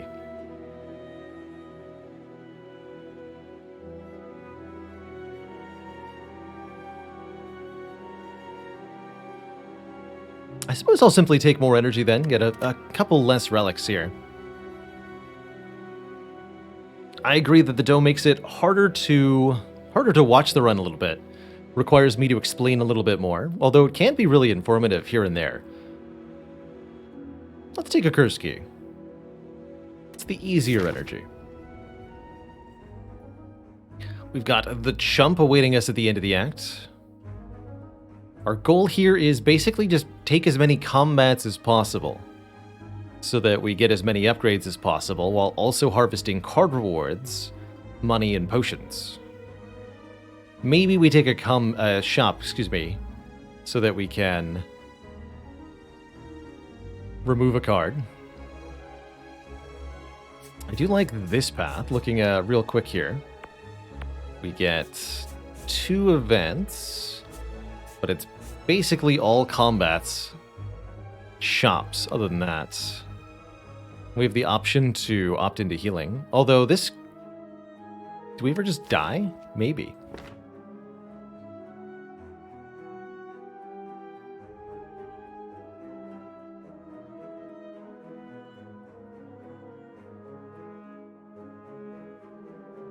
Is there anything better we can do?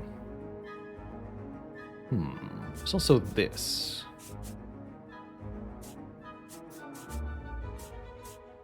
This also hits 1, 2, 3 elites. We get 1 late shop, no early shop.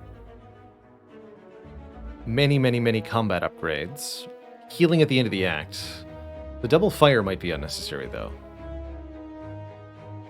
Tying is a problem for future Baylor.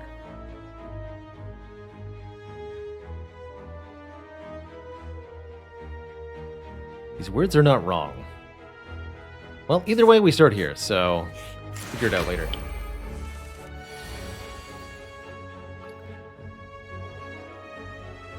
So about those hit points.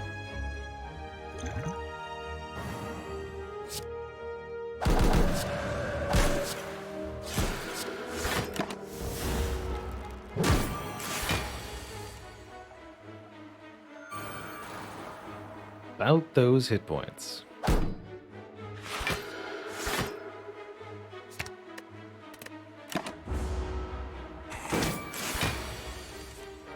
Gotta mentally, unclick Velvet Choker from my brain.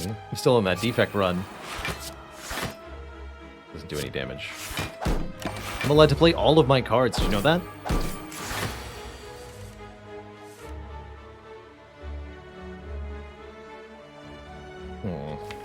Could get aggro, but risks damage for no real reason.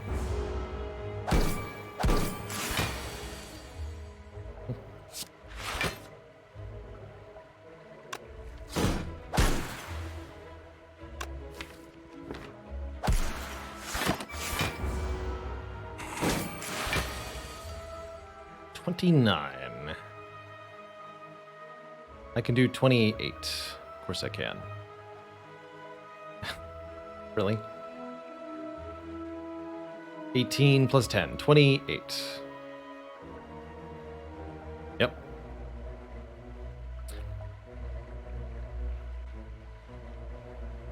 I block for 17, take 4 to get the upgrade? Or, well, to try to get the upgrade? I'll do it.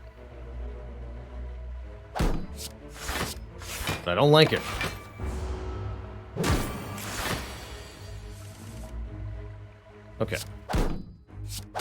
we have gotten there.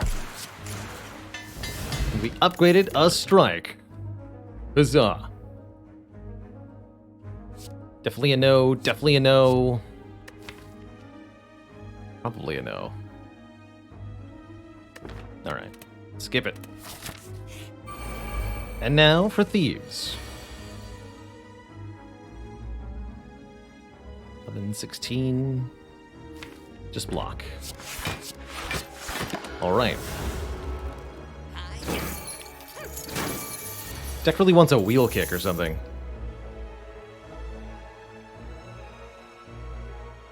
9 plus 15. 39. Not a kill. Tough day, man. Really tough day. Just not having our numbers line up the way we want them to at all here. Ah! Please no. Please no. Don't do that. 14 and 18. We're going to block for...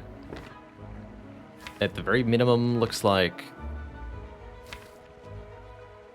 Third eye plus 5. So 12. Question becomes, can I then kill this nerd? We rush down. Eruption sends us back to 4 energy. This is going to do 17 times 2, 34. That won't be a kill in and of itself. I'll have to get the strike. So it's third eye. Eruption. Strike, Fear No Evil. Then I can't play the Lake Water. So we're better off killing the front one then. But I can't kill the back one. And block. It's too much energy.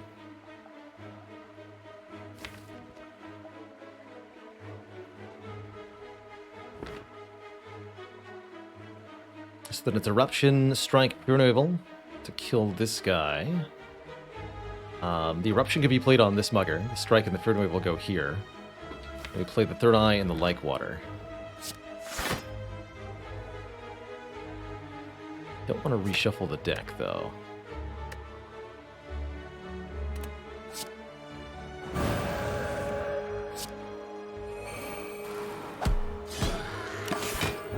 Take 6 more. Well, we got some health.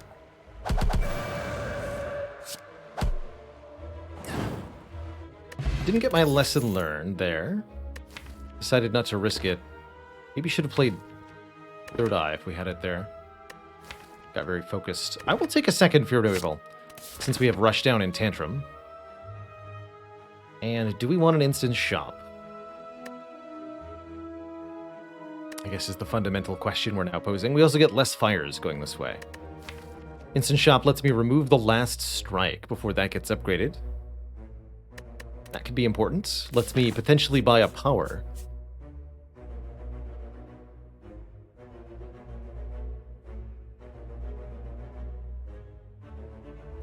Let's go.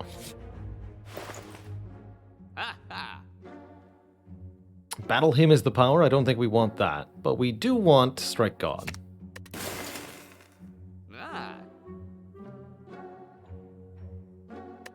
How about Crush Giants?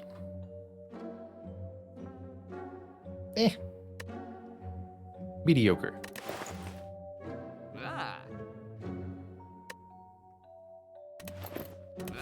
Keep it schmoll for now. Question is, are we going to gain health or lose health from fights? That I don't know. Currently, I feel like it's going to be lose. Barring really good circumstances, which is actually where we might be right now. Perfect block. Not bad. And then a kill? Or is malleable too much?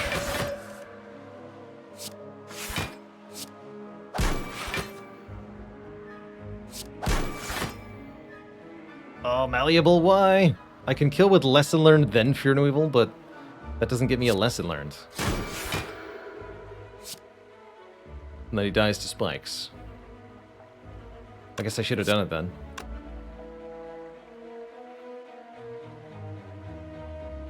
This is still the correct play, though. Well, we gained health. I'll allow it. Aha! You may join us. Upgrade it for free. Crush joints. And yeah, this is happening.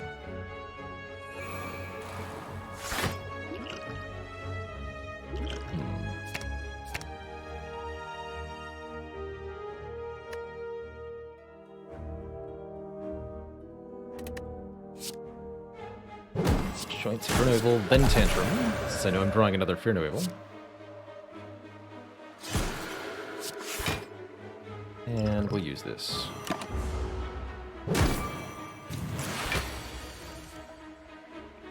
You big, stinky parasite.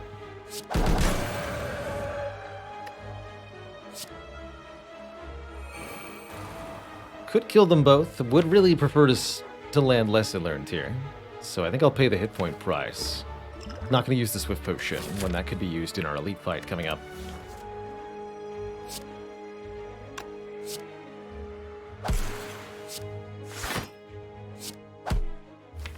We are drawing Lesson Learned next turn.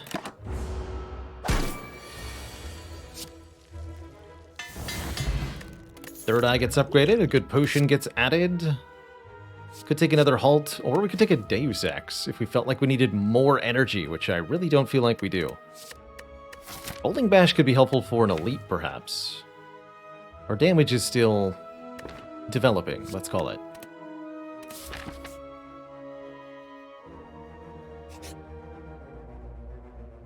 Warped Tongue. Let's upgrade a random card every turn, or we get to upgrade one card of our choosing. Tempted to have to upgrade Lesson Learned just to make it a little bit easier to land, but if there's any other one card that needs an upgrade right now, it's probably Eruption. Let's do that. Not taking the Warp Tongue with the Lesson Learned, as eventually it's all going to be upgraded anyway. This feels like it might be a good use case for the Swift Potion, depending on what we see atop here. I'm going to go with yes. This is a good Swift Potion turn. Play Vigilance, Halt, Defend. How much damage? 23. Vigilance, Defend is another 13, bringing us to 22. So I do need the Halt. Discard that.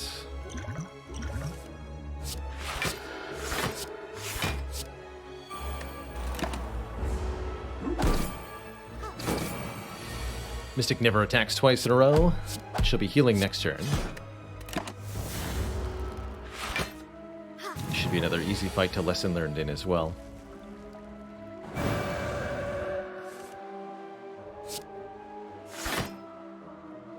Okay.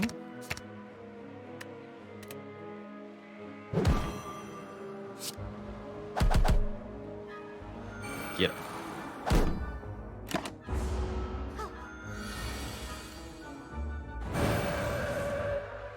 Guaranteed Lesson Learned next turn, so just bring her to critical health and win.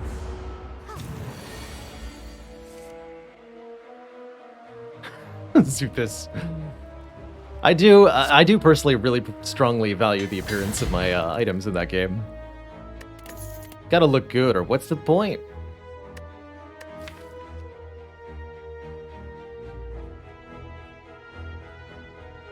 Never been one for the exceedingly ridiculous hats offered by the series. The Too Big Man.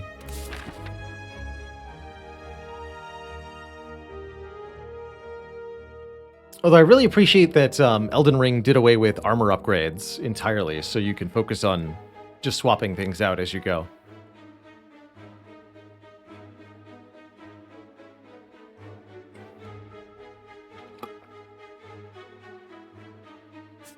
Alright, our first elite. Book O stabbing. Here goes nothing.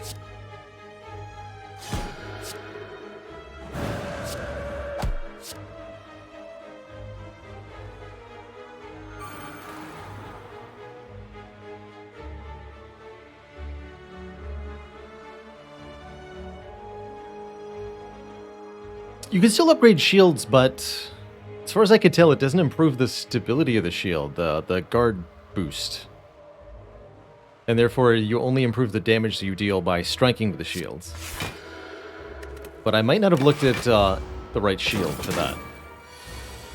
So I'm not 100% sure on how that works. It does increase guard boost, okay. But for some shields, it's only every 3 levels. Got it. Wow, that sounds like I should maybe go back and upgrade my shield. I played the entire game with unupgraded ones because I thought it didn't matter. Oops.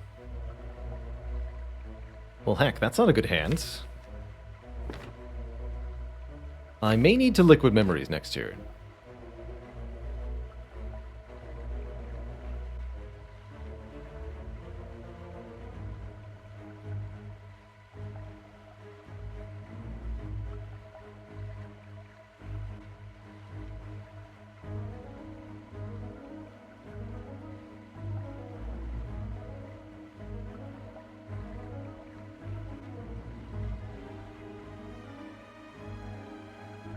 Yeah, no kidding. Okay, let's discard this. I want the Rushdown, which is currently not in play. Discard the Ascender's Bane. Keep these. But then, what do I do about this turn? 12 block, 21, 31 block. Could end my turn in Wrath. It's a weird option. Or I can Liquid Memories the Fear No Evil. I actually really like that option.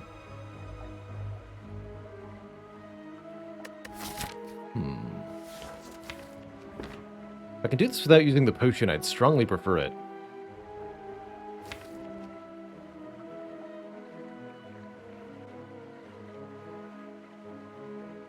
This is just not an acceptable series of draws, you know?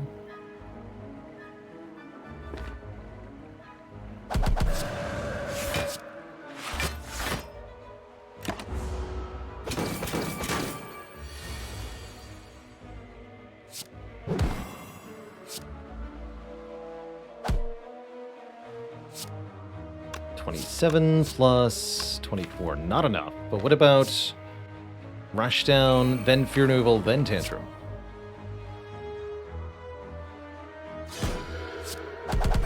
Draws me 2 more cards, which includes a strike. So we get out of the fight without the liquid memories used. Now we have a preserved insect, causing future elites to have less health. And on this much energy, you better believe I'll take a cut through fate. It's damage and draw. What more could you want? The only thing we didn't do was get the lesson learned on that book, but I'll take the win, clearly.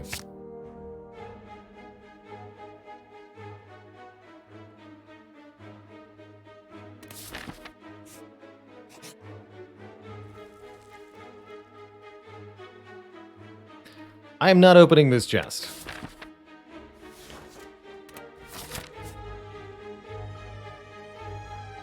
No thank you. Even though I could remove the curse here, I really don't want to contend with whatever this elite is. With a curse, I don't think. And I have no need for it, because we have the blue key already. So, I'm out of here.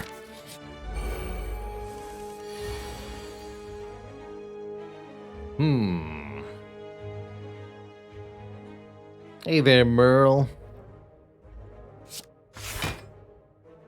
Oh, that's almost assuredly going to be my liquid memories, then. Although I could... Wait.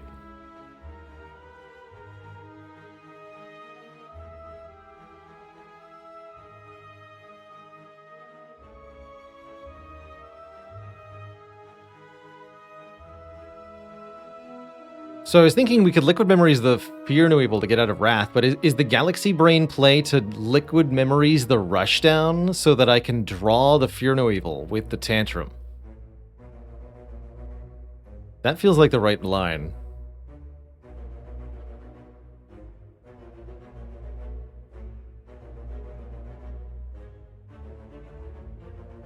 But energy's a problem there.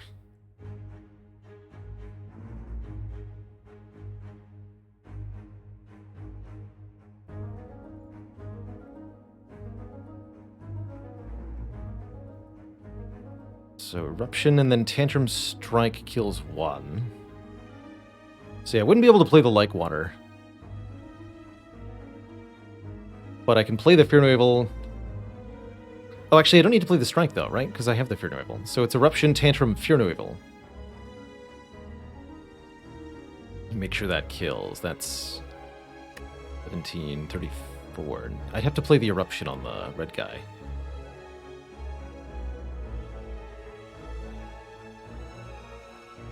So yes, I can get this Like Water in play. Okay. Discard all three of these then. Liquid Memories, the Rushdown. Play the Rushdown. Play the Eruption first, because I don't want Tantrum to draw itself surprise, accidentally.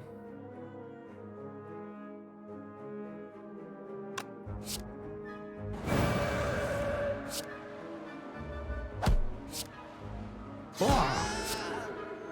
little bit more block that way.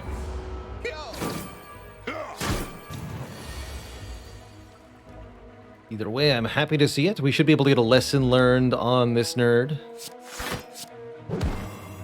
pretty easily here. 13 plus 15 equals dead. And I guess I'll just draw the defend uselessly here.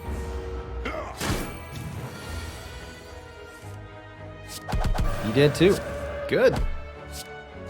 Excellent fight.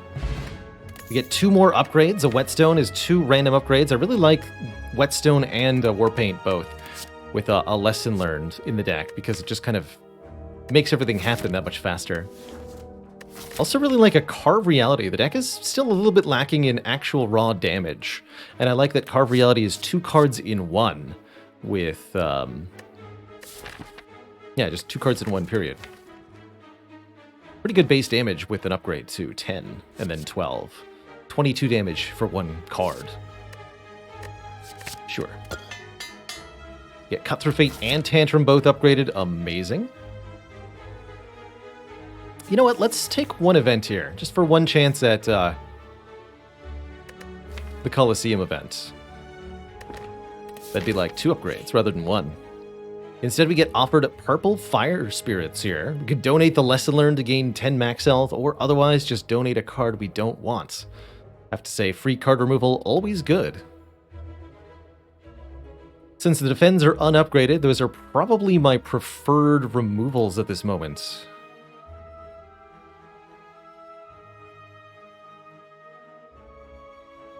If I had any unupgraded strikes, those would go first. I could remove unupgraded commons, but that doesn't feel like a good idea.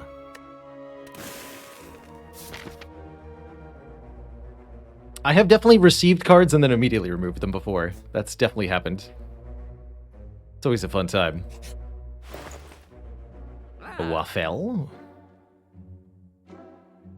Or Sight can be okay. Or just another card removal.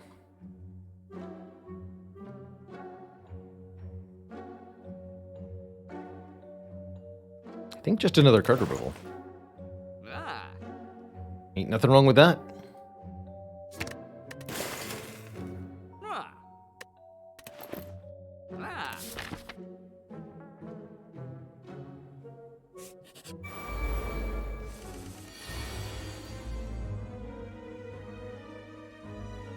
Well, heck.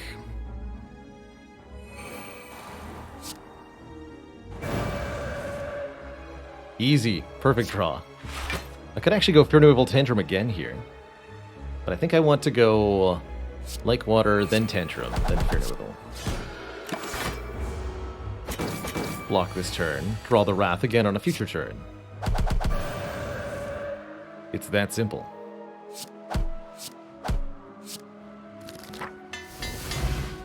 Perfect. Now we are block on turn 1. Semi-takeable Evaluate. Rather have a Sanctity.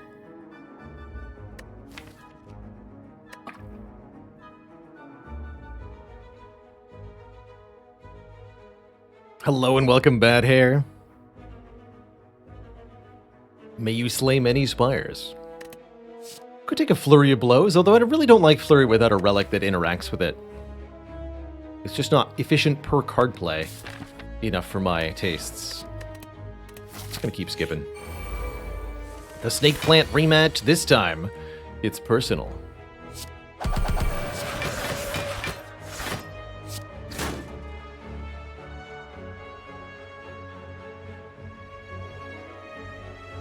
Sure, I'll go Rush Down Fear Noble.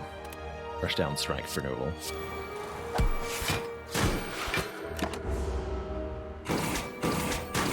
Take 2 here. And this turn, not so excited by. Could opt to simply kill. Avoid taking damage. I am about to heal, though. I'll take my upgrade for 11 damage. Painful price, though.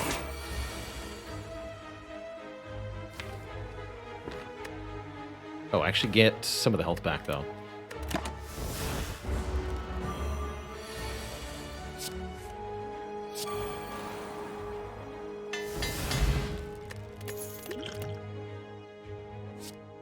Another copy of Water. I really strongly would prefer Mental Fortress's game. The Waters are almost workable, though. Krogzar, thanks for gifting us up to Bet Hair. How's that for a warm welcome? We do have a lot of energy to spend on wishing for money.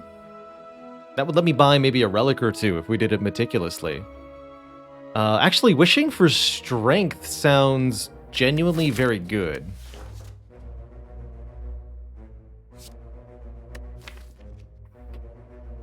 That doubles our damage output. And we have the energy to play it. So actually, this wish is worth taking just because it is our best scaling option. And absolutely helps me kill Champ by wishing for strength. Maybe later we can wish for money, but even if we only use it as a strength card, it'll be very good for us. Welcome. Welcome, welcome. So that's the plan then.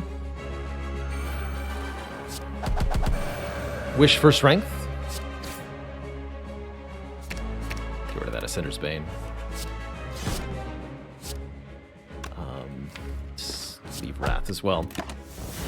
Champ's a fight where he kind of mucks about in the first half of the combat.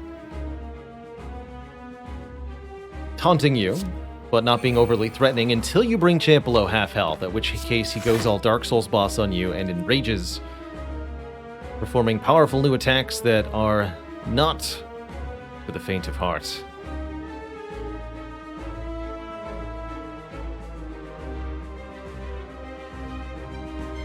Let's actually just do all that next turn.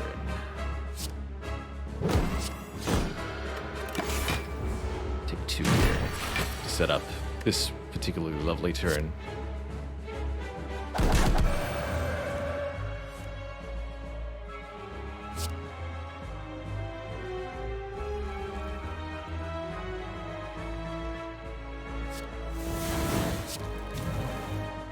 Eighteen times 4. Dang.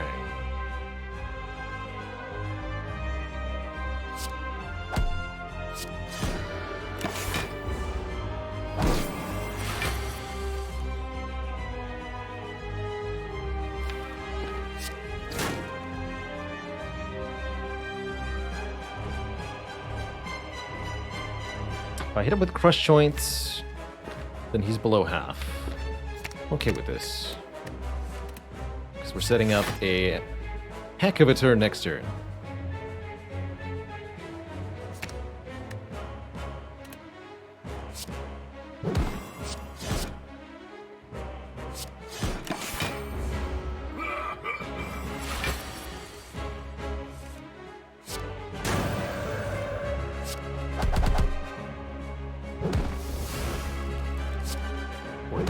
And bonk.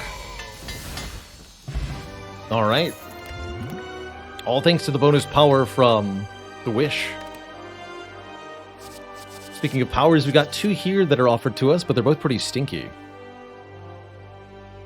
Don't have any added cards we're generating. I guess it upgrades the smites, but that's super not worth taking a card for. Not going to start into Mantra now either. Judgment serves a role we don't need filled. We'll skip them all. For our boss relic, it's Busted Crown for more energy, Black Star for more relics off elites, or Runic Pyramid to let us retain our hand every turn. That'll make it very easy to land the lesson learned. A little late for Black Star, but I think we could still get 4, maybe 5 relics out of it, if we really wanted to. I, for one, am not upset by the prospect of another Runic Pyramid here. It's going to make the stance change game really a lot more effective. It means the Like Water is going to work more properly. The Halt is excellent.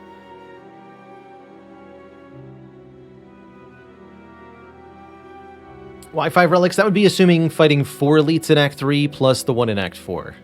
Theoretically, it could give me as many as 7 additional relics from here. If we find Wing Boots and fight 6 elites in Act 3, and then fight the special elite in Act 4, that could be 7 additional relics. But that would be a real long shot, let's call it.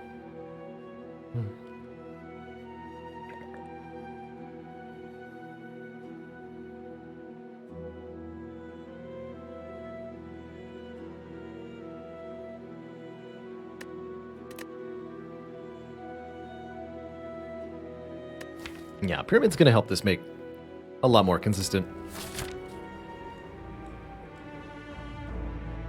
Plus, how many Black Star would it have been? Yeah, exactly 4. 4. 3 elites this act, 1 next act. There's double merchant placement. That's very interesting. Triple merchant path. Fascinating. I have a wish, though, so 2 merchants is actually not terrible here. Combats are even more incentivized thanks to the wish and the lesson learned. So is there a way to fight as many combats as possible? Don't need to go to 3 shops, that's ridiculous. This will go this way? It does hit 1 fire.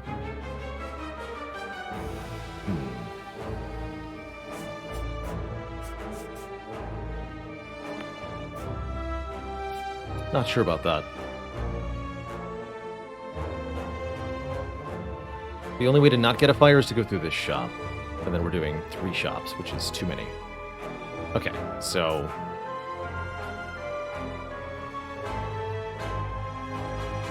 I guess it's better to go to a shop unnecessarily than to go to a rest site unnecessarily.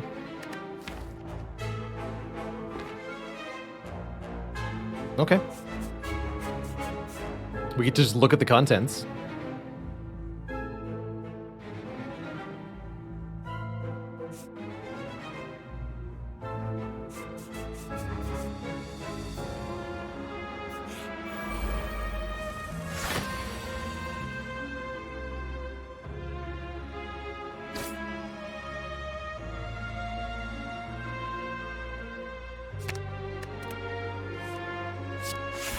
Wish. More money!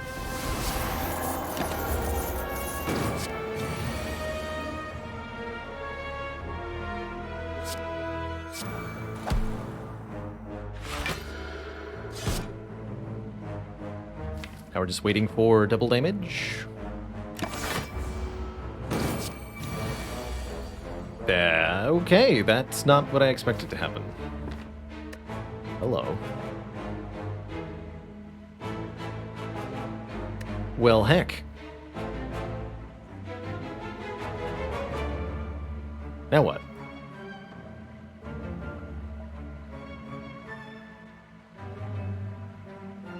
Technically, this could have killed if I'd played every single card.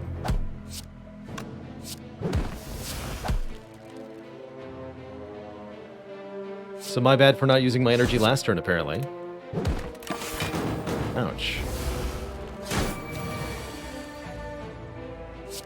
It's okay. We can get that health back.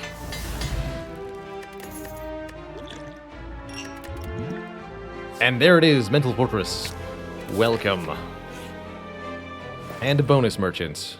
With another Rushdown and another Fear No Evil. Or a Scrawl, actually. Wait. Or an Inner Piece. What do I do? Speed pot better than power? I kind of assumed it was. Just because I think power potions are trash on Watcher. I guess maybe with the bird face turn it was technically worth something. Frozen Eyes also good. I have no idea what to do.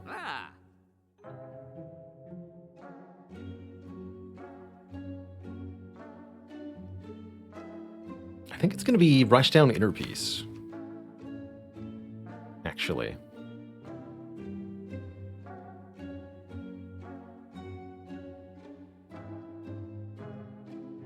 Yeah, I've already got 2 Furnival's. Let's make it an Inner Peace.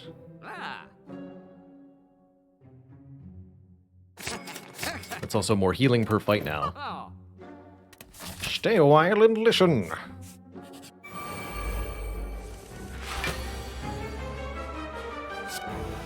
Listen to me gripe. That on top. No rushdowns yet, though.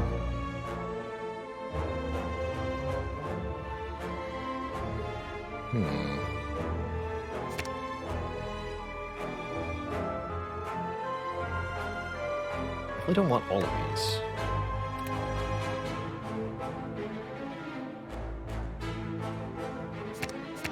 Let's grab those 2. Keep this for double damage.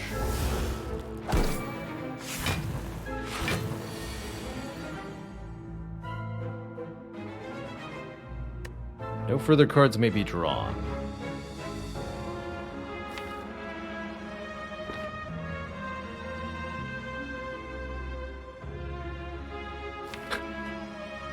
What? Hello?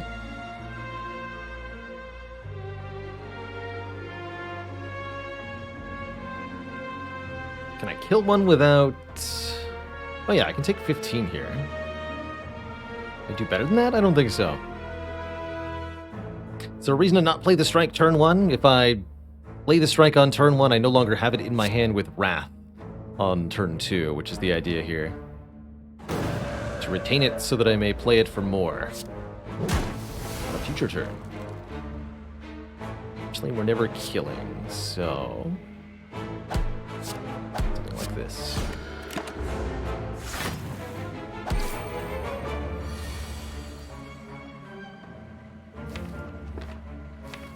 Again, what?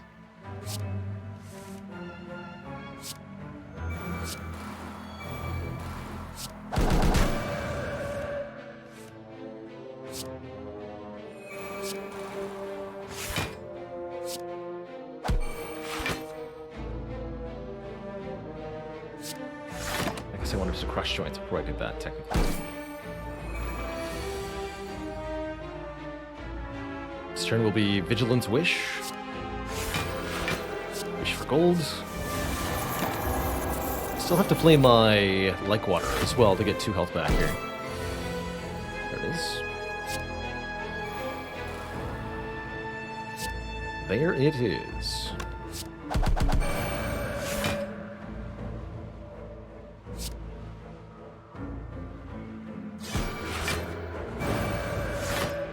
Get him.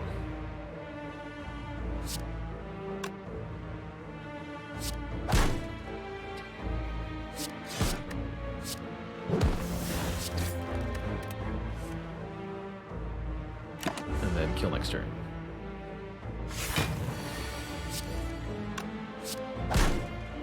The lesson learned has to be on the final Darkling in order to get the upgrade.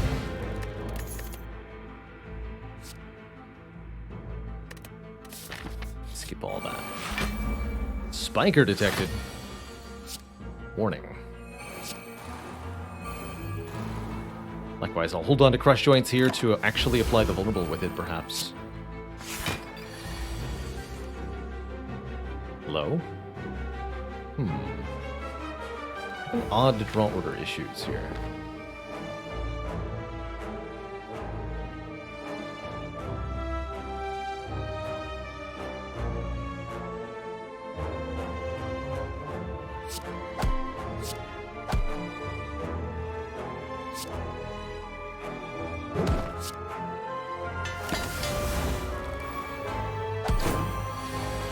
strange.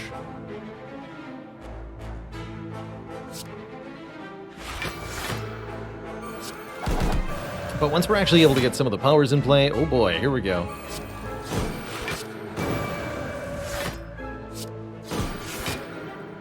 The shenanigans begin.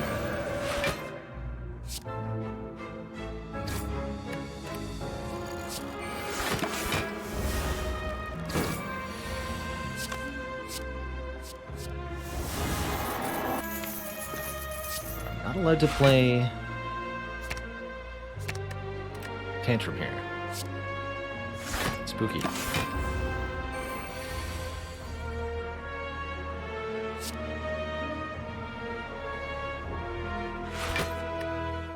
Does this work? Okay, you take the damage.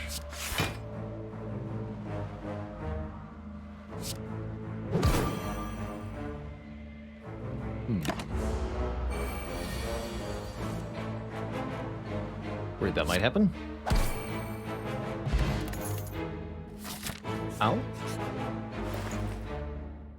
Third rush down? Feels unnecessary.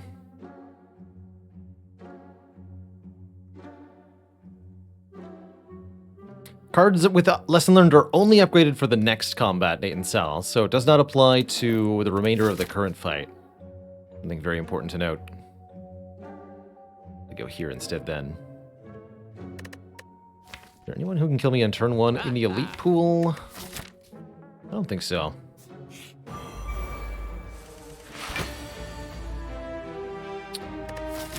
But I will be wise enough to wish for strength.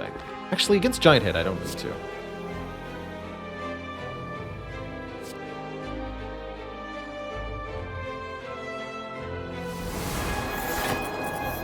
Keep that. Yes to all of it, honestly.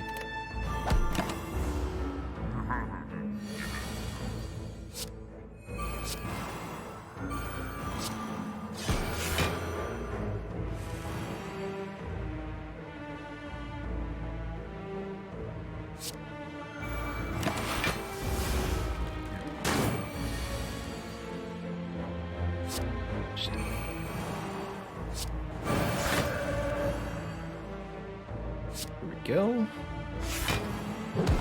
Give him some Vuln. Do some big damage. Do some really big damage.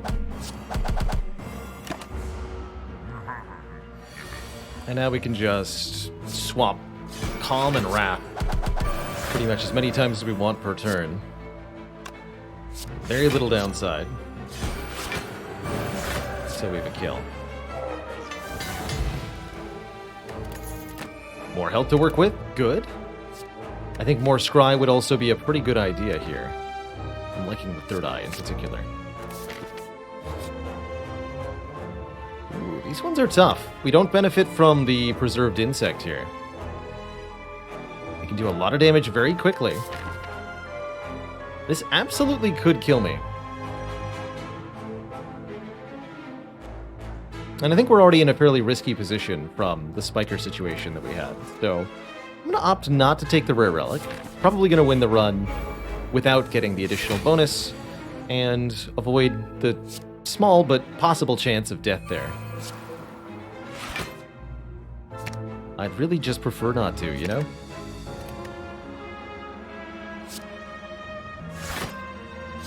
Play that. Keep this. Lucky us.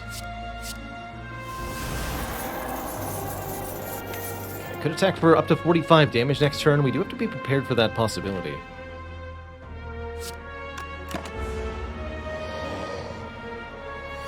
Yeah. Okay, no Mental Fortress, at least not yet.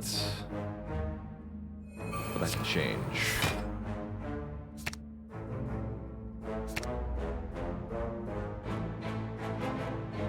For Inner Peace, Lesson Learned, Eruption, something.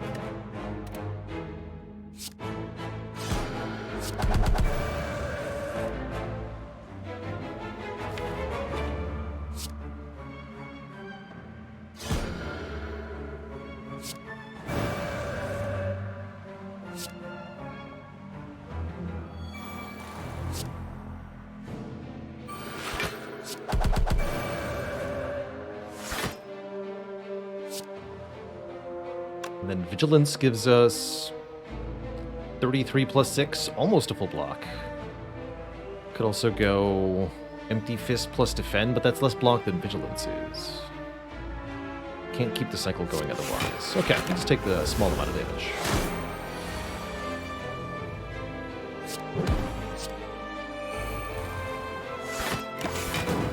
Kill with the upgrade on this turn.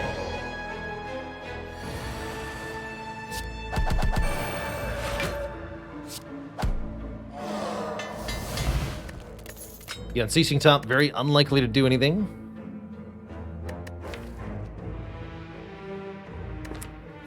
I don't think I need to Deceive Reality. Certainly don't want an Establishment. We have very little cards that actually retain. Establishment notably does not work with our Relic, the Runic Pyramid. For shame. No need to open this chest. We already have our blue key after all, and I think I'm not going to open it. I don't see a reason to open it.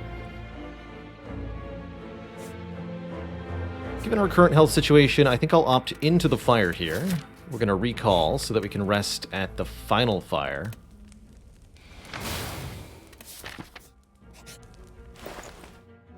I'm allowed to duplicate a card in the deck. That could be Mental Fortress Plus. I think that would be an exceedingly good duplication. There's some other stuff I can do here, but I don't think any of it's as good as that.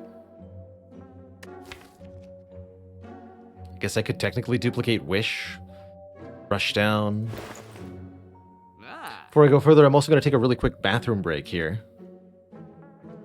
Be right back in just a couple of minutes, folks.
Okay, we're back. Thank you for the patience. I am going to go ahead and duplicate the Mental Fortress.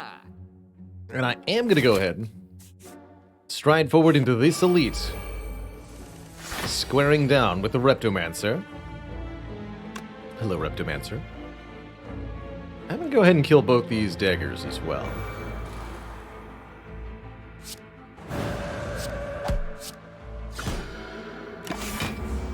That way there's a chance Repto doesn't attack on this turn. That we get another summon. Perfect. And now things are starting to look real nice for this run. As we can just casually draw 4, we're healing tons per fight. Good stuff. It's a smite to kill you. And then empty fist on the Repto. I guess I don't even need to empty fist yet. Let's cut through fate on the Repto.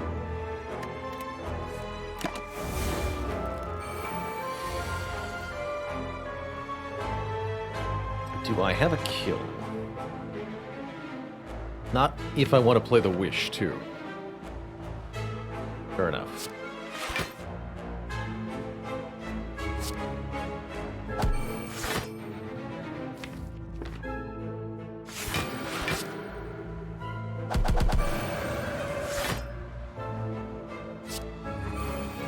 I'm sorry, I have how much block? Good lord. 67. Dang, dude.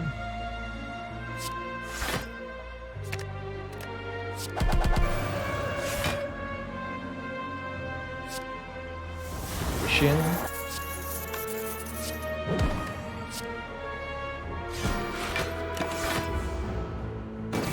Then learn a lesson. Beautiful, beautiful fight. Now we have a shuriken, allowing us to scale our strength further beyond just that provided by the Wish. Could take another carve, could take Flurry here, although I don't like Flurry that much alongside multiple copies of Rushdown. Tend to end up with your hand full after entering Wrath either way. So you can't make the Flurry actually return to your hand. So for that reason, I shall not take Flurry. We shall simply skip. I'll take one last event. Just to fight anyway. And... yeah. Guess I could have shurikened there, hey?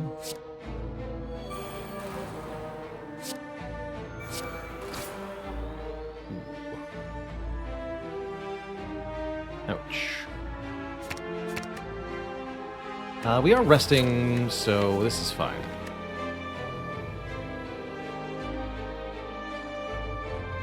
Discard that. Draw the Mental Fortress, play it. Take some damage. There's Wrath.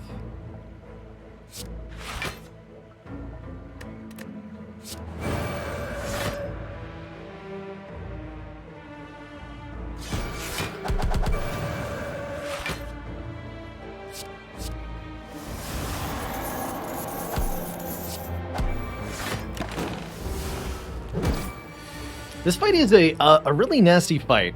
Spire Growth expects you to be able to block for 30 every single turn. Starting on turn 2. And if your deck is used to taking a few turns to get set up here and there, you might find that the Spire Growth just asks too much of you too quickly for you to really be able to get anything done.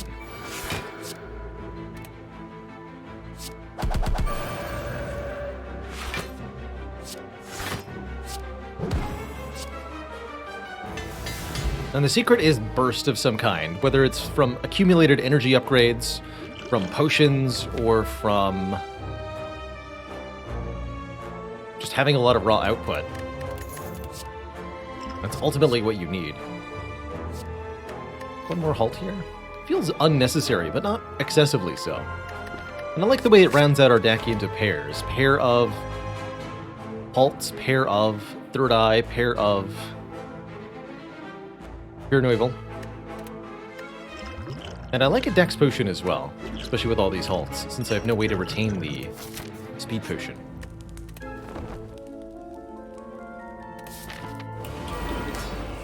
Single artifact really does help a huge amount for that Fire Growth fight. Just tremendously so. Discard this, keep... Actually, discard the halt too, because I don't have Wrath yet. But I'll take Fear Removal, Mental Fortress, and Empty Fist, sure. Guess I'm not going to play that. Every 12 cards, time meter ends our turn, so we have to make sure we have the ability to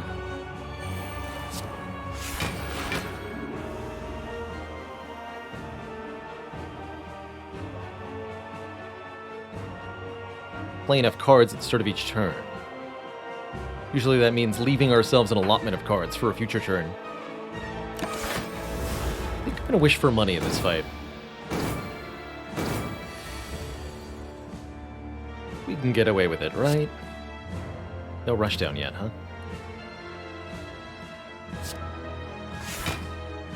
There they are.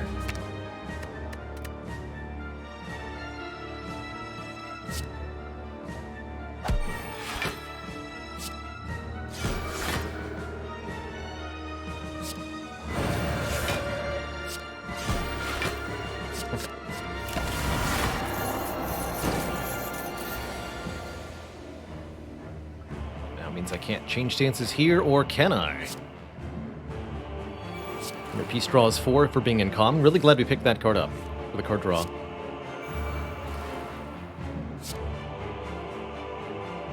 Hopefully this ends in an exit for us. We'll see. Rush down, take the wheel.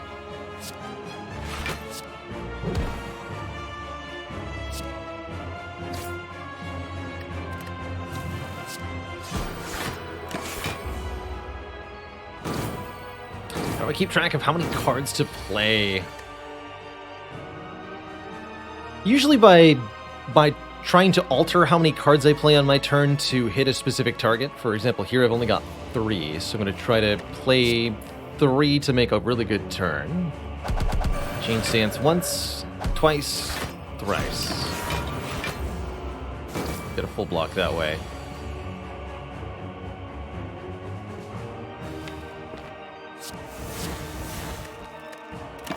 And then we'll just let Time Eater do the foolish here.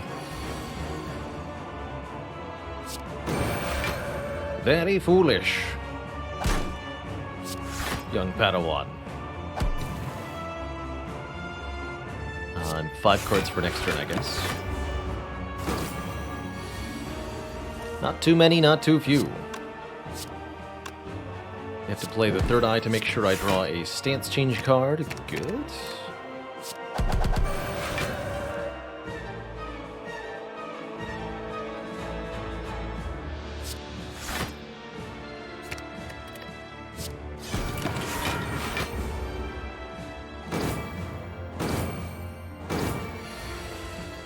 There we go. Now we should be able to kill. Upgrade defend. Zakamari, thank you so much for 4 months of support. Heck yeah.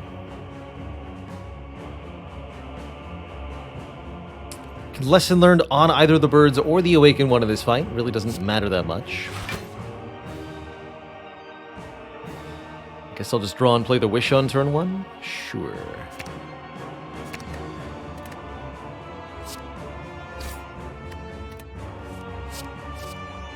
That puts us over 200 gold for the shop.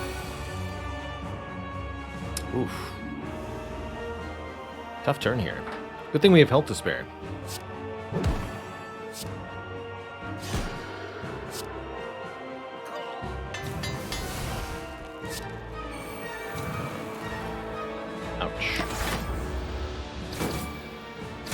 I can play this rush down until it's actually drawing us cards, which is now. Because of how angry this guy is going to get. 16 by 4. Hoo boy. Here goes. Looks good though. Halt, halt. Then Inner Peace, then Tantrum. Draw 4 more cards. Mental Fortress. Fear No Evil. Tantrum again. Fear No Evil, Tantrum again. Fear No Evil. Now I've blocked for over 100. Empty Fist. Inner Peace. Crush Joints. Bonk 'em. Good lord, the damage.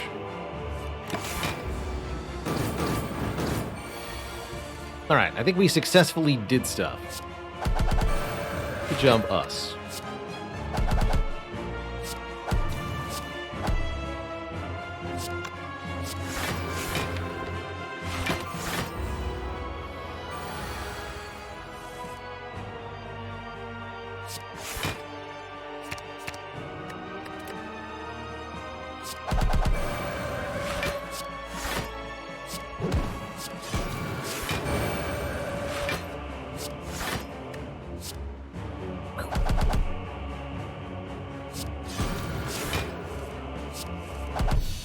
GG.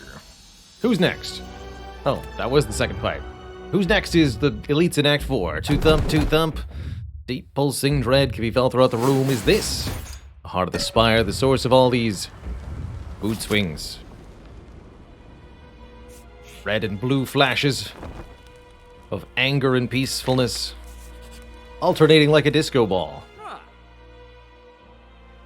Well, we've certainly got some really good options here. A Meditate lets us get a card back into hand. Very, very good. The Abacus could be a way to block. Ancient Potion, letting us block Vulnerable from Heart. Also very good. Ancient Potion plus Fasting for shenanigans. Not that I think we'll need any of it. I really like the Ancient Potion just to make sure we do not, under any circumstances, die during the first 3 turns of the Heart fight.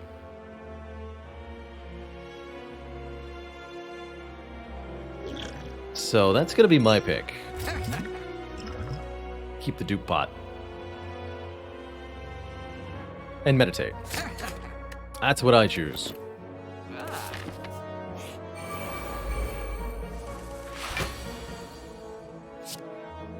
It's on top of the deck. So we're only going to draw 3 of these cards, as 2 of the cards will be a burn. Rushdown plus Tantrum feels excellent, especially if it draws into Vigilance. So let's discard the Like Water and the Carve Reality. Draw Rushdown, Tantrum next turn. We can halt and Strike.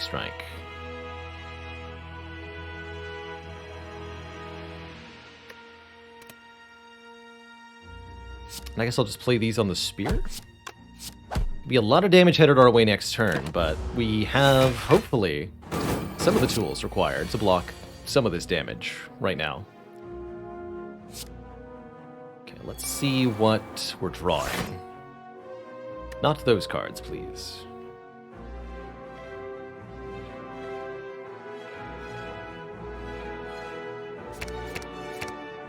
Cut Through Fate and Meditate are pretty good. That would let me go Vigilance, then Tantrum. Cut Through Fate draws something. Yeah.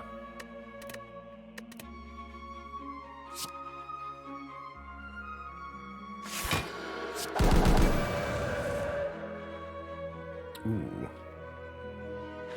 Draws the Meditate, apparently. Spooky.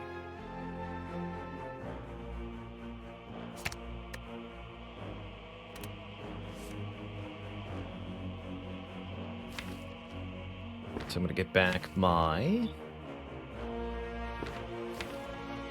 Guess I can't get back Wrath. Do take some damage here. Keep Vigilance then. Ouch! But my face, though.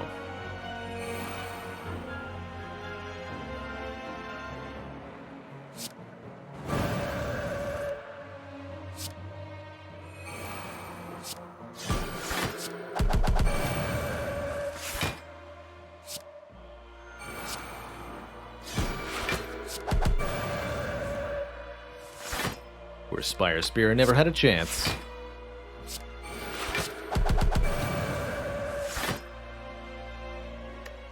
Simply ridiculous. There is still 1 power to be played. So let us endeavor to do that.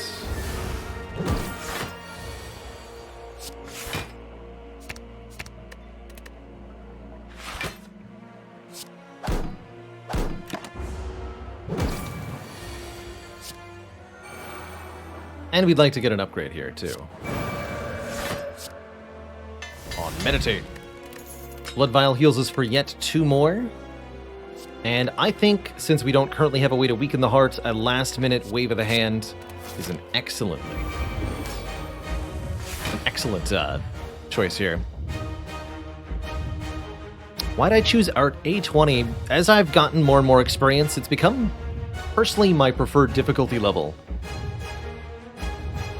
As it's the right mix for me of challenging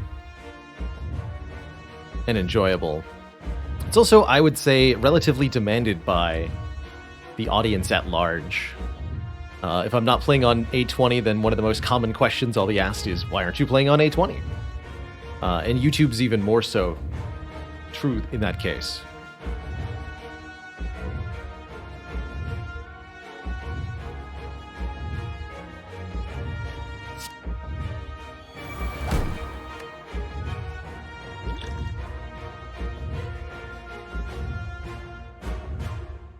Keep Meditate in hand, make sure we remember to block this. Maybe wanted to duplicate that Mental Fortress, actually. Might be doing Wish, though.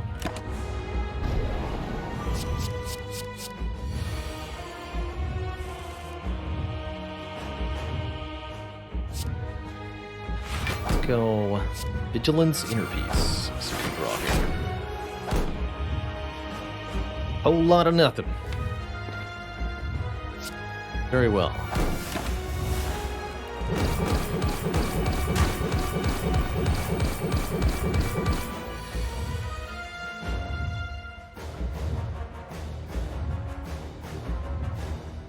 Yeah, I should have duped that Mental Fortress. Oh well, I'll just dupe the Wish. Get lots of strength.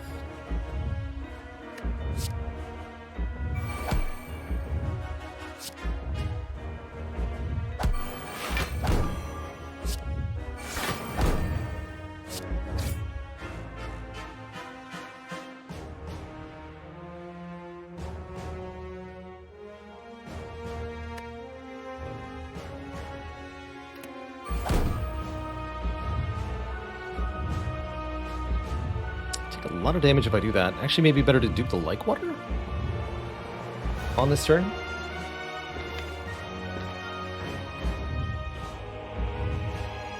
Sure.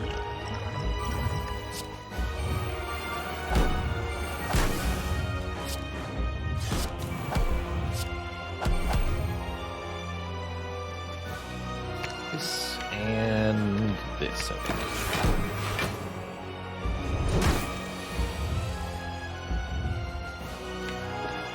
Still no round.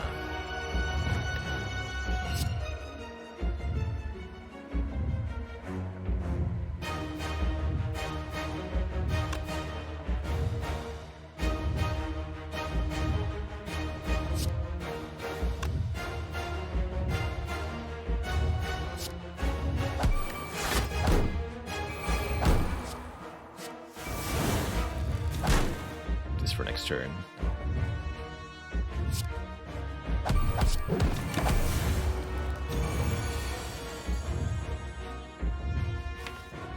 Hello? Well, now that's profoundly spooky.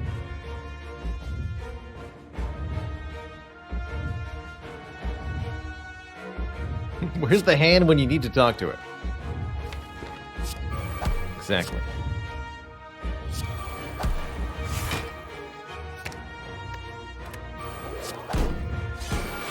Very unfortunate, sure, but is it unfortunate enough for us to actually lose the fight? I don't think so. I think things have gone just fine.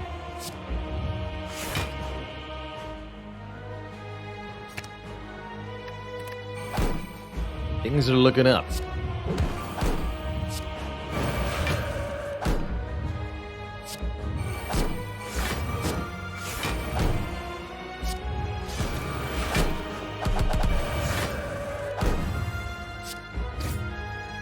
Very up.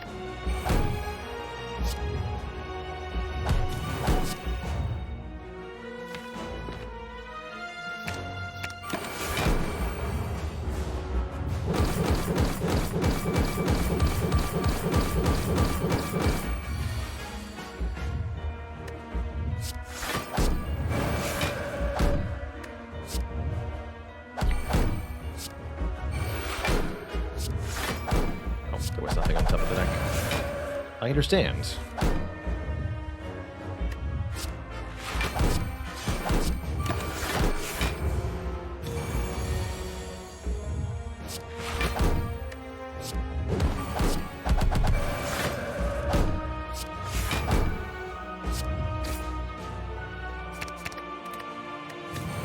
Can't quite KO this turn.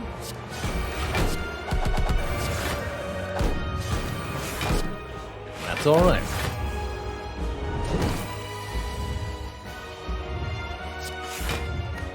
GG. Mr. Hart.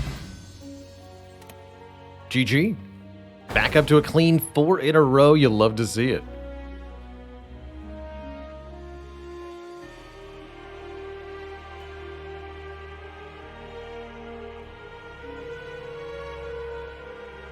GG. Not too shabby. If I do say so myself. Heck yeah. Wave to the heart, cause the hand ain't talking. Yeah, what has it been done? The Spire sleeps. And so shall I. GG, folks. Another beautiful run down. Gotta love the runic pyramids, which are definitely more common in boss swap month, owing to seeing more boss relics on every run. When you swap your starting relic for a random boss relic, you get to look at one more, and that does add up.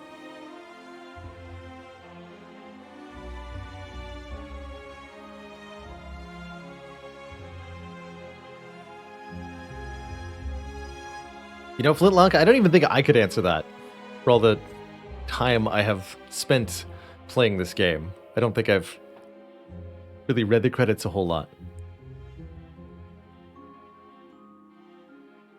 And yes, the pyramid is much more takeable with energy to start. That's for sure true.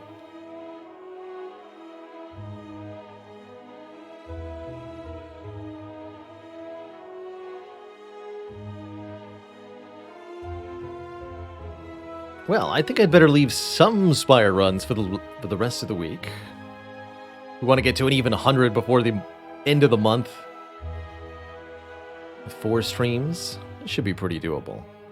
But that won't be the end of today's stream. How am I feeling? I'm feeling like going to heck. Play a run of the Monster Train.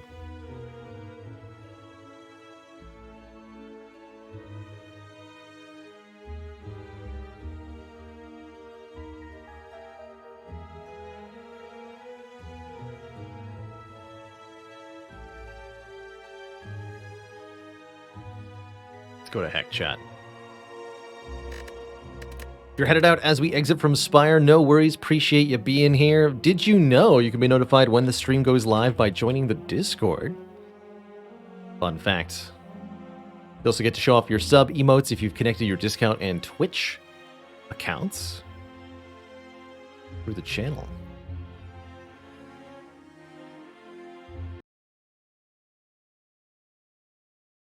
If you've not seen it before, Monster Train is a delightful deck-building roguelite inspired by, in some ways, but distinctly different from Slay the Spire.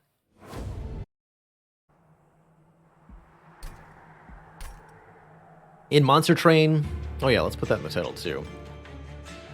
I like to just play random Covenant 25 runs. They're fun, they're challenging... They're wacky as heck. In Monster Train, every run has 2 clans that determine the cards that can be found by you during your run. 6 total clans. And your primary clan, it's called, creates your champion. A unit that you always draw on turn 1, and that provides special bonuses that get stronger over the course of the run. Got a very interesting starting deck here. Tethys Titansbane, a very low stat champion who often provides spell bonuses of some kind, along with morsels. I would take either the sweep or the reduced price to damage spells Tethys at this time. Let's see which ones were offered. We're offered both, handheld totem or conduit. Totem says sweep and apply spell weakness, causing double attack damage to any, or double spell damage to any units hit, or conduit makes damage spells cost less on Tethys' floor, making these frozen lances and, importantly, these big expensive ice tornadoes nice and cheap.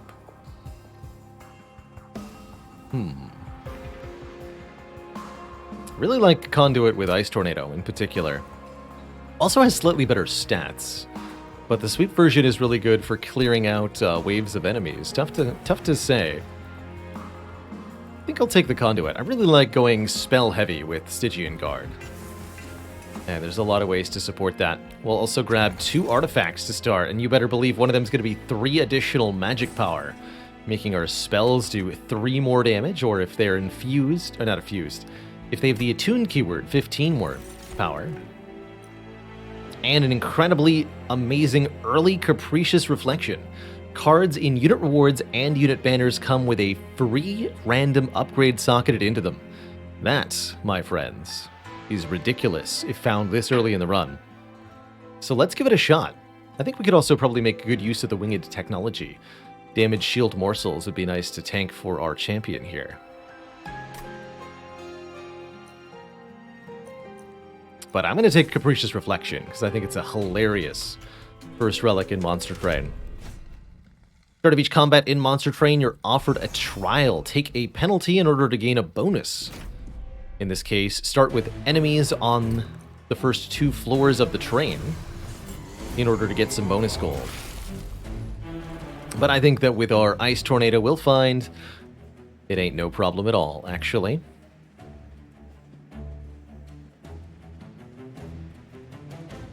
So in Monster Train, you've got a 3-tiered wedding train here. Enemies start on the bottom floor, and each turn of combat, each hand of cards, they'll advance 1 floor upwards. If they reach the top, they'll do battle with the last shard of the pyre. Since enemies advance regardless of whether you have units on your floor or not, the strategy in Monster Train is usually revolving around getting all of the enemies killed before they reach the top of the floor, while managing to survive their own offensive attacks. Enemies attack before our own units do, so we have to deal with their offensive presence in order to be able to survive. Playing the morsel here first to absorb Ember Drain, one of the Covenant penalties. There are 25 stacking ones, kind of like the Ascension modifiers of Slay the Spire. And one of them says that the first unit we play on the top floor each turn is given 1 Ember Drain, losing us 1 energy on the following turn. Please keep that Shade Splitter, I guess. So after the turn ends, all the enemies move up 1 floor, we get a new hand of cards, and a new wave of enemies arriveth below. That's the game of Monster Train.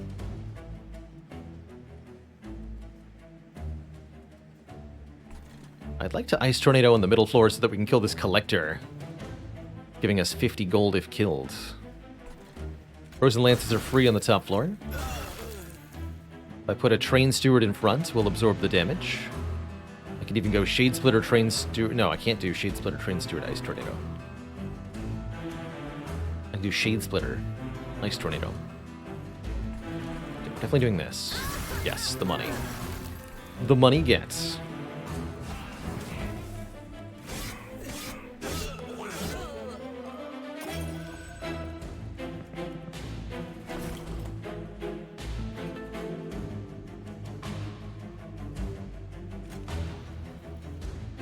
Slay damage shield, so you get a damage shield currently. Not sure I'm willing to allow this.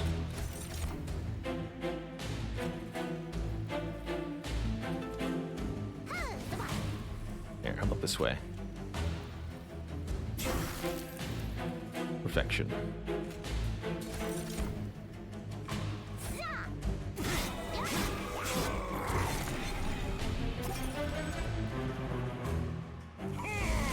And that's right, the spells are only discounted on the floor with the minions. Spells always target a particular floor. Oh dear, we failed to draw the... Oh no, we had both Ice Tornadoes. Understood. Well, this is bad.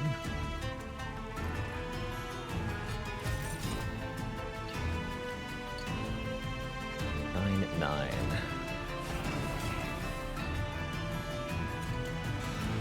Tethys stays alive if we do that, but the Pyre's going to take a lot of damage here.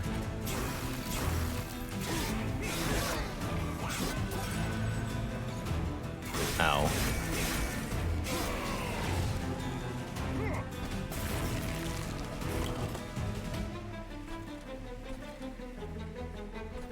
Tethys, you need to have more than 6 health. Yes, good.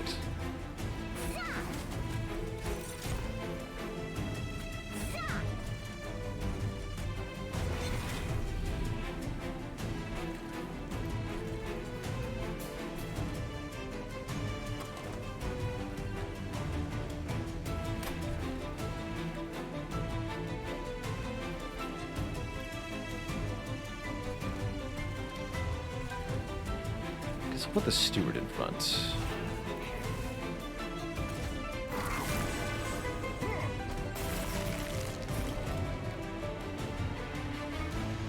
Uh-oh. I managed to lose the first combat, I believe.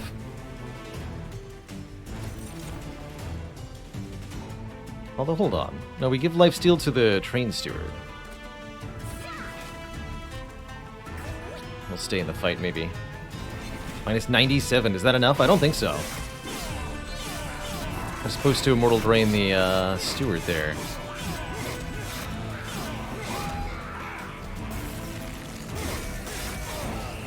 Yes, congrats. You've witnessed me losing the first combat, Monster Train. That can happen if your starting deck is too weak. Ultimately, what I should not have done there was take the relic for 15 shards, because it was that 9x2 multi-striking archer that killed me. Let's try again. But I am going to restart until we get a run that contains at least one clan that could give me a card I don't have mastery of, and Wormkin is that.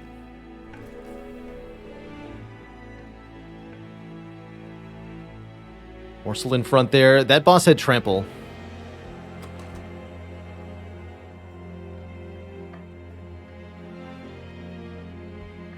So that wouldn't have worked either.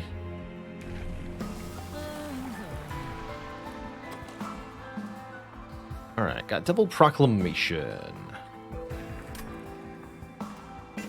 Reaper Hornbreaker. Oh yeah, triple upgrade slot proclamations. Here we go. This could be something. Could be something really good. That's right, it doesn't matter whether the major or minor clan for the banner units you see, generally. Might be slightly different odds, but I don't care much one way or the other.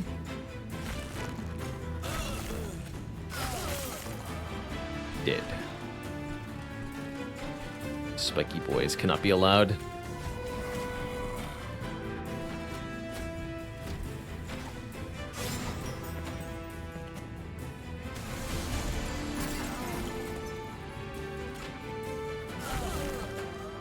Take your slay bonus.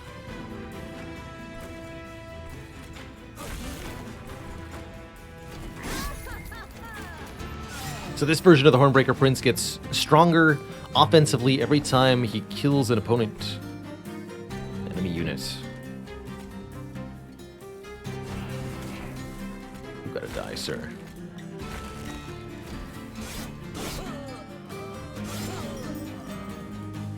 This clan combination has lots of targeted damage spells, so we're able to deal with these low health enemies very easily, thankfully.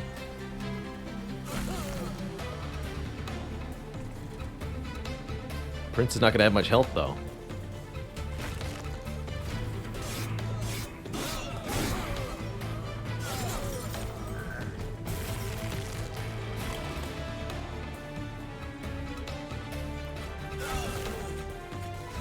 Need to find a unit to put in front of him.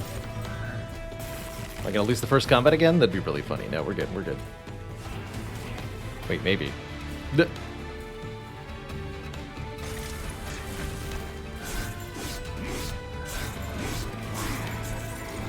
They do take a lot of damage.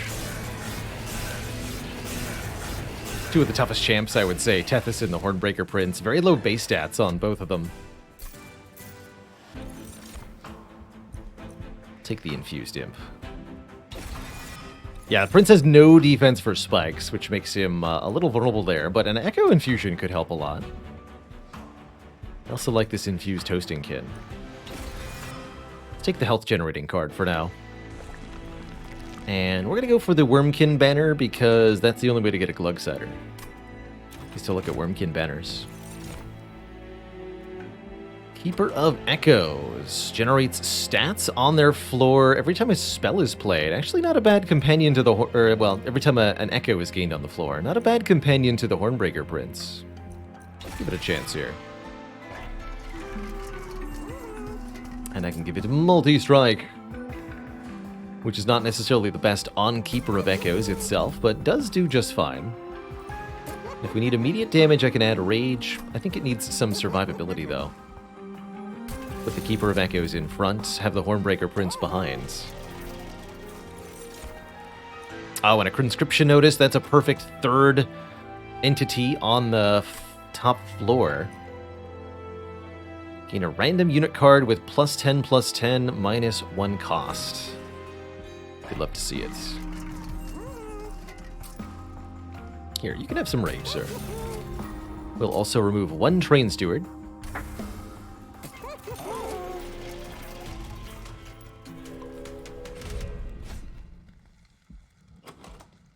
Armor 10 sounds like it might kill me. Do the spiky boys? We'll be fine. Unit drafts are pretty important. Ha! The Conscription Notice can actually only generate a small subset of enemy units. So you won't be seeing any minus-cost consumer crowns. You'll instead see stuff like Lady of the House. It's a tanky lady.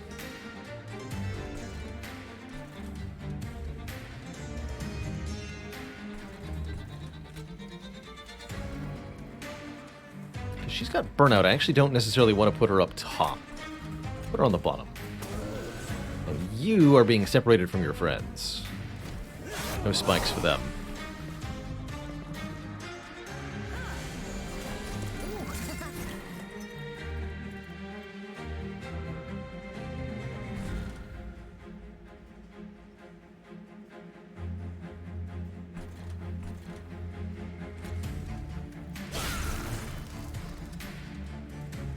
I can't Proclamation and kill the Collector. I guess I'll just kill the Collector. Not enough Echoes to play the Proclamation. These cost 2 of the purple candies. You can think of them as.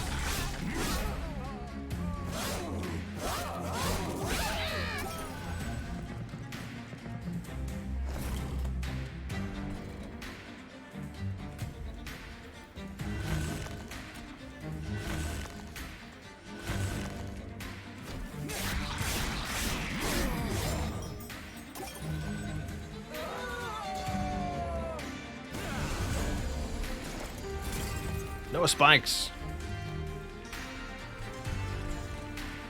Send a unit and apply daze too. If we ascend the boss here, bosses always freeze the floors below them.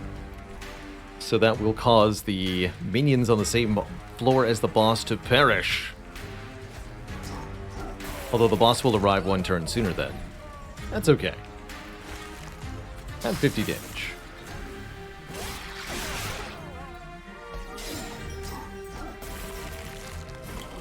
Being dazed means it also misses the first turn of the fight. GG.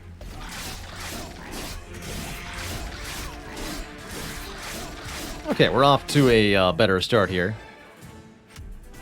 Oh yeah, that does count as a 2-turn boss rush. Even though... it says it's based on how far they are away from the pyre, but that's not actually how it works. It's actually based on the raw turn count. Interesting. Infuse Ritual of Battle. Rage 10.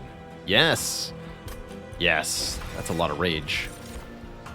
And an infused Echo Transfer, apply plus 15 damage for the low price of Extract 1, because the card is infused. Yes, also. Big damage boosters there. And heck, another Keeper of Echoes? You kidding me? It's pretty crazy. Can't fit them both on the same floor, but I have 2 hidden passages, which means hell yes I can. Just deploy them lower, and then ascend them.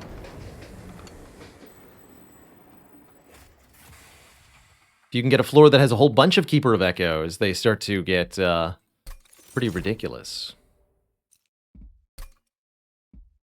We also get a free bonus for the Talos fight. More magic power would be really good for our torches. Make the Steward super strong. Don't think we need that. Or plus 10 health to everybody. Let's just take more magic power. Could have also opted to take none of the above, gain 25 gold. It's only a bonus that lasts for 1 combat, after all. Much as I'd love to look at another Wormkin banner here, thinking about going to a Merchant of Magic feels pretty good. I definitely want to go here. Almost assuredly going to duplicate this multi-striking Keeper of Echoes now. If only we had a way to make units cheaper. This would be a great run for Forever Flame. Or Hell's Banners would be good too. Guess that would give me incentive to look at Herzl's Horde. But no. No, we mustn't.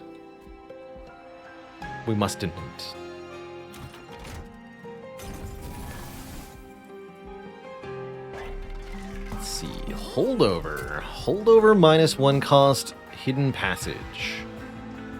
Definitely something I would think about. We could also go maybe holdover proclamation of some kind. We've got here Spell Chain, Magic Power Piercing. Oh my.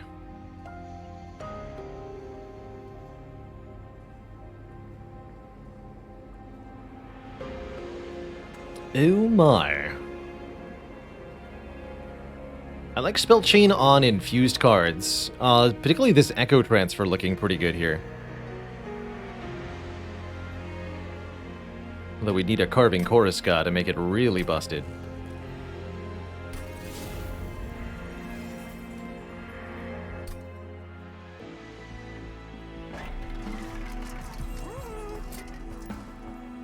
$180. Okay, you need to be cheaper.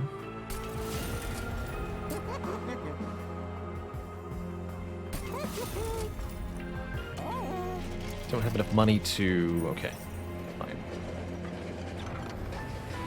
Purge a card, gain a card. Lose Train Steward, gain...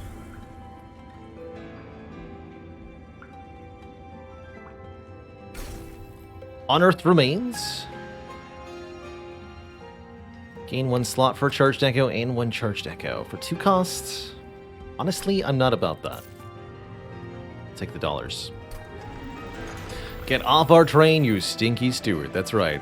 Banished to the Shadow Realm. We'll also definitely put Piercing on one of these proclamations. And Consume on the other one. Sounds good. Make them hit real hard. Could have fused 2 units together there, but didn't want to. I actually want 3... Well, actually, maybe I wanted to... Fuse before I started duping? No. I don't want too many shards. Should be interesting.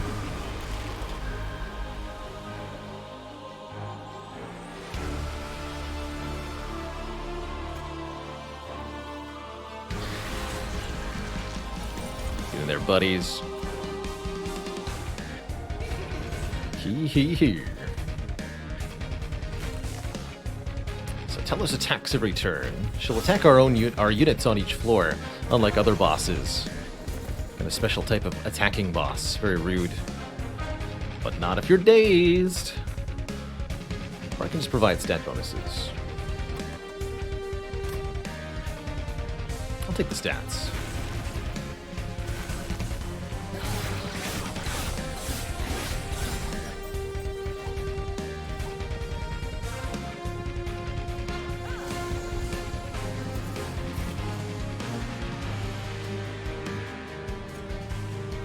Commence the ragening.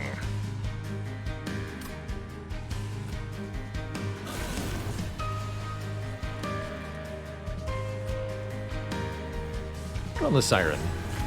She's stacking Rage anyway. Since Rage decays at a rate of 1 per turn, I'd prefer to concentrate it all on one unit. Even if that unit is not a multi-striker.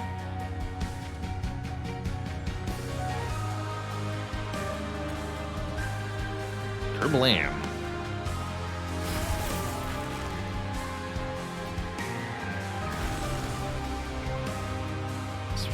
Phew.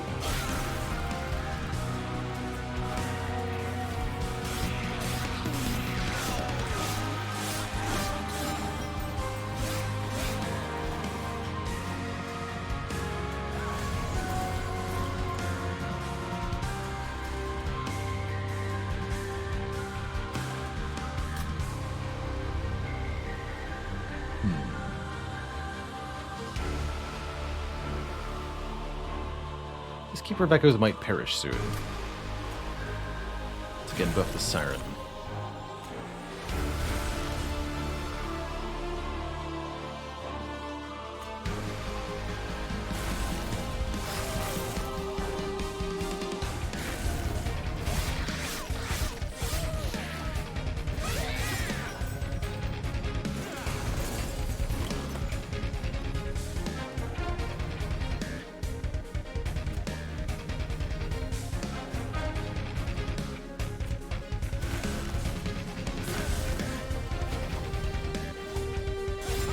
I'd like to be able to get the other Keeper of Echoes on the top floor here, but I don't think with the draws the way they worked out. Oh, there we go.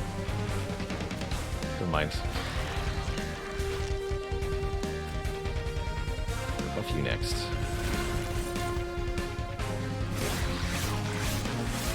So now the whole floor gets +2/+2 whenever a Echo is generated.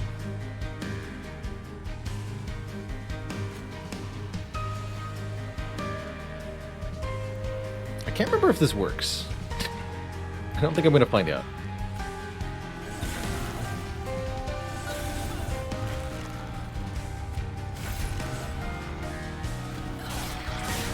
I think that's how you die.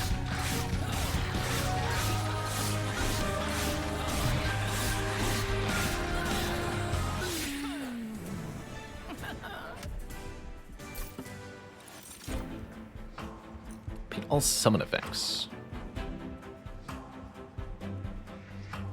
Actually, infuse to add an Echo that can't be removed. That would allow me to play Echo Transfer no matter what, which I really like.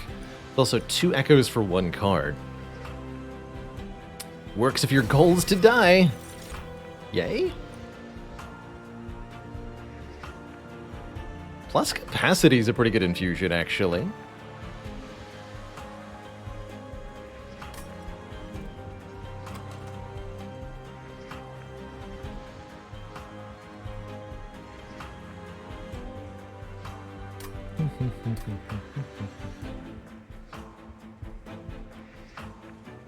But again, I don't want too many shards.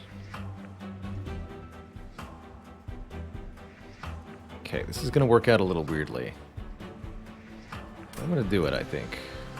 Although, wait, armor 5 to friendly units, plural. Oh, what if it's the Steelworker, actually?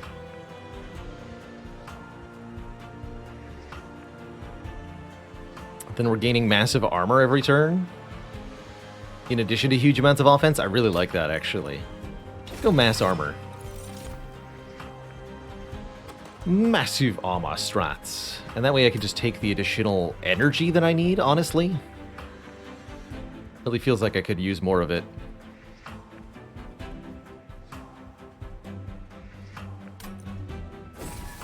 Not often that I go Fell's Remorse first.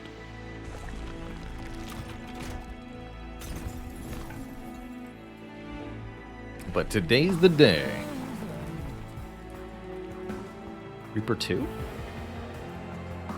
Sure. Not sure he matters much.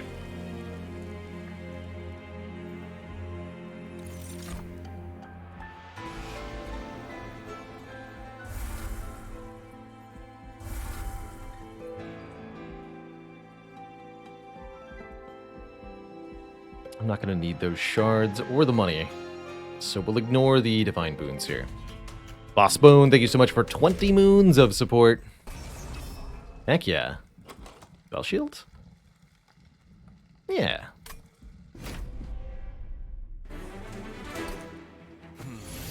These climby boys get tougher every floor, but that won't matter much.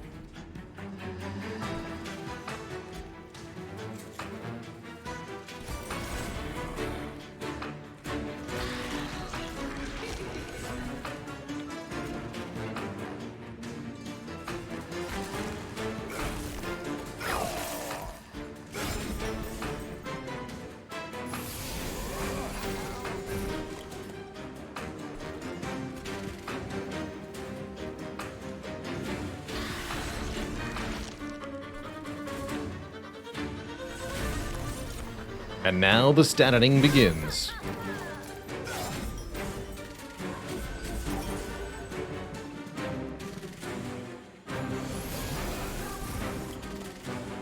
Look at him go.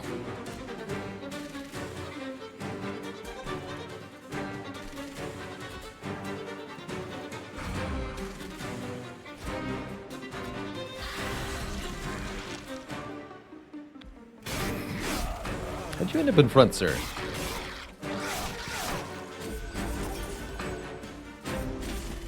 You were supposed to go behind.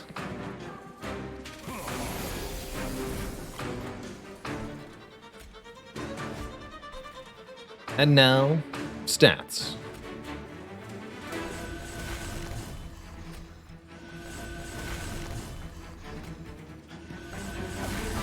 Not enough to keep our Hornbreaker Prince alive.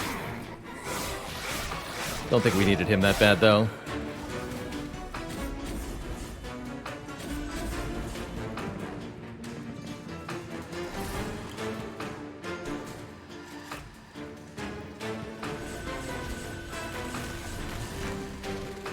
The stats.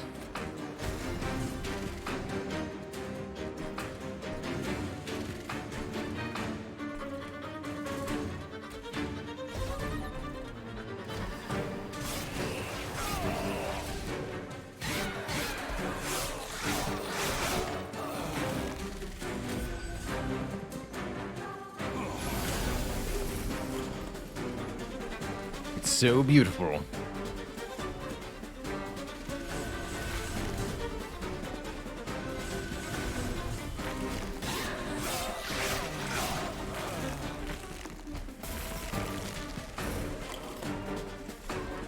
Yes, March of Shields would definitely help with this a little bit.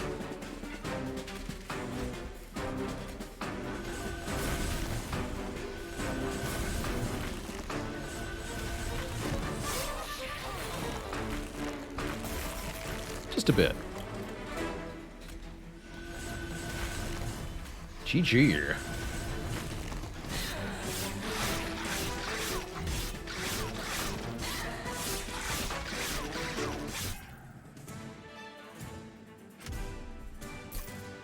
Fat stacks of cash are granted. Alloy of the Ancient's nice for a bit of armor. I don't think Inflame is any good. One Horn's Tome also feels a little bit low impact in this deck. Let's just take the one-time armor 25. Ooh, double buffs in armor. Probably going to take a Return Soul, though, letting us get any card from the discard pile to be played again immediately. Pulling back the Spell-Chained Echo Transfer is pretty broken. Pulling back Ritual of Battle is pretty broken. And it's just a good way of generating echoes in general.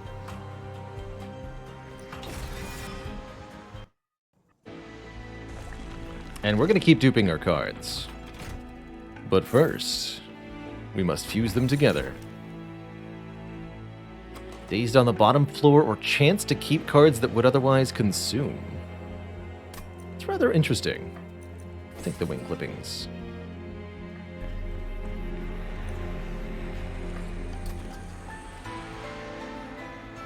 Probably.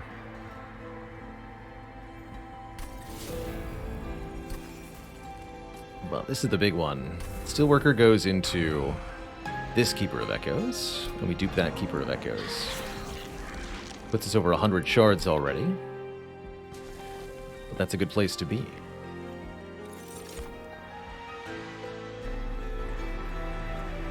take the perch down.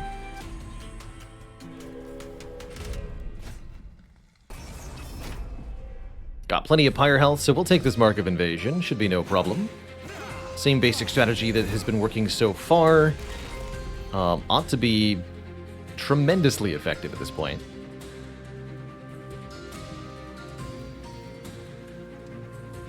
Definitely not putting the Prince in front this time.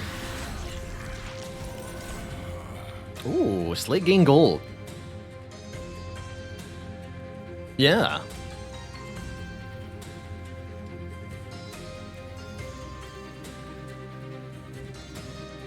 Put him in front.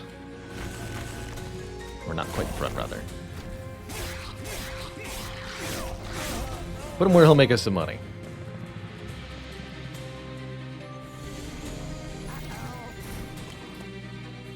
Wonderful.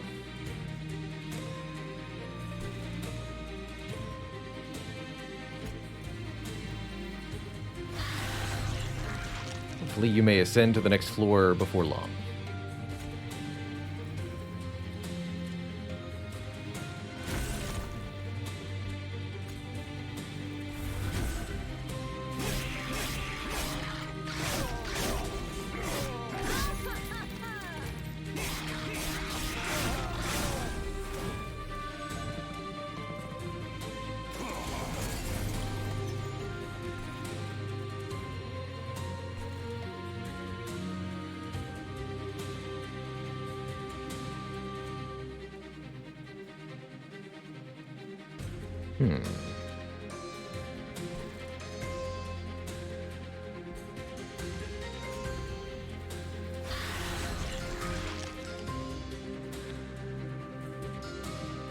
We want to hit this one.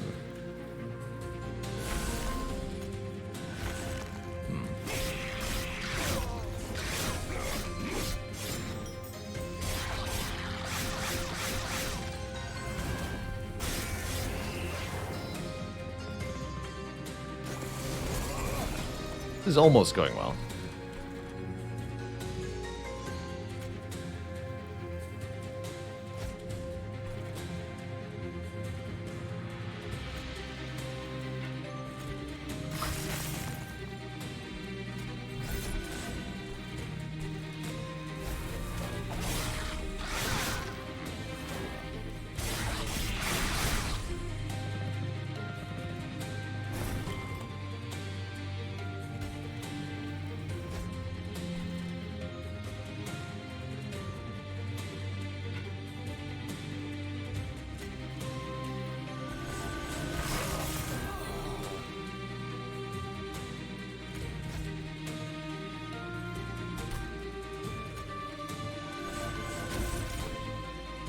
Score me some kills, sir.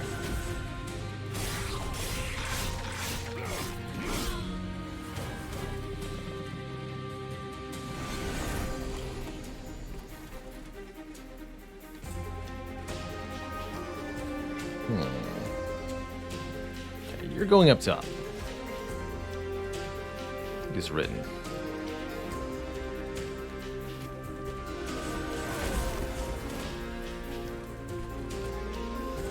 Fire damage from that, but not too much.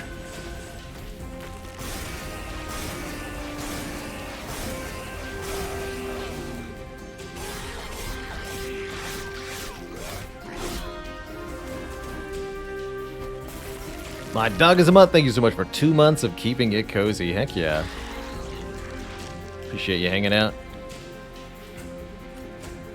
All the keeping, all the echoes.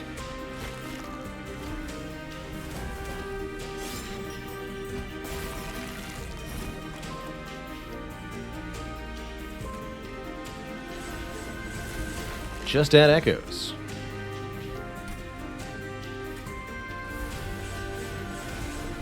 GG. Oh, the sweep though. Ow.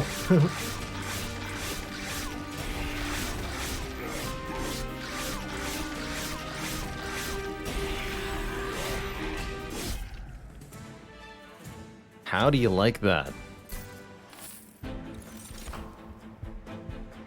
Inferno is here, letting us wipe an entire floor essentially clean, although a little awkward with the other stuff we've got going on.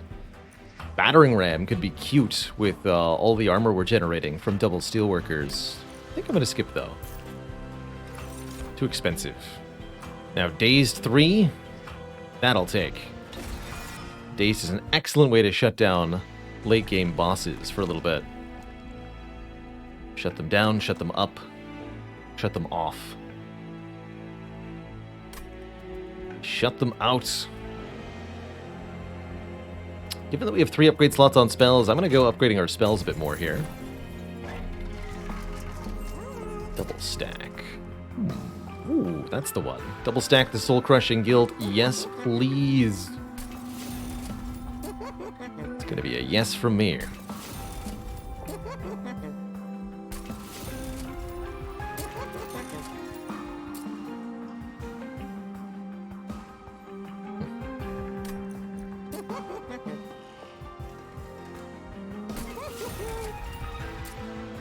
$200 damage.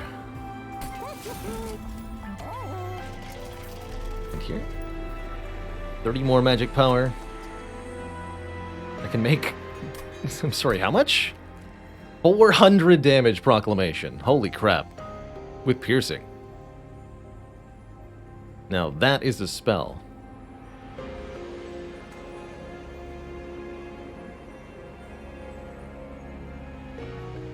Hello and welcome, Scunio. Somebody who's new to these types of card games, how would I explain this compared to Spire? I would say that if you took Slay the Spire and mixed it with a tower defense game, you would get Monster Train. You've got incoming waves of enemies to defeat, and you have to worry about the placement of your units relative to enemies, as well as doing all the usual deck building.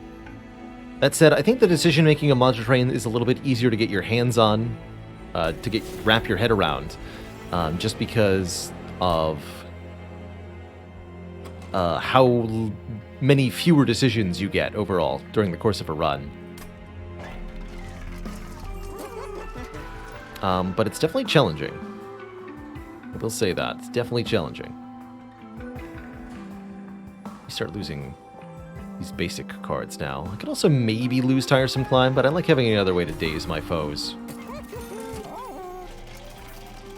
Let's fight our second major boss, Arcus Darkness Incarnate, aka Simon of Simon Says fame. Every turn he'll deploy a Dark Shard which prohibits us from taking a particular action on a particular floor. That said, I think we want to be playing on the bottom floor to deal with these Absolvers who are going to stack penalties upon us. Big Stinky style.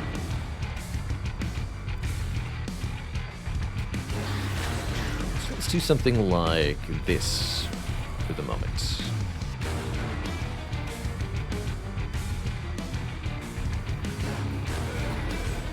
And one up top as well. More like Darkness Incarnate.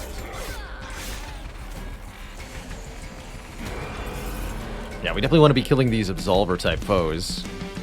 Otherwise, penalties abound.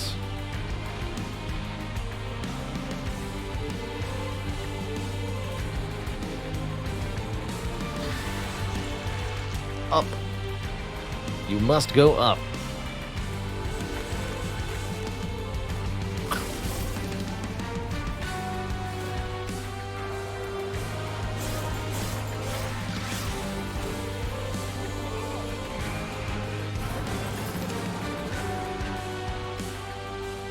These are units if we play a non-morsel unit, huh? Unacceptable.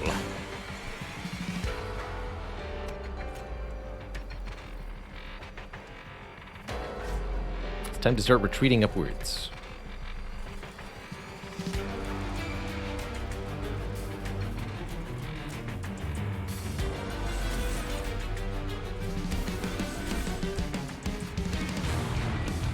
You get the armor. You get sniped. So do you.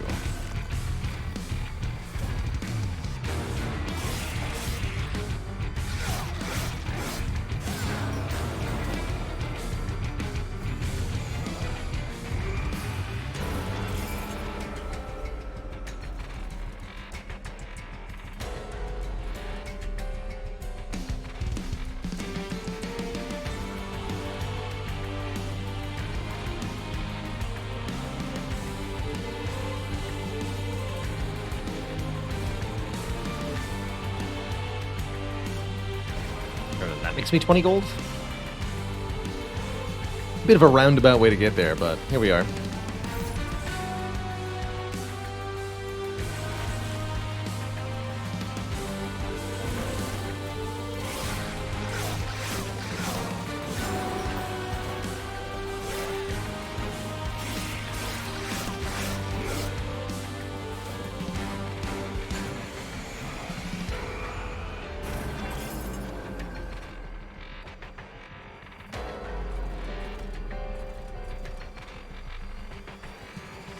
Extract 3. Let's put you to the back. Separate these two as well.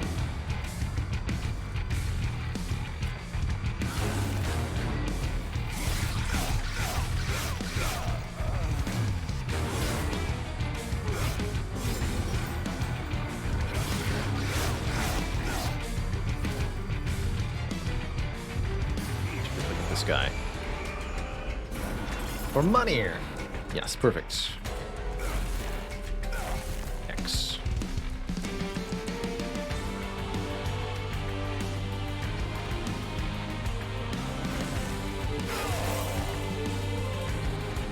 Wondrous. Actually, I think you should start ascending, sir.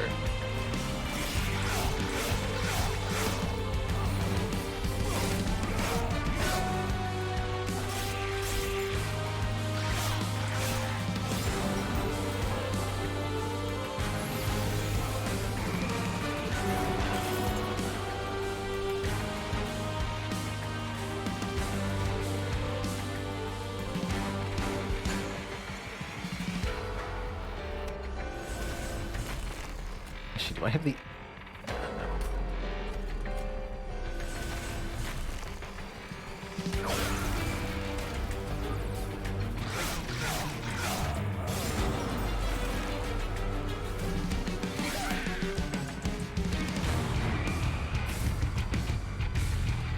Wow, you're still here too?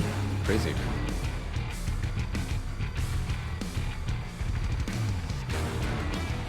Alright, well, we want to stack as many of the keepers as we can. Although a little bit more money wouldn't hurt, you know?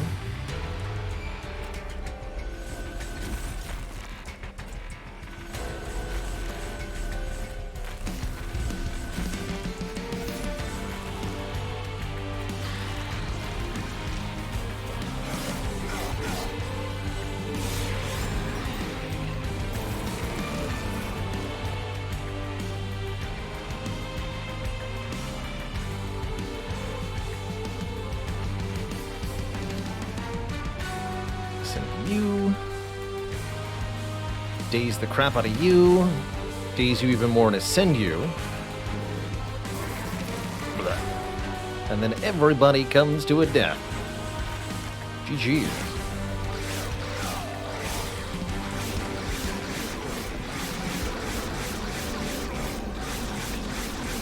Crunchy.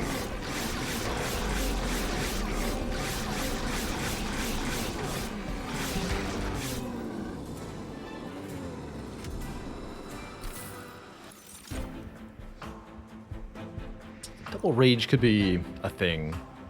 I think this is mostly a skip, though. Yeah. Immediate reaping. We do want more card draw. One more card drawn per turn will have a huge impact on what we're able to get done. And we're going to keep visiting Merchant of Magics here. As well as opting to remove 2 cards. Dunk 1 Torch, dunk 1 Fracture. Combat speed to normal? This isn't normal. This is 2 out of 4. And the short answer is I don't go faster because otherwise it's impossible for viewers to follow along with.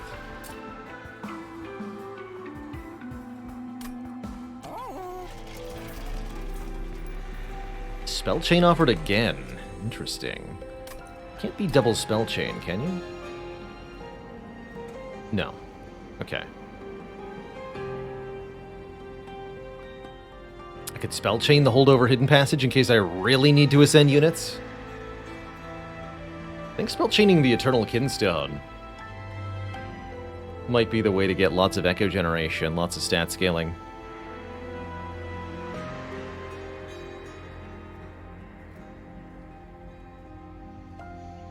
Spell Chain Soul Crushing Guilt is an option too, certainly, certainly. Do it on this one. Purge, no thanks. Could fuse 2 keepers together, but I don't feel like we need to do that. Am I going to the Hell Vent? Maybe. Yeah, I don't feel like we need to fuse our keepers.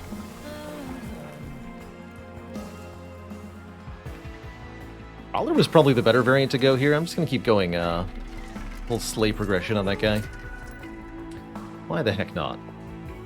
Ooh, I like Retain on the Hidden Passage. That way if I don't have to play it every turn if I don't want to.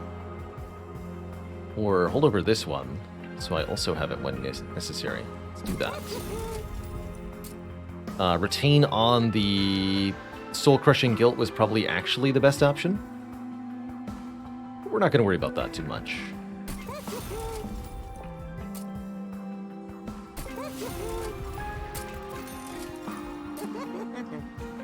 Oh my.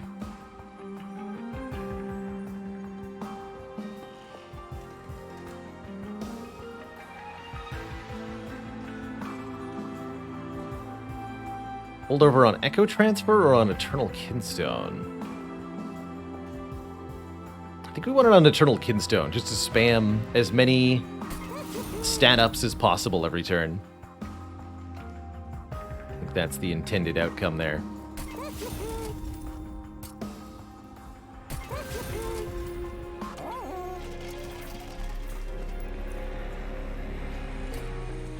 Save the rest of our money for this Merchant of Trinkets, I suppose. Probably buy a couple card removals at the last battle as well. And we'll always take that trial for 400 gold. Such a big difference.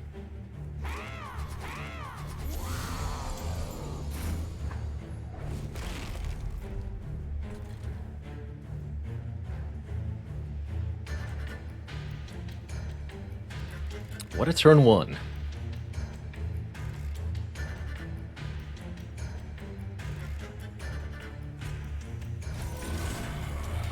Ooh. Stack Rage on me, will you?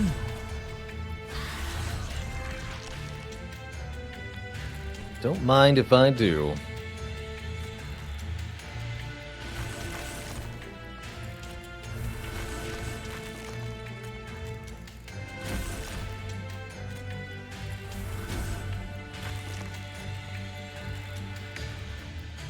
Actually, won't gain rage if I kill this one.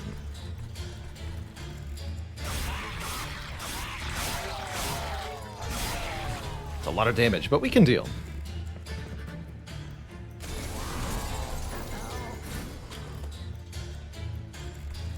Collector. Kill him with Fracture, Eternal Kinstone.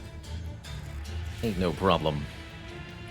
That's a lot of damage, though. I can't really play my Keeper of Echoes on that floor now, can I? Awkwardness. Soul Crushing Guilt, both of them, I guess? Then I can.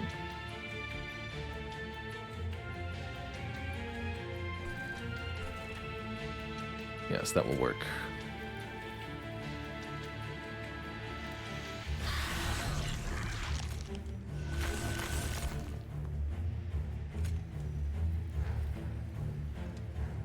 Oh, but then I can't play the Fracture. I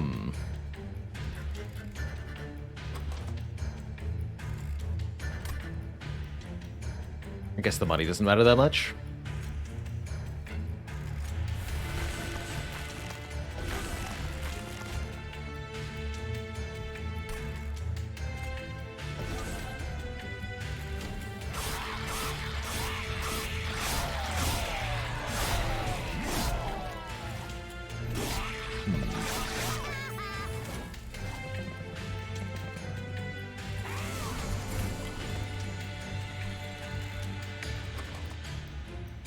Oh, crap.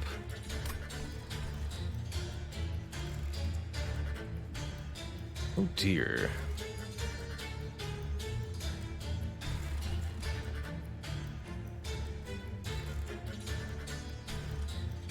The draw order has really not turned out the way we wanted it to, huh? I can't even kill this Shade Wings.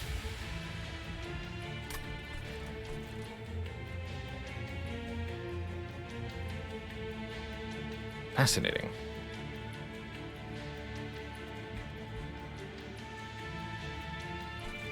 Major trouble here.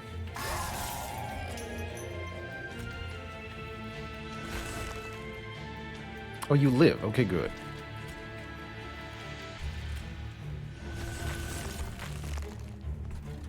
Really need you up top next turn.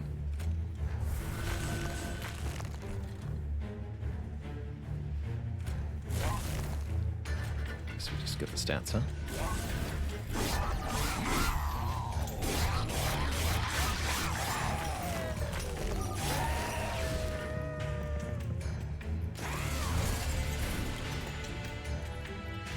Unbelievable. We just never saw Ascension until the very... all 3 Ascend cards on the very bottom. Wow. That is rude. Very, very rude.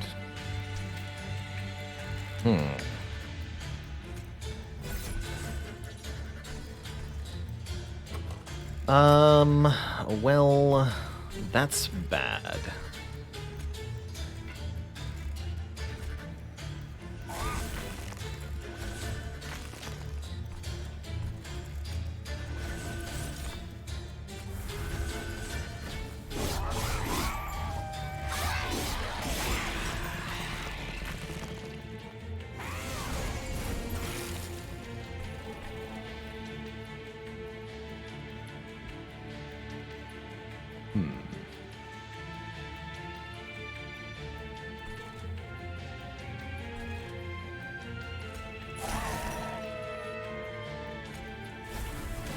Still dead.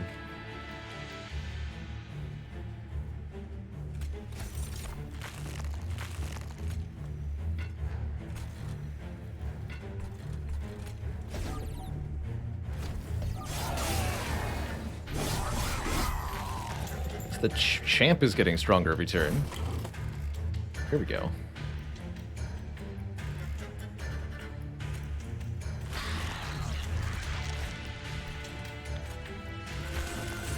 But we're just dead?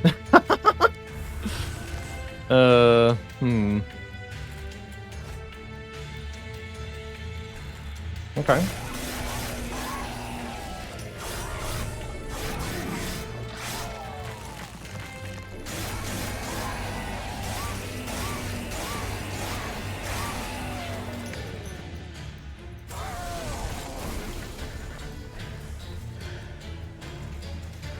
Pretty ridiculous.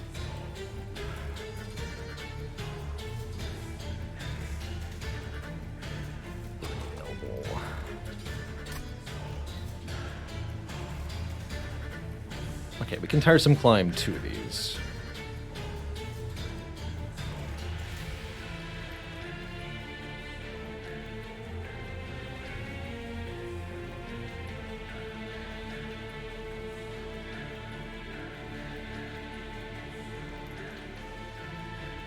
Since I can't play the Keeper of Echoes, then we're gonna die to the boss. Unless Soul Crushing Guilt saves me. Which it totally might. Okay, that's the plan then.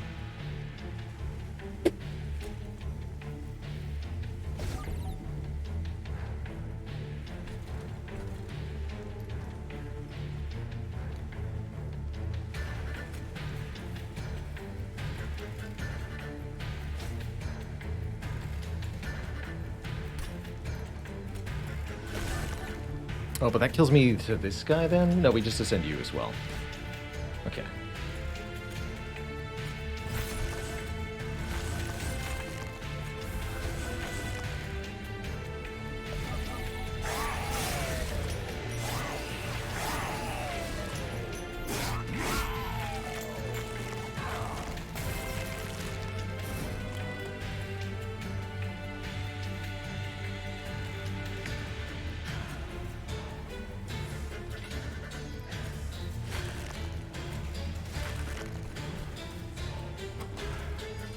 Need the Soul Crushing Guilt. If we get Soul Crushing Guilt, we actually just win.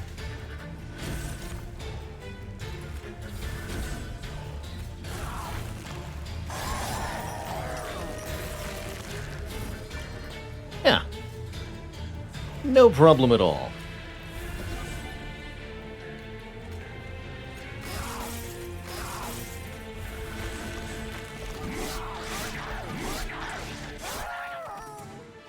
A little sketchy maybe, but yeah.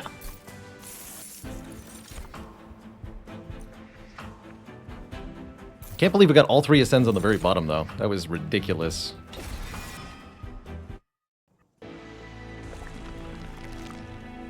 Definitely makes me feel like I want to remove 2, rather than whatever else the heck else I thought I was doing. This way, please. Reach 3, 3 magic power. Armor 5 is good. Don't care for much for the magic power or the rage. Double stack. Dazed 4. Rage 20? Question mark? Actually, armor 50 sounds great.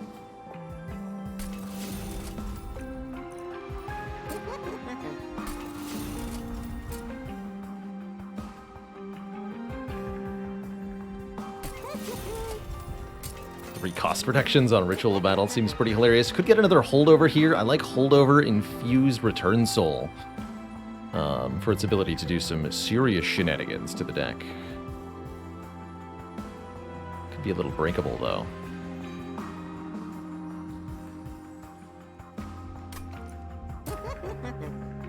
Maybe I won't do that.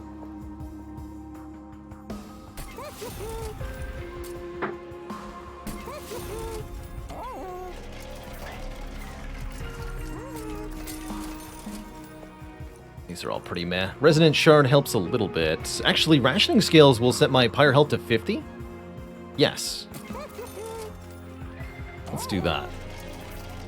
And then let's remove a lot of cards.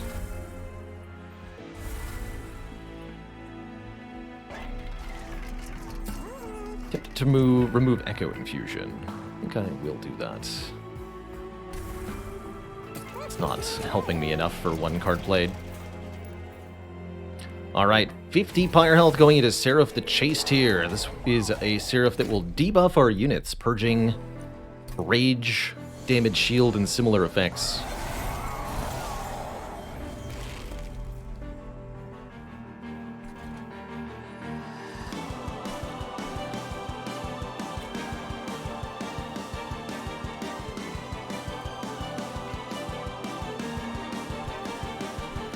Going on the bottom, Mr. Molting Imp. Actually, you're not getting played, Mr. Molting Imp. Ooh, Harvest Baron. Good stuff.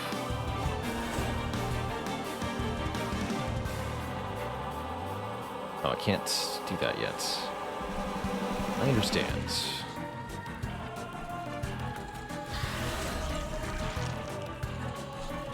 Very well.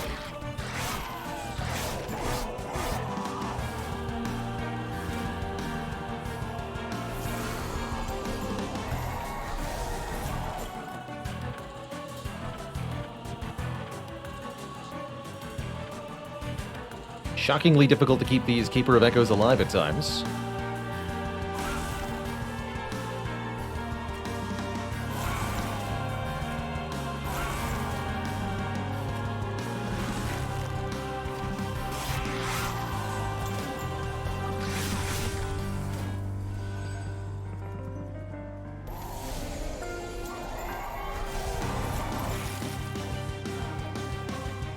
Okay, there's one of our ascends.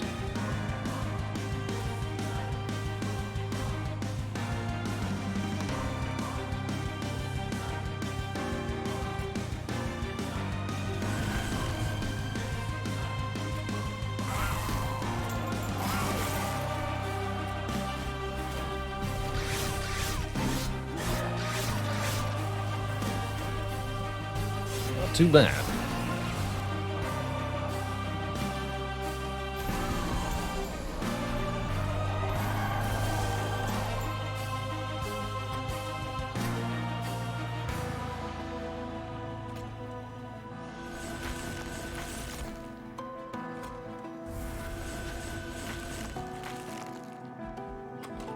So this can only get me non-unit cards, right?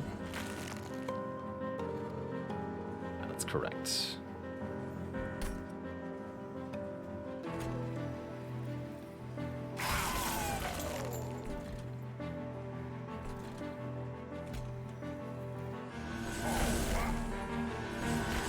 play this just so that... Draw next turn.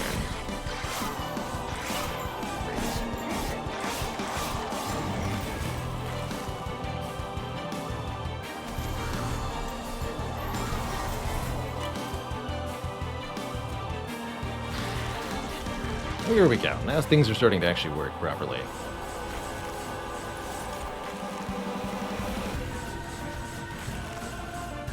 Behold the stats.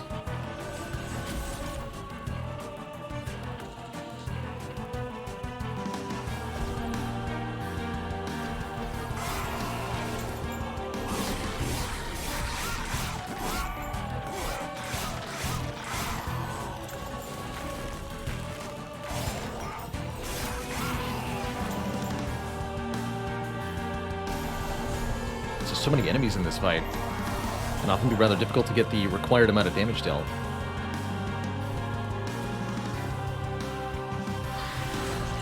Here we go, though. Proclamation just destroys things.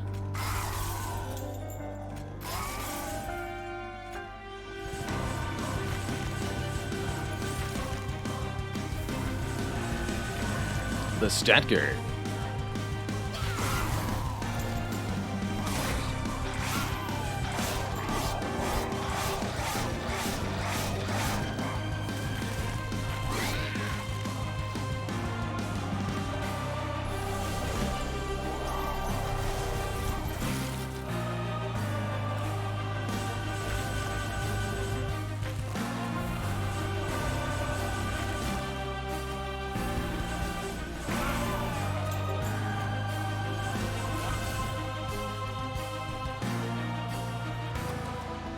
Okay, we've got all the units on the floor? That's right. So now we just want to scale them up. 15 by 3, that's not too bad. All things considered.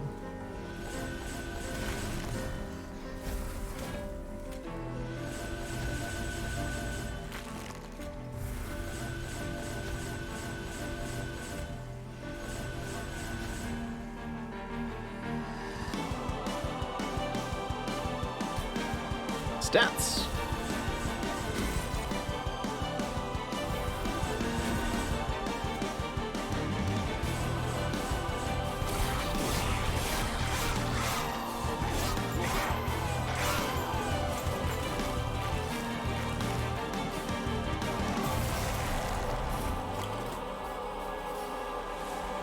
My energy, no!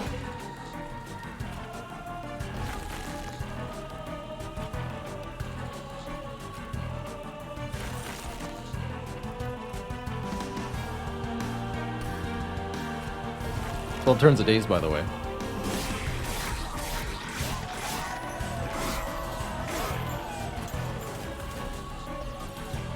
Blade Maku, thank you so much for 4 months of keeping things cozy. Much appreciated.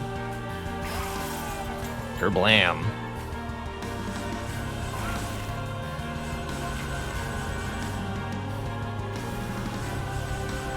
More stats.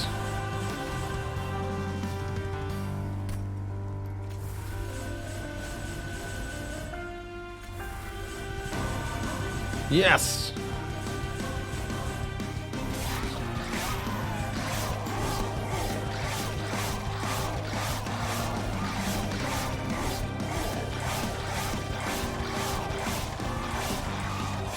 Absolutely ridiculous. GG. Okay, Seraph's down. Will the last divinity be any more challenging? That's the question. If we suffer a bad draw order like we did during the 7th ring fight, and we cannot get our Keeper of Echoes stacked on the top floor quickly enough, we could be in swift trouble here.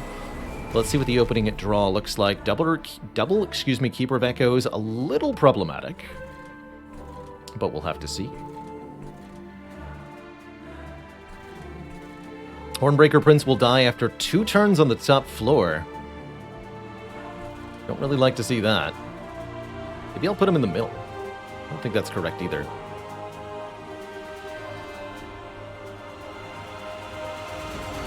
Yeah, we're somewhat reliant on being able to daze the divinity early on. Nice.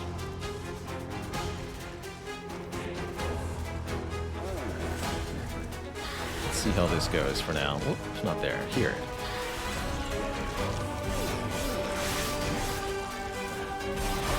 Could let the Prince cycle. I'm really hoping we just see a decent card turn, too. Good, we did.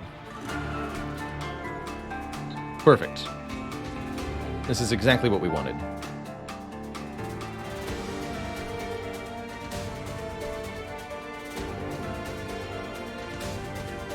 I can even get rid of the hidden passage if I want to.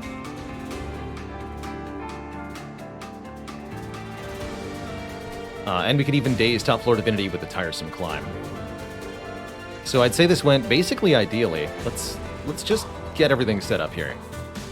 So we go Keeper of Echoes, ascend that Keeper of Echoes, Return Soul, let's play that up top. To get back the Hidden Passage, this will consume. But we get that guy up top, it actually preserved anyway. Stun you. Give you Rage, frontmost one, and do 400 damage to the boss. Okay. I'd say we got a pretty good draw order here. Better than pretty good, actually. Oh, and cool, actually. Oh, wing clippings and holdover work together. It's just like Rebound and Exhaust with Strange Boon and Slay the Spire. Beautiful. So we even got it back to use on this Keeper of Echoes this turn, which means we get to do the big thing, which is boost the ever-loving crap out of our stats on the top floor here, with double Eternal Kinstone.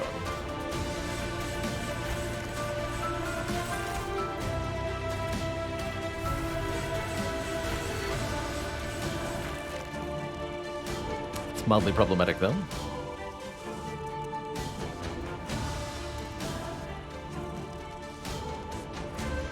Can't allow this guy in the back to survive.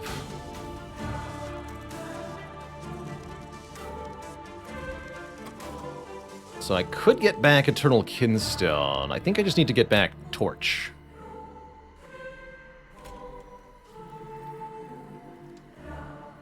At this exact moment. Kill you.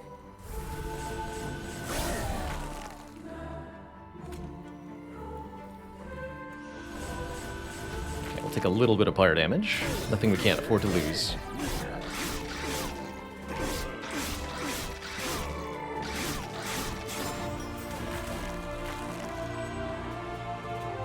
But enemy damage is still one of the top concerns here. These waves have a lot of enemies on them, and if we can't do enough total damage to kill them, we're gonna be in trouble here.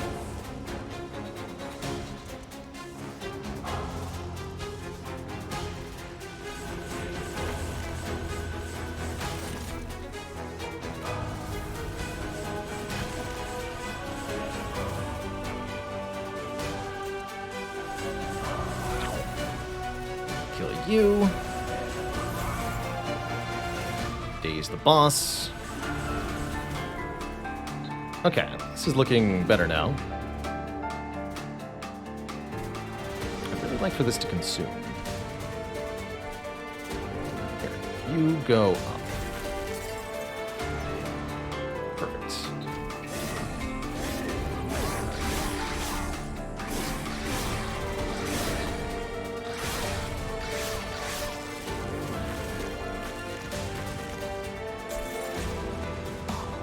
Looking super good here.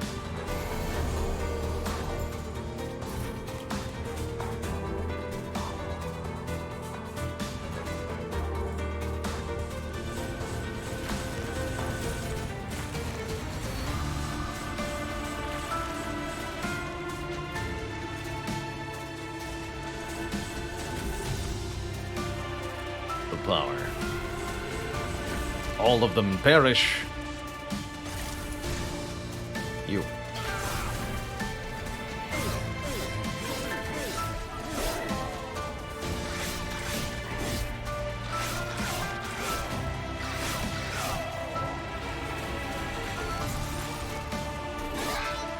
I could have even put the imp up top. I suppose that's true, actually. He would have gained stats and everything. Mini-boss already dying. Excellent sign. Especially when I'm about to do this. Bonk.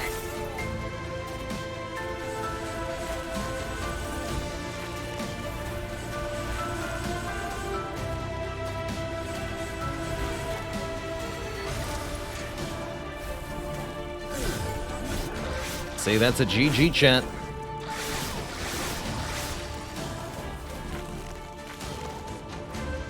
That guy couldn't stop me, nobody can.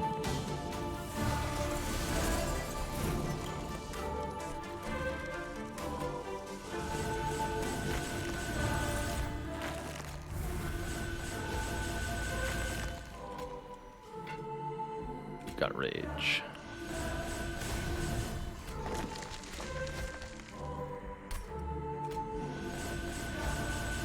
Preserved!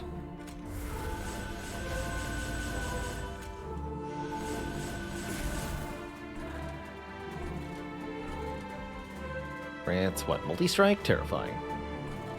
Don't ascend that thing.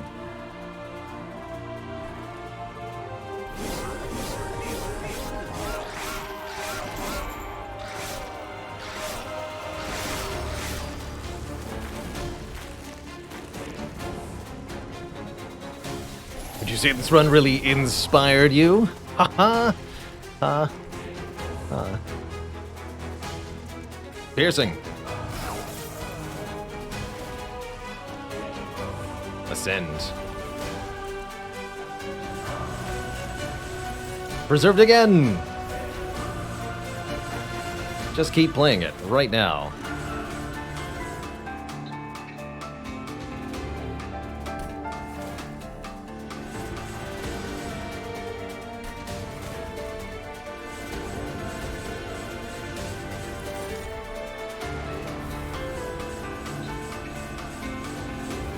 It's interesting, it doesn't generate more permanent echoes, but it does generate more temporary ones.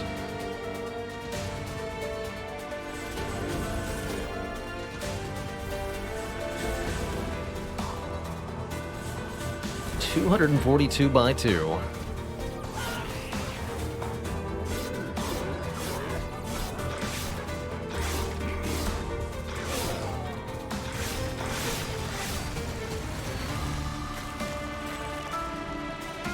That's a lot of damage.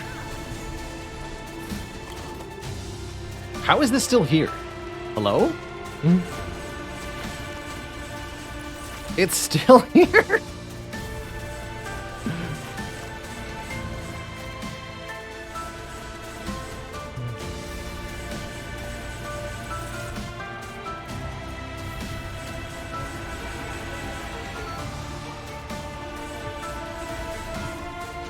Well, that's a little absurd.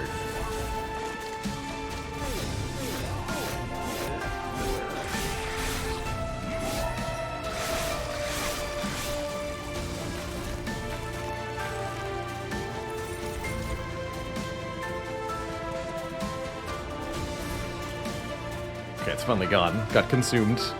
That resisted consume with the wings like 4 or 5 times in a row. Ridiculous. GG, Mr. Divinity. Well fought, but not enough to resist the power of Quadruple Keeper of Echoes, massive stat bonuses.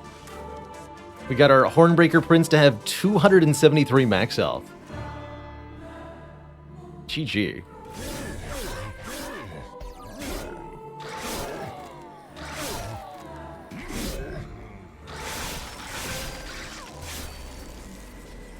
Tasty.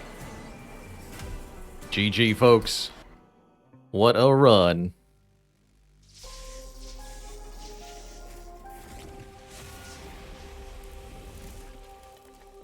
Got him.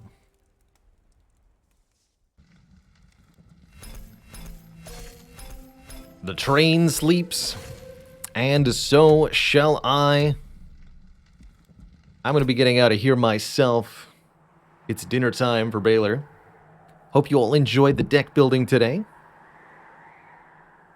A little bit of Monster Train, lots of lovely Spire. We will be, of course, back tomorrow with some more deck building. Later this week, also look forward to FTL Multiverse Edition. I'm not sure when we're going to try that. Either tomorrow or Thursday we'll start. See you later, Phaley, Gariz, Ivy Blade, Sigma, Virtual 256, Indignant Possum, Karagzar, Cryptolo, Tigerbot Hesh. Don't have any Monster Train runs up on the edited YouTube, but you can always catch all of our content on the Exclamation Point Archives YouTube channel. Updated regularly with the latest and greatest from the live stream. See you later, Omni, as well. Have a cozy evening, everybody. Sleep well, and I'll see y'all next time. Till then, ta-ta for now. Bye-bye.